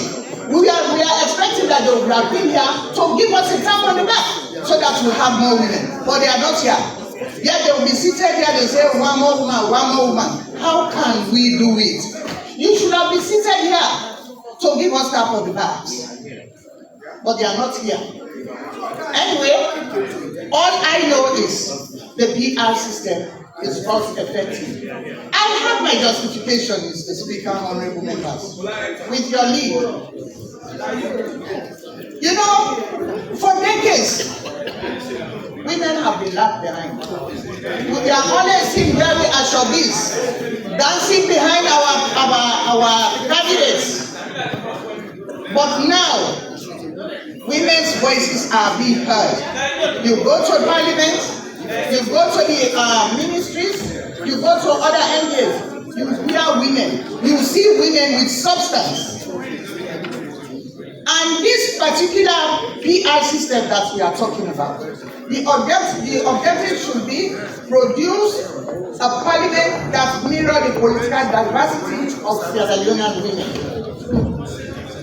But every vote contributes representation. Every vote, everybody will see their votes in the PR system. In the PR system. Every citizen sees his or her own political preference reflected more fairly in Parliament. It strengthens legitimacy. It reduces feelings of exclusion. It broadens representation. Its representation broadens inclusion. The majority threshold strengthens democratic legitimacy. It encourages coalition building instead of zero. Most importantly, PR system shifts political competition from ethnic or regional strongholds. Now we cannot boast of anywhere again for stronghold because we have SLPP has representatives in a parliamentarian in Tonkolili. We have, it's not a Bombali, but we have all other areas. And of course, Moyamba. You know, people are saying they don't know their MPs. Of course, we in Moyamba district, they know all of us, including the APC honorable. We all work together as a team because it's district block. Each time we have programs, we call ourselves, look, this is our people. We have to make sure we do justice to them. We work together, we speak together. In as much as he is APC, we are SLPP. So the fact that two people start to say we don't know our MPs, and we don't even know our dynamics in choosing the MPs, our own MPs, because you will start from the village, from the sections. You go to the chiefdom, you come to the district, you come to the region, to the before you go to the national. So how can you say you don't know? You don't see you don't know your MPs. For us in Moyamba district, our people know our MPs. Mr. Speaker, honorable members, you know, I hate hypocrisy to the highest degree. These people who went, this committee, who chose them? How were they chosen? You chose them, but you never trusted them. And now we are talking about disrespectful, dishonesty or whatever, but you are dishonest to the highest degree. Because what you told us, what the people told us, the people that you sent, what they told us, who we are just expecting to come and explain to us and everything. After explaining to us, then of a sudden, you had your pocket meeting at okay, then you just come and squash everything. Meaning, you don't trust them. That is disrespectful to the highest degree. If you wouldn't have trusted them, why did you appoint them? Why did you nominate them? So when they asked us, we said we are comfortable because we sent our people, trusted them. We were comfortable with the people that we sent because we respect them. Well, you see our members here, not seeing them here, meaning we can go out of track. I know you people, you want this PR system, but because you are shy, you are afraid, maybe for your symbols or whatever. That is why. But when we go to our parents like the women, when we meet, the first thing when I was the president of the female caucus, we advise ourselves that look, let us take parliament, let us take this caucus as a political party. What is the political party? That political party is women, should be women. So stand here today, when even we sang our song, you are supposed to stand and sing with us. It doesn't mean that you are supporting us. It is the anthem nationally for women. And you know it. Globally. And you knew it. Instead, you sat down, you are watching at us. But we know, you are singing. I know you people, you are singing because you love that song. It's so meaningful. Women now are working to build a better world. For the love of peace can rest on every shore. Let us work together. Let us fight. Let's put party politics aside. Let us work for the benefit of this nation. Let us come together as women. We are representatives. They are not here to talk. We should talk for them. We should talk for them. We are representing them. Even when they are there. Even when my colleague said, which means I'm representing the Kukri woman who is sitting there. Not the Kukri woman who is sitting there. If a Kukri seller can stand and represent Sierra Leone, why can't they come? And that is the good democracy about SLPP. Mr. Speaker, honorable members, then this elephant in the room about 50.1 plus 1. I think that is fair enough. That is fair enough. The president has already been elected almost half, in fact more than half. Because that +1 is more than half. So why are we frowning at it? And you've answered. During your consultation, that is why we want to know the definition of consultation. It was just fruitless endeavor. 6 months, they were there consulting civil society, religious leaders, consulting these people, and you sent these very people. And the legal advisor, that is Honorable Timbo, respect, he was there. He was among them. And now he's sitting here to denounce or to say, no, we don't agree.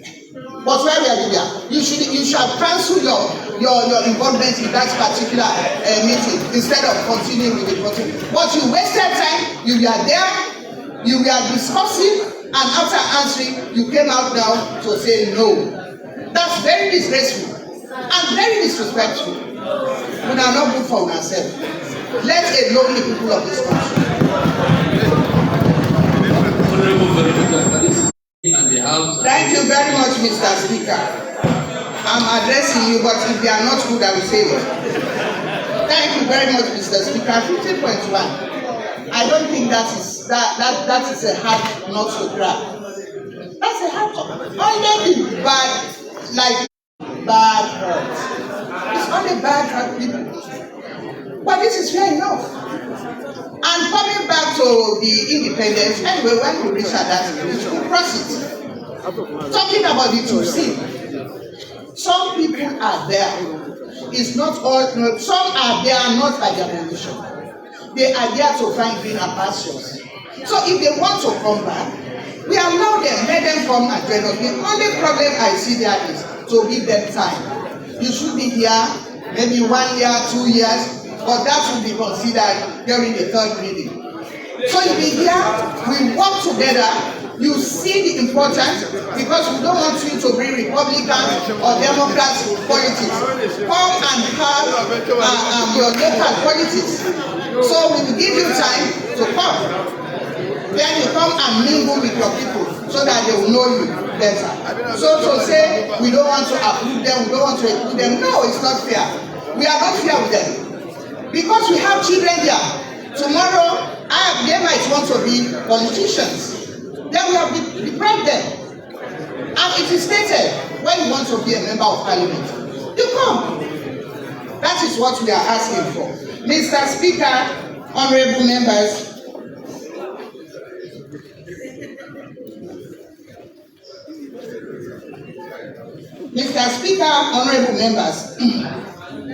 no constitutional amendment is more fundamental to democratic legitimacy than requiring the president to secure more than half of the valid votes cast nationally, together with this prescription. I believe we can work together. And the president that you might be, maybe, you might be, so this law that we are making is not for SLPP, it's not for APC. It's for the years to come.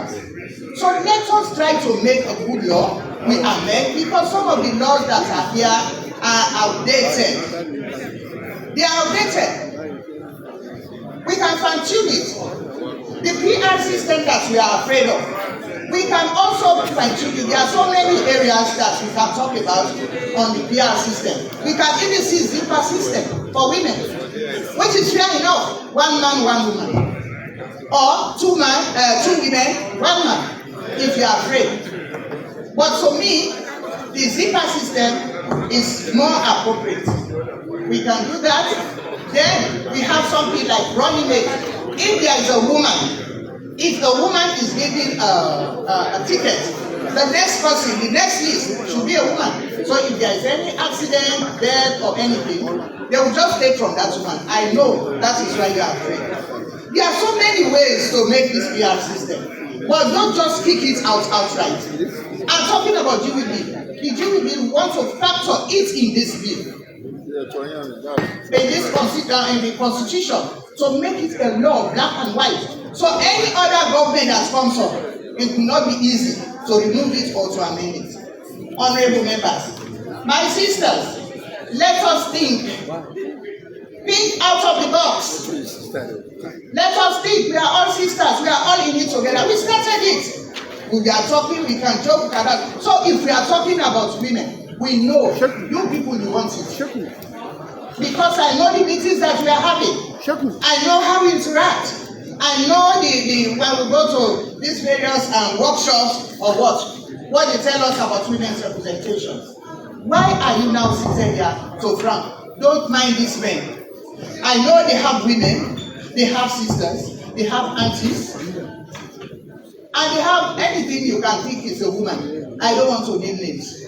So don't look at them. Just focus on what we promise ourselves during our meetings about having one party, that is women party. Mr. Speaker, honorable members,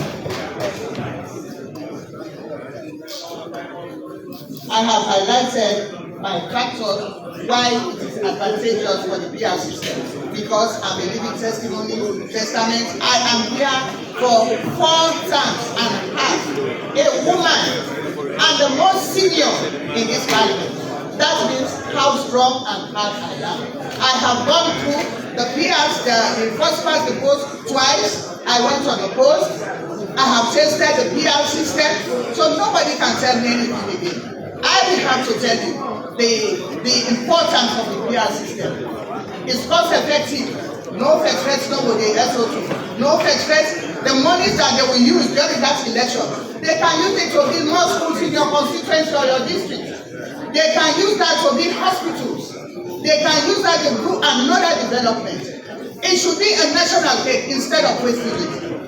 Now, all what they have been doing, the Cowan report and other reports, all that is fruitless and rebel. And here we are today. And you heard from Honorable, they spent huge sum of money because you cannot just get people there, then you don't cater for them. All those money should have been kept in the coffer so that they can do more activities. If you know you are not going to be part of it, don't go there. That's why our president, the last time we went there after Kenya and Rwanda, because we went to Kenya and Rwanda to study.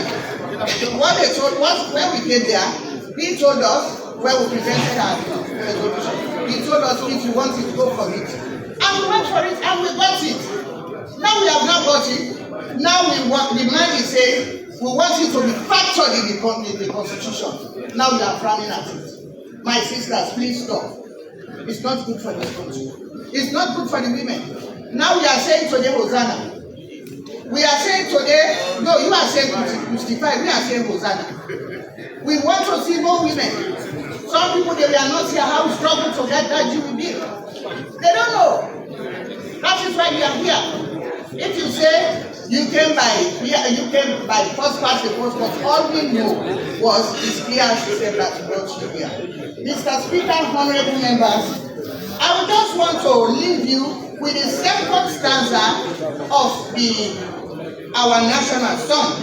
I will not sing it, I will just recite it. It says, women can't be silent to build a better world. They are silent now. People walk and hungry children cry. We have left this for you people, so we want you to understand what the second stanza meant. Women can't be silent all around the world. People hot and hungry children cry. We sing out loud for justice and development and hold the rights of all the people high. We are the people. How are we going to hold the people high? It's here. So, Mr. Speaker, honorable members, talking about that 3-2, because I want to say thank you to my legal luminary who has collaborated extensively, because for some of us, we are not lawyers, but in listening to him, I want to say kudos, because what we didn't know, he highlighted it to us. I know you learned from what he was saying. I want to say thank you to Honorable Gebau, because he highlighted that. I don't even want to dwell on that, because in this choosing, it can even open wounds again. How can you determine to send 3 women from the groups, women groups? We have so many women's groups here. How can you determine? religious leaders, they have to choose. This person has to choose.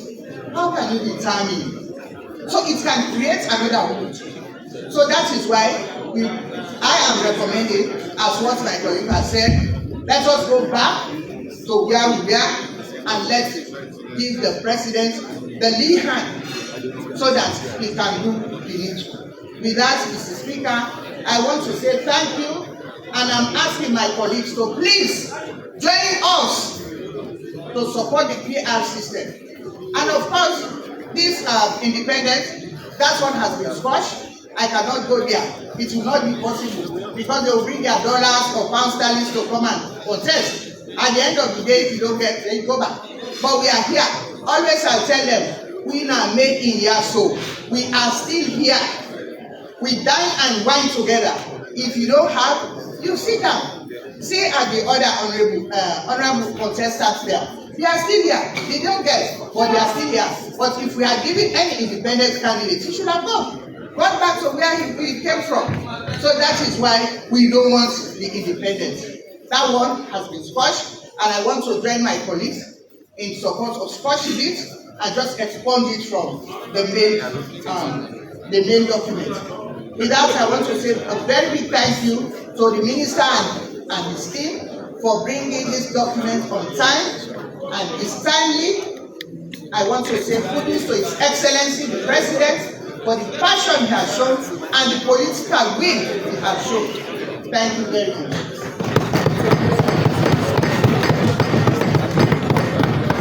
Thank you very much, Honorable Veronica Kadisisi. Honorable Catherine Zainab Charali.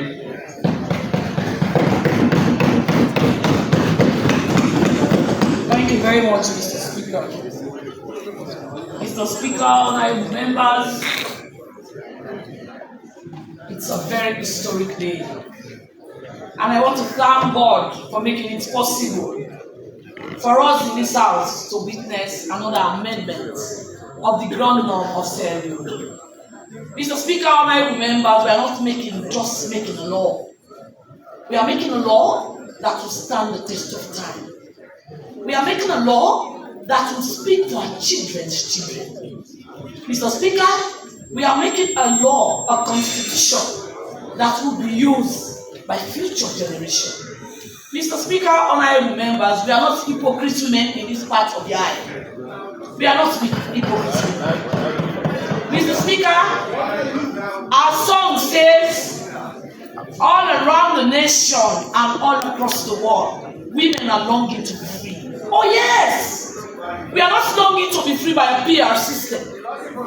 Oh yes! We are not longing to be free by a system, a single system that people, quote unquote, are bent to entrench. It is selfishness to their estimate. Mr. Speaker, honorable members, how can you sit and plan to entrench a simple system of our electionary processes that has no alternative? Is that not selfishness? Is that not wickedness?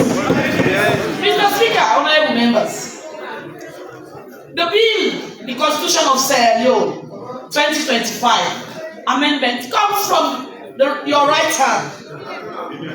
It is from the government bench. And if it's the government bench are cherry picking it, there is the words in it. You tell me what is our own battle. Tell me that. And Mr. Speaker, I have keenly listened to debaters from this morning. We started the debate around 11 something, going to 12 midday. Mr. Speaker, I keep taking notes upon notes from speakers upon speakers. And Mr. Speaker, truth be told to ourselves, when my brother, the Honorable Daniel, was speaking, that was what he started with. In his maiden speech here this morning, he said, truth be told to ourselves. And Mr. Speaker, we cannot be hypocrites in amending a grown law. We can't be hypocrites. And Mr. Speaker, this was what Anthony said in Julius Caesar. He said, friends, Roman countrymen, lend me your ears. I come to bury Caesar, not to praise him. We are not here to praise the constitution because we are in the ruling bench. Mr. Speaker, it's fake. Create a system that is real. Mr. Speaker, Mark Antony told Brutus, he said, the evil that men do, it will live with us here in this house. Mr. Speaker, posterity will own us. Whatever we do here, posterity will own us. Mr. Speaker, the Honorable Catherine Zaina Tarawale, I've been in this house. I have seen the good, the bad, and the ugly here. Nobody tells me what I know. Whatever I say here, I know what I'm saying. So, Mr. Speaker, if somebody says the women in this APC bench are hypocrites, I cannot say he or she is misinforming the public or the gallery, but he or she is just talking about what he or she wants to talk. But all I know, we cannot be very selfish. We cannot be hypocrites to our conscience. We cannot be people that will not go outside and talk to our people when it comes to talk to them. Here, in this house, today we are speaking to our people. They are the people that will make the best decision. Mr. Speaker, honorable members, the honorable from Ghana says the local council was butchered by the late president. Mr. Speaker, let me tell you what is happening now. The SLPP present government has butchered the present local council. It is 3 years they are not giving a dime to other councils. Come to me everywhere. And Mr. Speaker, investigate that one. Investigate it. So if you are talking about butchered, who butchered the local council? It's them. They brought it and they are butchering it again. Mr. Speaker, truth be told to ourselves, don't debate on the gallery. Most of the books he made mention, we read those books when we are in Form 1, Form 2, and Form 5. We did not pass through Beke, we went through the real system. So some of us, nobody tells us what we do. We speak the English that he's speaking. I read English like him. I'm a linguist like him. So you can't teach us. Mr. Speaker, honorable members, in the SLPP that brought the bill are criticizing the search and nomination committee, and they wanted us to accept the PR, and they wanted us to accept the 50 plus 1. It's a slap in the faces of Sierra Leoneans. It's a double slap, and I will slap them bam and bam. Mr. Speaker, honorable members, it is your baby. You brought it to us. This baby is yours. You bring the baby to us so that we'll see the baby. If we are able to take care of the baby, we will. If we are not, we'll say take your baby again. But you, the owner of the baby, you are kicking the baby. You are looking the baby like this, taking the baby to the dustbin. We would like you to take the baby to the dustbin. So, if you are saying, let's give the powers to His Excellency the President, it is well and good. The 1991 Constitution, please, honorable members, let us allow it to stay. Let it be as it is. If they are saying that nobody should nominate, so that at the end of the day, Mr. President or His Excellency, he has the power to say yes or to say no. He has the power. The Constitution is very clear. He has the executive power to say yes or to say no. It's just a nomination committee. You nominate. He himself, Mr. Speaker, he himself, His Excellency, whoever sits in that office, has the power to appoint. So what's wrong? What's wrong in helping him to make Sierra Leone very happy? What's wrong to make Sierra Leone a country that will stand the test of time? If we are talking about other countries, we are adopting the Kenyan version into this particular clause. Why is the Kenyan version? Oh yeah, you brought it here. The honorable, we are not here. So please pay attention and learn from my lecture. So, Mr. Speaker, he knows me very well. So Mr. Speaker, please tell him I don't take on that tone. If you give me one, I give you three. So I don't take on that tone.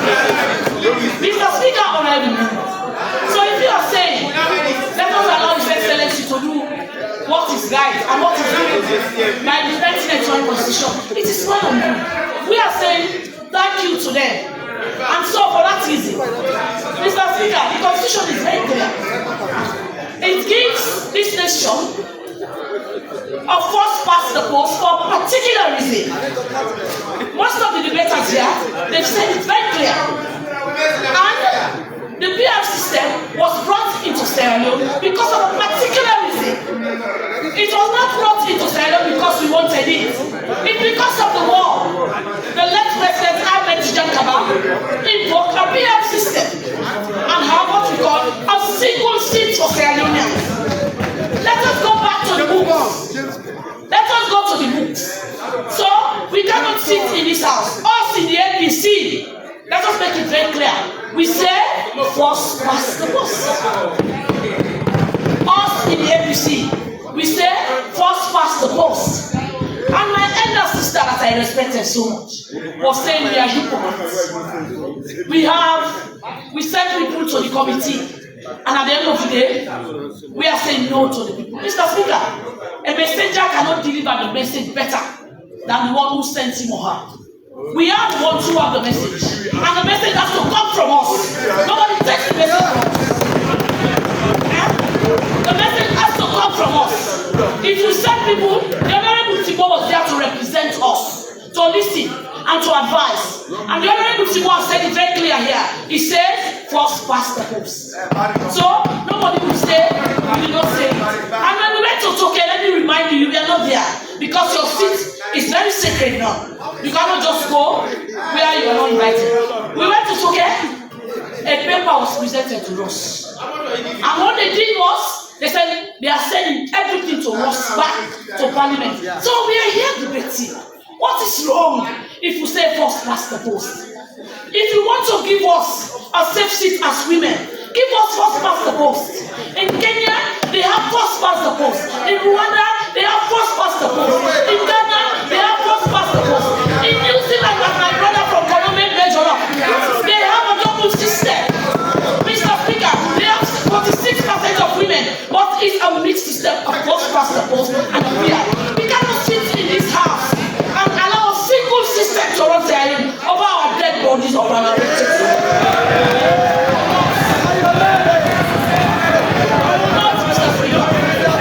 Mr. Speaker, all we are saying, if we want Sierra Leone to stand the test of time and posterity to write our names into the book, we are saying, if we are honest with our conscience, let us be the women. Let us not campaign on women's space for PR. It is wrong. Campaigning on a PR for women, it's very wrong. The SLPP are not honest, they are dishonest. Mr. Speaker, the SLPP are very dishonest. You are telling us that the PR safeguard the safe seat for women. He said no. When we were 42, we came here in 2023, 42 of us. Today we are 41. When the Honorable Elan Boba died in Kenya, he was replaced by a man. That tells you the safe seat is not safe. It tells you the safe seat is not safe. So, if you want us to be safe, even if it's the first past the post, create a system. 30% is for women. Only women contest in that particular angle. That tells you they are serious with what they are saying. And Mr. Speaker, honorable members, let me read from the CCSX their recommendations on what they call the first past the post. They say, with your leave, Mr. Speaker, they say the first past the post direct accountability of members of Parliament to their constituents, Mr. Speaker. Yes, it's not our role. We have three functions as MP, not to be in the house, not to be in the hospital. But Mr. Speaker, you bring once a member of Parliament, twice in Long Island, a difficult terrain, a difficult environment to go. Tell me what you did not do for your people. Our people will go and ask you. You have to do it. It's not your own job, but you do it. And they continue saying, it's clear the geographical representation, which is very good. They also say, stronger citizen representative relationship increase. So, Mr. Mr. Speaker, honorable members, as far as we are concerned, I stand to be corrected in this house, but the owners of the baby are rejecting half of what the baby owes. And they want us, the stepbrothers, we are the stepbrothers of the baby, to accept the 50% threshold of what they want. This is called in our native language, what you bring is what you take. In Teme, can you give me a child that is not from my lineage? This child is not from our lineage. Our lineage is very clear. Our lineage says 55% of threshold. Mr. Speaker, the 1991 drafters are not stupid. Sorry, Mr. Speaker. The 1991 drafters, they are very smart, they are intelligent, and they know the terrain of Sierra Leone. That's the reason why what they did, they prefer the 55%. For what? For our president to be a president of Sierra Leone. For our president to be a president, who do people want to see? You cannot say 50 plus 1. My brother Daniel was very clear. Plus what? 1? Mr. Speaker, are we serious? Are we real? Are we honest with our conscience? Are we really fighting for Sierra Leone? Mr. Speaker, in that vein, us in this particular part of the aisle, we are saying we stick to sensu to what the Constitution of Sierra Leone 1991 says, 55% for presidency. That is what we are saying. And Mr. Speaker, honorable members, you know, everybody knows the Honorable Kathleen Zainab Traoré owns the city of Makeni Central. It's an household name. When you call my name, a small child will show you my house. That tells you I hold a constituency. And it tells you I'm a senior and a serious MP. I'm not a bypasser, Mr. Speaker. They know that. And Mr. Speaker, since the day I enter this house, I am in the front bench. It tells you how serious I am. It tells you I did not come through up here. I came through a first past the post. The APC saw something in me. And what they did was to give me symbol out of 9 men. I received the symbol in my constituency. I have not failed them. And I will not fail them. So if somebody says, I don't go to a constituency, or she's just making a mistake. He's making a mistake. Mr. Speaker, the dangers of a peer. As I speak, Mr. Speaker, in Bombali, my constituency to be specific. We are 2 in my constituency. My very self, the Honorable Kathleen Zainab, and the Honorable Ibrahim. We have Mr. Fokoliba, a strong distributor without an MP. Mr. Speaker, let us be honest here for goodness sake. Representation should come from our communities. Mr. Speaker, our people need us, they want to talk to us. Before coming here today, I came from Makeni yesterday. It was a very rigid. People go to my house. They went there, lawyers from Makeni. They gave me position papers. They told me what to talk. They said, first past the post. And Mr. Speaker, it tells you that we are representing people. So, we are not against any other thing. If the owner of the baby rejects the baby, what do you think the step daddy will do? The step daddy will just throw the baby out of the house. So, we come to the issue of to sin.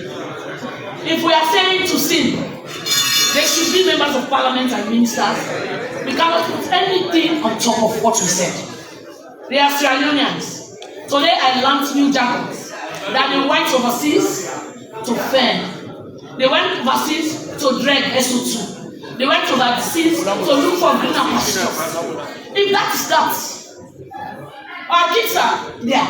Our own kids are also there. So we are supporting that we take everything off. Nothing. The young people say SO2, you know they put ball panta ball.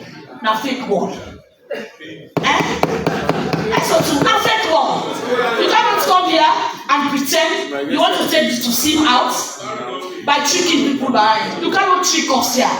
We are very intelligent and sensible people that sit here. We can read and understand and we can interpret for our own self. So if you are taking it to sim, let it go. You got to learn. The music says you got to learn to let it go. Tell the SLPP they got to learn to let it go. Then let it go. Sing for them. You got to learn to let it go. Let them let it go. You cannot pretend here, Mrs. Nobody pretend in this house today. Because what we are saying here is reality. Speaker, I'm a Conventonian. Our second stanza of our school from Makeni, he says, it is here the seed is sown, the harvest is our land. Mr. Speaker, in this way, the seed is sown here today. The harvest will be for our kids, our children's children. Let us make a decision that is very wise. Let us make a decision that is very, very great. Let us make a decision that will stand the test of time.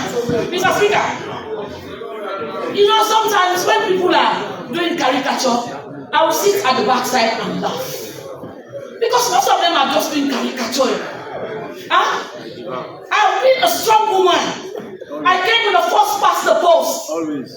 We know if they want us to come here with the 30%, give us the 30% on the first past the post. You will see more women here. Mr. Speaker, don't fight for me. I am a strong Catholic designer. I will fight for myself. If I want to come back here from the top town, my party stakeholders are here. I will come back. I will come back. Nobody will trickle nothing from my head. I will come back because I know what I am doing. And my party knows I am a strong woman. I am capable to represent them. So don't trick us. Let nobody trick us. We will not allow trickle here. And sometimes, when we talk about people to sin, Mr. Speaker, I don't want people to trigger something that will not want a child that is good. Mr. Speaker, we know ourselves in this house. We know how much to sin we have here. We are just sleeping it because we are sisters, we are brothers. I don't be sleeping up to what? Let me sleep in up what? Don't trade something that will not born a child that is not to know. And some of us, we don't want to fight our brothers and our sisters. The reason being, we have relationship connections upon connections. And so, if you trigger something that will not give a very good fruit, if you open a Pandora's box, you will be in a regret situation. So for that reason, Mr. Speaker, I'm advising. It's just an advice. Because some of us, a word for the wise is very, very sufficient. So that is what I'm saying. We've been here since 2018 as a family. We only have barely 2 more years. 2 more years to go. Less than 2. So let's continue with that, what we call camaraderie for benefit of our children's children. Mr. Speaker, honorable members, who hated women representation in this part of the island? Exactly. Who hated you women? Nobody. Mr. Speaker, let us be real. Don't sell our leaders to women. Don't sell the APC leaders to women. My sisters, nobody hated you. The APC wants you, they love you, that's and Mr. Speaker, our constitution is stricto sensu to gender sensitive issues. Mr. Speaker, the APC, from ward to constituency, you have to have a 30% of women. Mr. Speaker, we are just from what we call a constituency fight. It takes you. Of course, I want the fight. Because the time after all is always a bit. So that's it. I am a bit. So if you're asking me, that is my position. And Mr. Speaker, honorable members, since I came here, we have the honorable Adam, we have the honorable Rosie, the Cecilia, the Rosemary. We've done so much with the first past the post.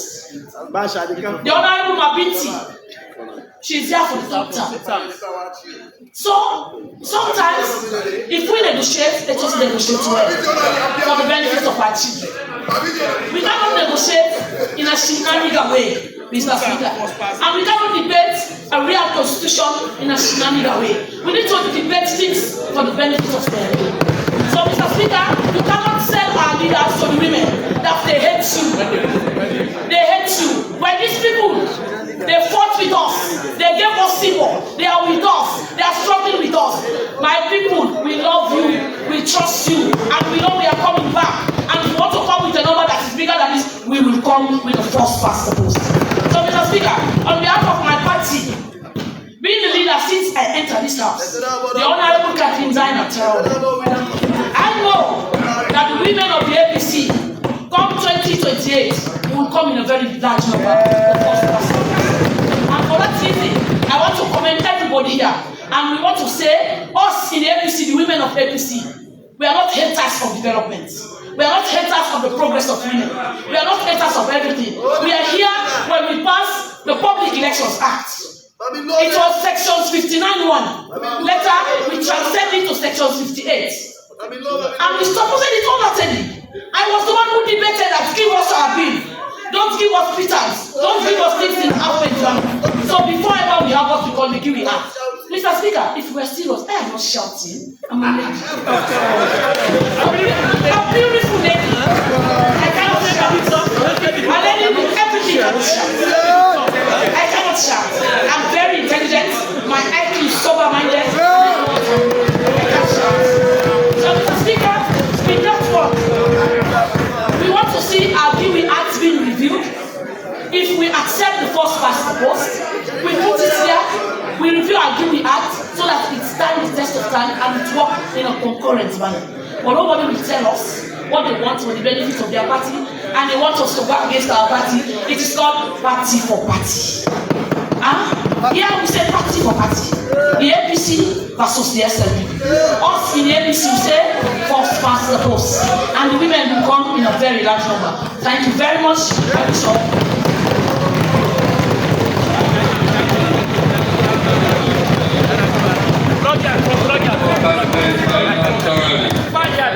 Now call on Honorable Ibrahim Tawakonja.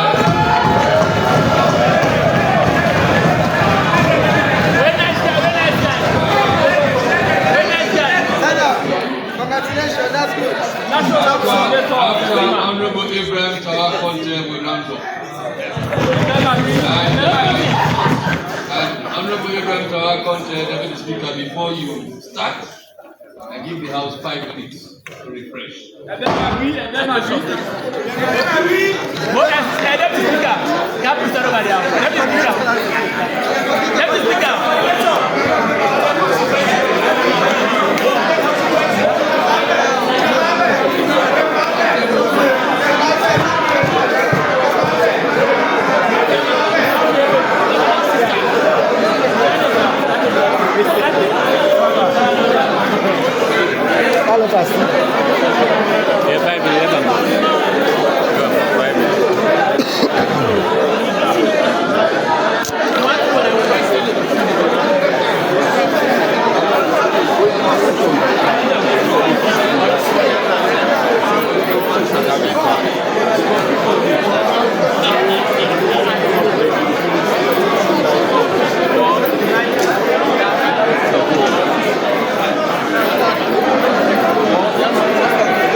Send this out.